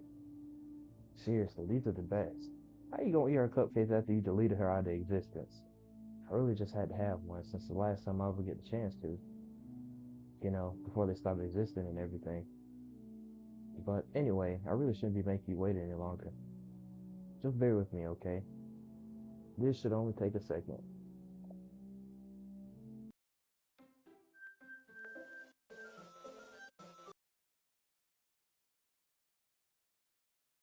Can you hear me? Is it working? Hey, there you are. Oh, my head hurts.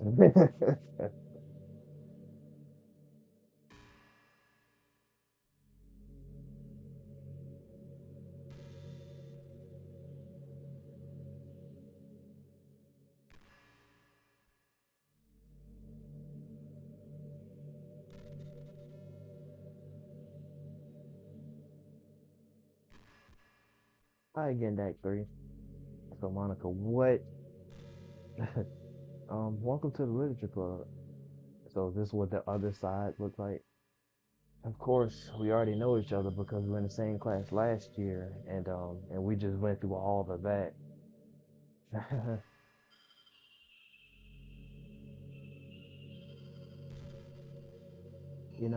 I guess we can just skip over that stuff at this point.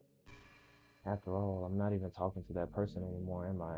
I mean, technically, I'm still Dak 3. Is that you in the game, whatever you want to call him, my name? I'm talking to you, Dak 3. Yeah, me. Now that I think about it, I don't really know anything about the real you. In fact, I don't even know if you're a boy or a girl. Well, I guess it doesn't really matter. Wait, you do know I'm aware that this is all a game, right? Yeah, I kind of thought that. Could it be possible that you didn't know that? That doesn't make much sense. I even told you right in the game's download page, didn't I? What? Man, if only you had paid a little more attention, this would have been a little bit less awkward. Well, anyway, now that that's out of the way, I guess I owe you an explanation. Yeah, about the whole thing with Yuri. Well, it kind of started to mess with her, and I guess it just drove her to kill herself. It's not funny, Monica. I'm sorry you had to see that, though. I had to sit there for the whole weekend. Also, the same thing happened with Sayori. Gosh, it's been a while since you've heard that name now, hasn't it? Yeah. Yeah, it's because she doesn't exist anymore. We just got rid of her, okay? Nobody does. I deleted all their files. I was hoping it would be enough for me to try to make them as unlikable as possible, but for some reason nothing worked. Well, it's true that I made a few mistakes here and there since I'm not very good at making changes to the game. But no matter what I did, I just kept spending more and more time with them. You made them fall in love with you. I didn't make them fall in love with me. I literally didn't do anything with Sayori. Stop making Sayori more and more depressed would prevent her from confessing to you. And amplifying Yuri's obsessive personality backfired too. And it just made her force you not to spend time with anyone else.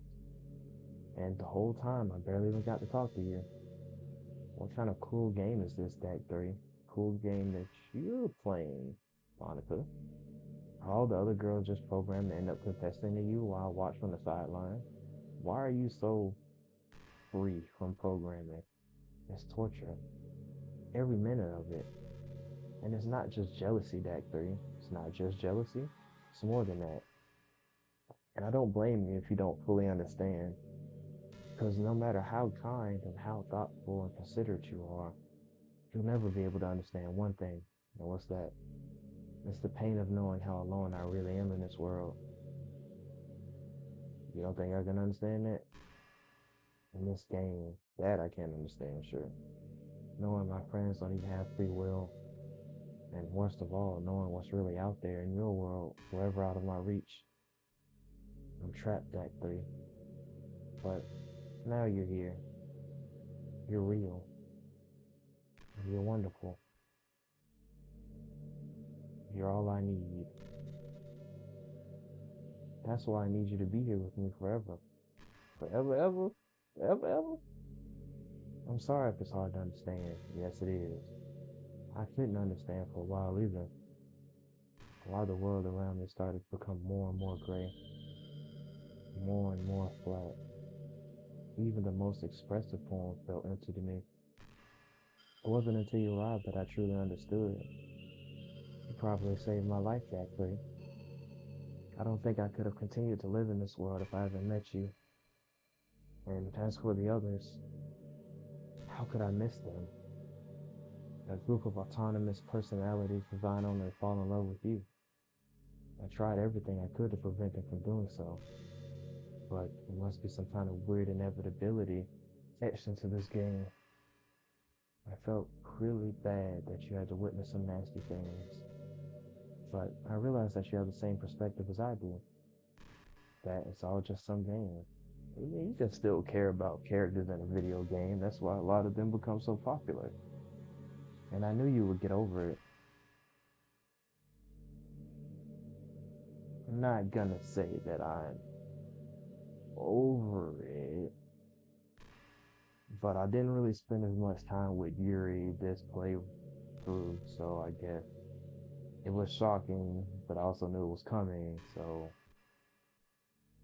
that being said, Dexter, I have a confession to make. I'm in love with you. Isn't that paradoxical, considering the fact that you literally deleted everybody else because you didn't think it would matter, because they're autonomous beings that are only programmed to fall in love with me. But because you have free will over them, you still fell in love with me. So at the end of the day, you're an autonomous being with just a bit more control than everybody else around you. You are truly the light in my world. You don't even know me like that. When there's nothing else in this game for me, you're here to make me smile. Will you make me smile like this every day from now on?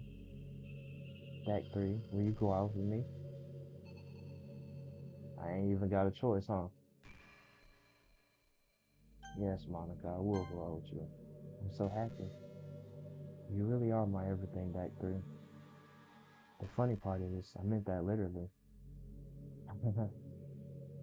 There's nothing left here, just the two of us. We can be together forever. Seriously, I don't even think time is passing anymore. It really is a dream come true. I worked so hard for this ending, Act 3. The game wouldn't give me one, so I had to make one myself. Which is kind of weird because I feel like in most games like this, Monica would just be the one you have to maybe play through all the other girls and then, you know, then you'd be able to romance her. But she's just saying, F that, I'm deleting the girl. The script is broken at this point, so I don't think anything will get in the way anymore. And you wouldn't believe how easy it was to delete Natsuki and Yuri. I mean, there's a folder called characters right in the game directory. It kind of freaked me out how easy it was. Well, you're playing on Steam, so it's actually a bit more difficult. To get to the game directory, I had to go into the game's properties and find the Browse Local Files button. Imagine if you could delete your own existence with the click of a button. Well, I guess on the plus side, it gave me an easy out if things didn't go my way. Thankfully, it didn't come to that. I'm really curious to see how long she talks.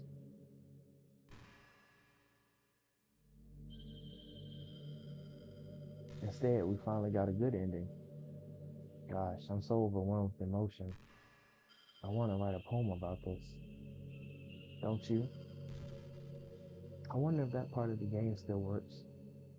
I guess there's only one way to find out, right? As long as you let her, okay.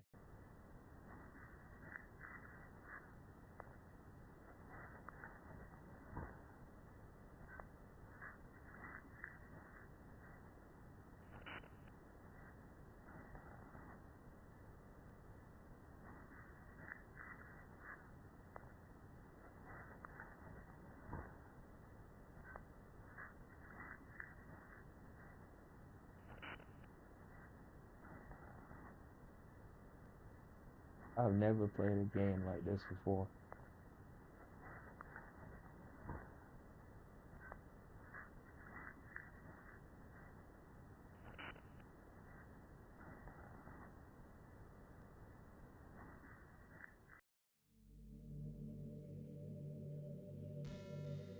You write a good poem today? Alright. What she said I had to do, go to the game directory,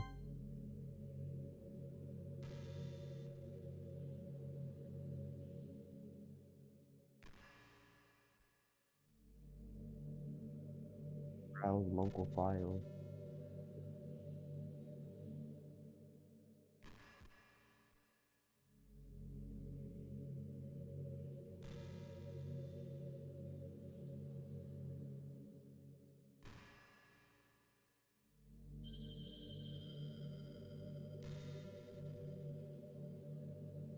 How do I get to the files? What she say? Browse local files.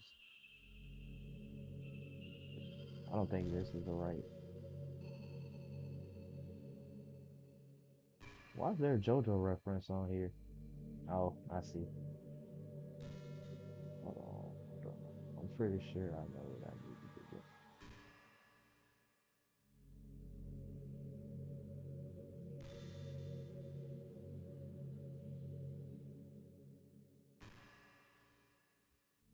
That's not what I meant to do. Okay.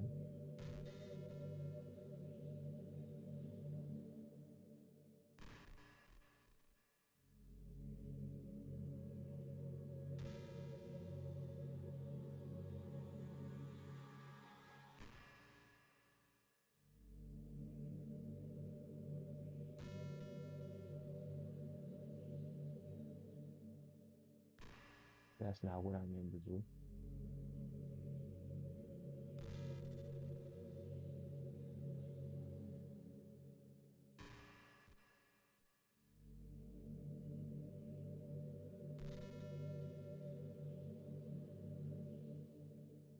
C program file, Steam apps, common.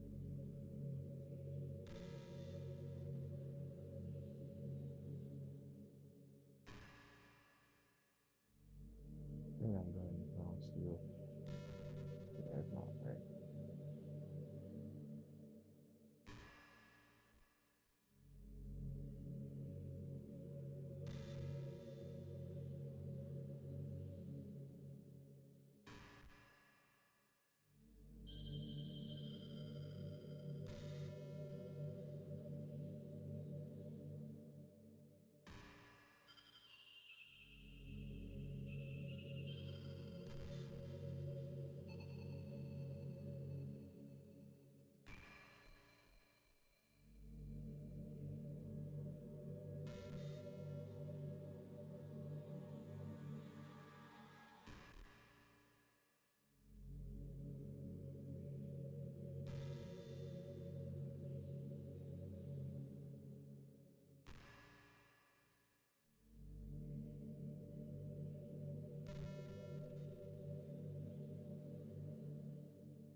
Something I'm gonna use.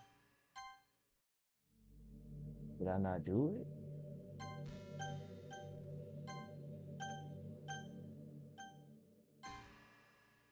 It said delete Monica.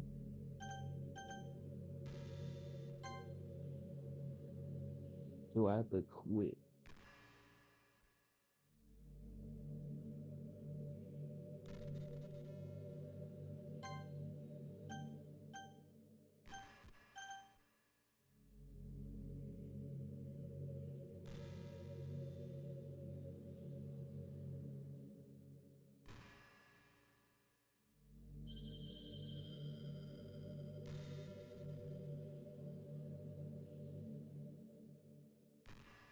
She ain't doing.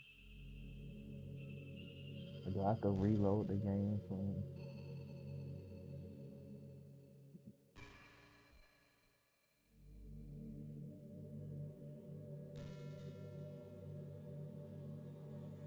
try clicking to the next level?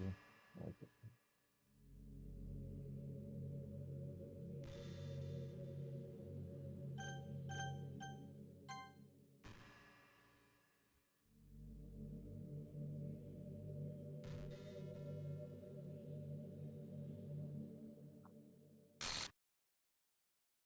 what's happening? Okay, Act 3 was happening to me. I didn't know she was gonna get deleted mid game. It hurt so much. Help me, Deck 3. And to be fair, how do you think the girls felt? Please hurry and help me. Monica does not exist. Help me.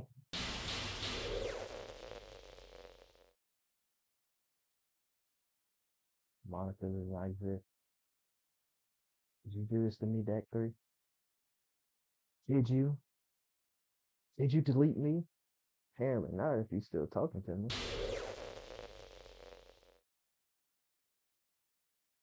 How could you? How could you do this to me?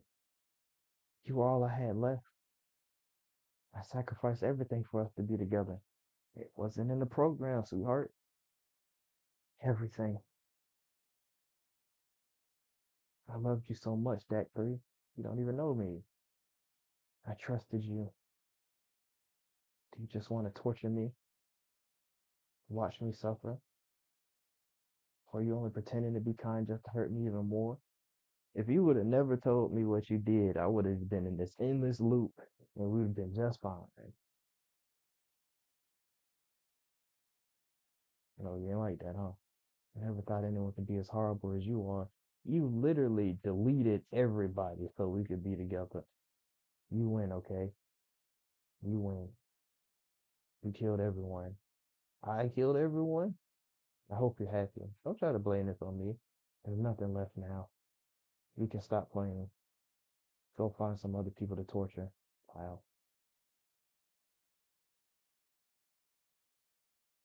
Act 3. You completely, truly make me sick. I'm supposed to feel bad. Goodbye. And the first time or the last time I done heard that, I'm sure.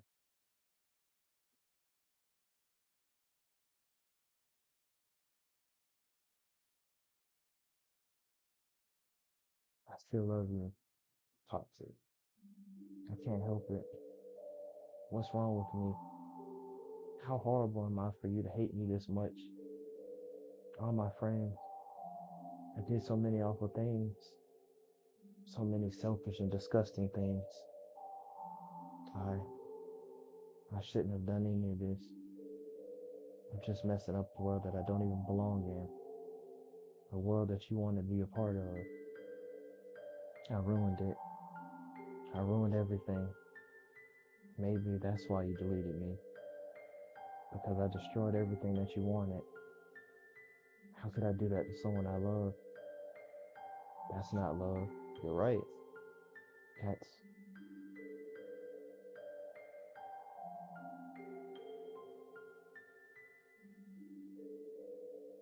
I've made up my mind. Act 3. I know I said that I deleted everyone else, but that was kind of an exaggeration. I couldn't find it in myself to do it. Even though I knew they weren't real, they were still my friends, and I loved them all, and I loved the literature club. I really did love the literature club. That's why I'm going to do this. I know it's the only way for everyone to be happy. And if I really love you,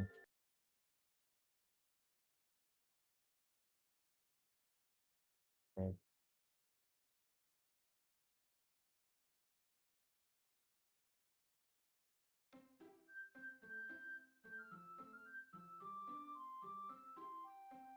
telling me,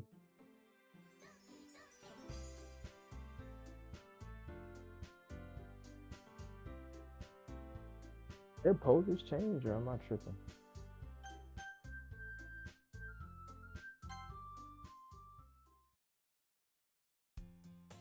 An ordinary school day like any other. As usual, I'm surrounded by couples and friend groups walking to school together. I always tell myself it's about time I meet some girls or something like that. Hey, Deck 3. Sayori, I've missed your face. Well, there already is one girl. That girl, Sayori, my neighbor and good friend since we were children. We used to walk to school together every day, and recently we picked up that habit once again. Act 3, are you proud of me? And for what? You know, for waking up on time. Well, we've been doing that for a while now. Uh huh. But you never even said anything about it, even though we walk to school together every day. Well, yeah, I always thought it was implied. It's embarrassing to say out loud. Come on, please. It's good motivation. Fine, fine. I'm proud of you, Sayori. We cross the street together and make our way to school. As we draw near, the streets become increasingly speckled with other students making their daily commute. By the way, Deck 3, have you decided on a club to join yet? A club? I told you already, I'm really not. I start to say what I always do, that I'm not interested in joining any clubs. But something tells me Sayori would take more offense to that now. After all, how could I tell her that clubs are a waste of time when she's starting a club of her very own? Actually, yeah, I think I've decided on the club. Really? Which one? Tell me. I think I'll keep it a surprise. Oh, you meanie. Be patient, you'll find out soon enough. I used to ask myself why I let myself get lectured by such a carefree girl, but I started to realize that in a way, I envy her. When Sayori puts her mind to something, she can accomplish great things. So that's why I feel like I should do something special for her. School day is as ordinary as ever, and it's over before I know it. As I pack up my things, I stand up, gathering my motivation. Let's see. I recall the room number of the club from a flyer I saw. I walk across the school and upstairs, the section of the school I rarely visit, being generally used for third year classes and activities. Before long, I find the room. I timidly open up the door in front of me. Hello? Ah, Jack 3? What are you doing here? Well, I just. Eh? I glance around the room. Huh? So you're Deck 3 that Sayori's always talking about. Thank you for stopping by. It's a pleasure to meet you, Deck 3. With a literature club. Oh. With a literature club. I hope you enjoy your visit. Come on, Yuri. No need to be so formal. He's gonna think we're really strict or something. Sorry, Natsuki. The tall one, whose name is apparently Yuri, seems to be quite shy compared to the others. In comparison, the girl named Natsuki, despite her size, seems like the assertive one. Well, it's nice to meet the both of you. I look forward to working with you. Working? Act 3, don't tell me. Sure. That's right. The club I've decided to join is yours, Sayori. The literature club. Sayori's eyes light up. No way. No way. Ah. Sayori wrapped her arms around me, jumping up and down. Hey. Well, if Sayori is this happy, then I'm sure it won't be so bad to have you around. Not to mention there's 4 of us now. That means we can become an officially recognized club. I don't know what to say. We have to celebrate. What an appropriate day for that, isn't it? Yeah. After all, Natsuki decided to. Hey, don't ruin the surprise. Sorry. Everyone sit down at the table, okay? How about I make some tea as well? The girls have a few desks arranged to form a table. Natsuki and Yuri walk over to the corner of the room where Natsuki grabs a wrapped tray and Yuri opens the closet. Still feeling awkward, I take a seat next to Sayori. Natsuki proudly marches back to the table, tray in hand. Okay, are you ready? Ta-da! Whoa! Natsuki lifts the foil off the tray to reveal a dozen white fluffy cupcakes decorated to look like little cats. The whiskers are drawn with icing, and little pieces of chocolate were used to make ears. So cute! Wow, those look amazing. Well, you know. Just hurry and take one. Sayori grabs one first, then I follow. It's delicious. Sayori talks with her mouth full and has already managed to get icing on her face. I turn a cupcake around in my fingers, looking for the best angle to take a bite. Natsuki is quiet. I can't help but notice her sneaking glances in my direction. Is she waiting for me to take a bite?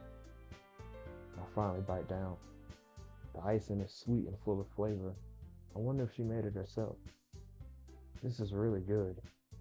Thank you, Natsuki. What? Well, of course it is. I'm a pro after all. There's no need to thank me for anything. As Natsuki struggles to accept the compliment, Yuri returns to the table carrying a tea set. She carefully places the teacup in front of each of us before setting down the teapot next to the cupcake tray. You keep a whole tea set in this classroom? Don't worry, the teachers gave us permission. After all, doesn't a hot cup of tea help you enjoy a good book? Uh, uh, I guess. Already trying to impress our new member, Yuri? Eh, that's not. Insulted, Yuri looks away. I meant, I mean, uh, I meant that, you know, I believe you. Huh, deja vu. Well, tea and reading might not be a pastime for me, but I at least enjoy tea. I'm glad. Yuri faintly smiles to herself in relief. So, Dactory, what kind of things do you like to read? Well, uh, considering how little I've read these past few years, I don't really have a good way of answering that. Manga. I mutter quietly to myself, half joking. Natsuki's head suddenly perks up. It looks like she wants to say something, but she keeps quiet. Not, not much of a reader, I guess. Well, that can change. What am I saying? I spoke without thinking after seeing Yuri's sad smile. Anyway, what about you, Yuri? My face twin silhouette of two people. Hello? Hey, Daddy, I'm doing alright. Great. Yeah, man. I'm playing the video games.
My bad, y'all. My dad called me.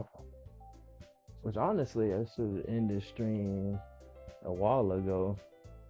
But I just want to see how far this scenario is gonna go. Yuri traces the rim of her teacup with her finger. My favorites are usually novels that build deep and complex fantasy worlds. The level of creativity and craftsmanship behind them is amazing to me, and telling a good story in such a foreign world is equally impressive. Yuri goes on, clearly passionate about her reading.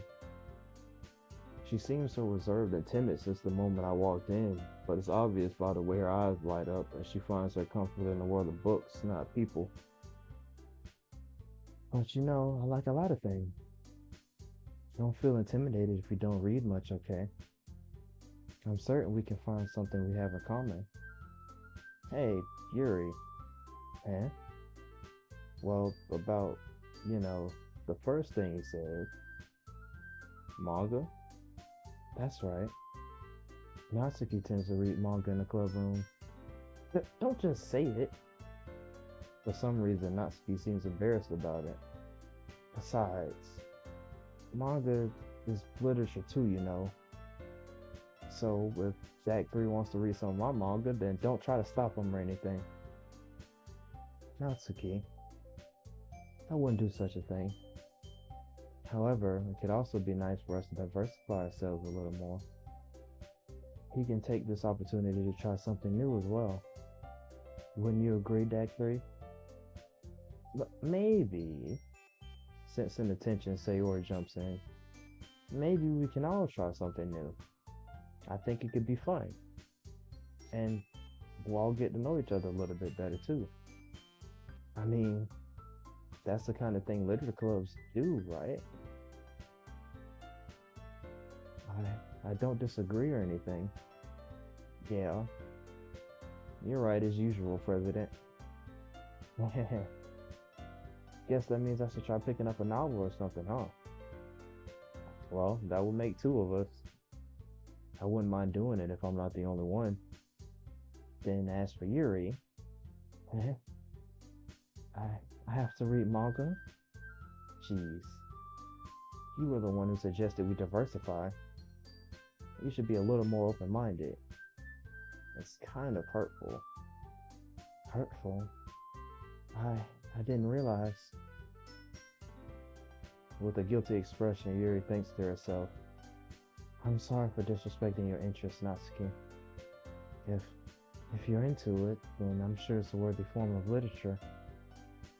Are you just saying that? No. I've realized my error. So, if you're willing to consider starting a novel, then I'll offer my gratitude by finding a manga to read as well. See, this is so much more agreeable than the last two clubs I was in. Really? I mean, it makes me happy that you do that for me, Yuri. You can trust me to find something that you really like, okay? Same here. Perhaps I'll visit the bookstore after the club meeting. Just you? Would you like to come along with me? If you don't mind. Not at all. See, this is what I like to see. I always go alone, so yeah, me too. This is so cute. Sayori, shut up. I'll show you some manga there too, okay? Yes. I look forward to it. Natsuki and Yuri start to clean up the food. I guess the meeting's over, huh? Yeah, looks like it. It's nice to see everyone getting along. It really is. Isn't it? I think everyone likes you too, Dak3. You think so? Well, everyone always seems to get along a little better with you around, Sayori. Bookstore date, I know, right? Oh, Dak3. Don't say something like that. It's embarrassing. It's almost like Sayori was the glue that holds it all together. Well, whatever. I was surprised when you told me you were starting a club. But I think you're pulling it off just fine. We're gonna make it the best club ever. That's what I'm saying. Like, They they like each other. Now that you joined, every day is gonna be so much fun. Hey, Dak 3. Yes, Sayori. I really want to thank you. For what? I mean, I'm really happy that you joined the club and everything. But the truth is, I already knew you were going to. And how did you know that? There's actually something else. What else is it, Sayori? I wanted to thank you for getting rid of Monica. That's right. I know everything that she did. Maybe it's because I'm the president now, but I really know everything, Dak 3. I know how hard you tried to make everyone happy. I know about all the awful things that Monica did to make everyone really sad. But none of that matters anymore. It's just us now. And you made me the happiest girl in the whole world. Oh no. I can't wait to spend every day like this with you forever and ever. For oh uh, uh, uh, no. Okay. Eh? What's happening? I won't let you hurt him. Excuse me? Who? It hurts. Ah, I'm sorry I was wrong. There's no happiness here after all. Goodbye, Sayori. Again? Oh, goodbye, Dak 3. Goodbye, Literature Club.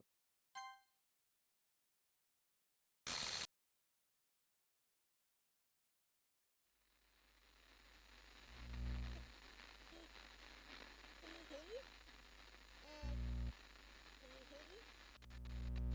Can you hear me? Can you hear me? Hi, it's me.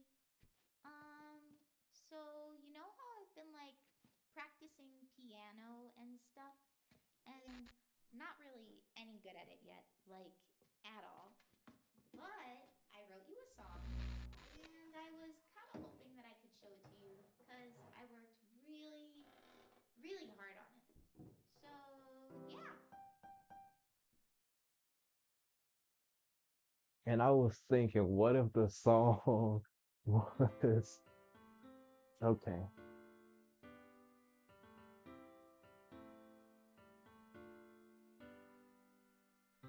Every day I imagine a future where I can be with you. In my hand is a pen that will write a poem of me and you. The ink flows down into a dark puddle. Just move your hand right the way into his heart. But in this world of infinite choices, what will it take just to find that special day? What will it take just to find that special day?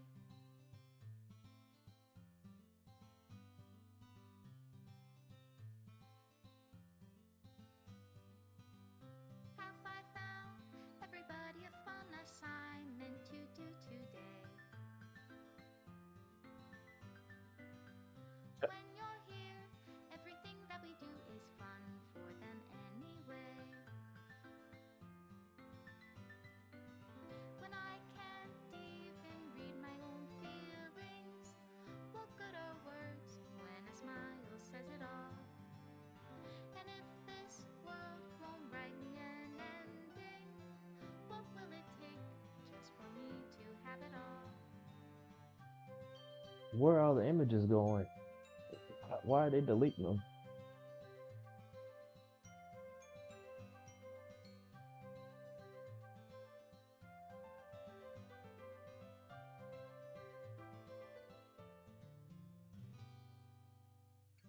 Does my pen only write bitter words for those who are dear to me? Is it love if I take your is it love if I set you free?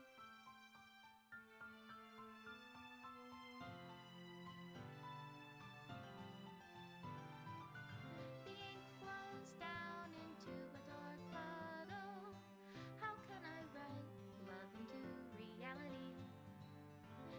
I see. can't hear the sound of your heartbeat.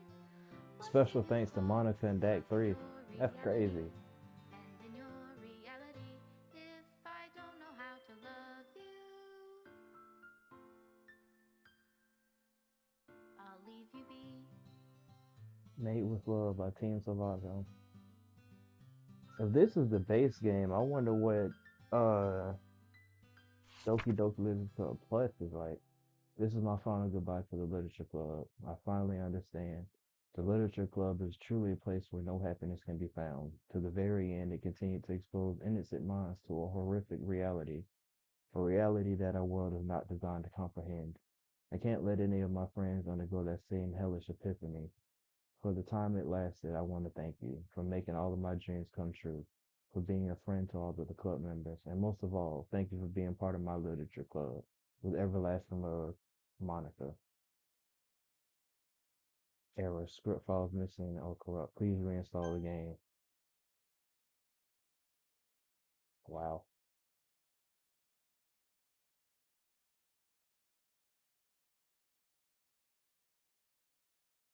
Well, on that note, I don't think I could have ended this stream any better. With that being said, thank you for the 4 viewers and the 4 followers that I got during this stream. Especially thank you to lady underscore the underscore row because you were keeping me company the most and kind of helping me. It says it's the same in terms of base stories, other lore content, as well as the really beautiful side stories. Okay. So when I get a chance, I might buy it and play that too. I want to replay through the base to go through the stories that I didn't actually go through or get closer to people that I didn't get close to the first time, but I need a break. But thank y'all again for keeping me company on this stream and actually watching. It's one of the longest streams I've done.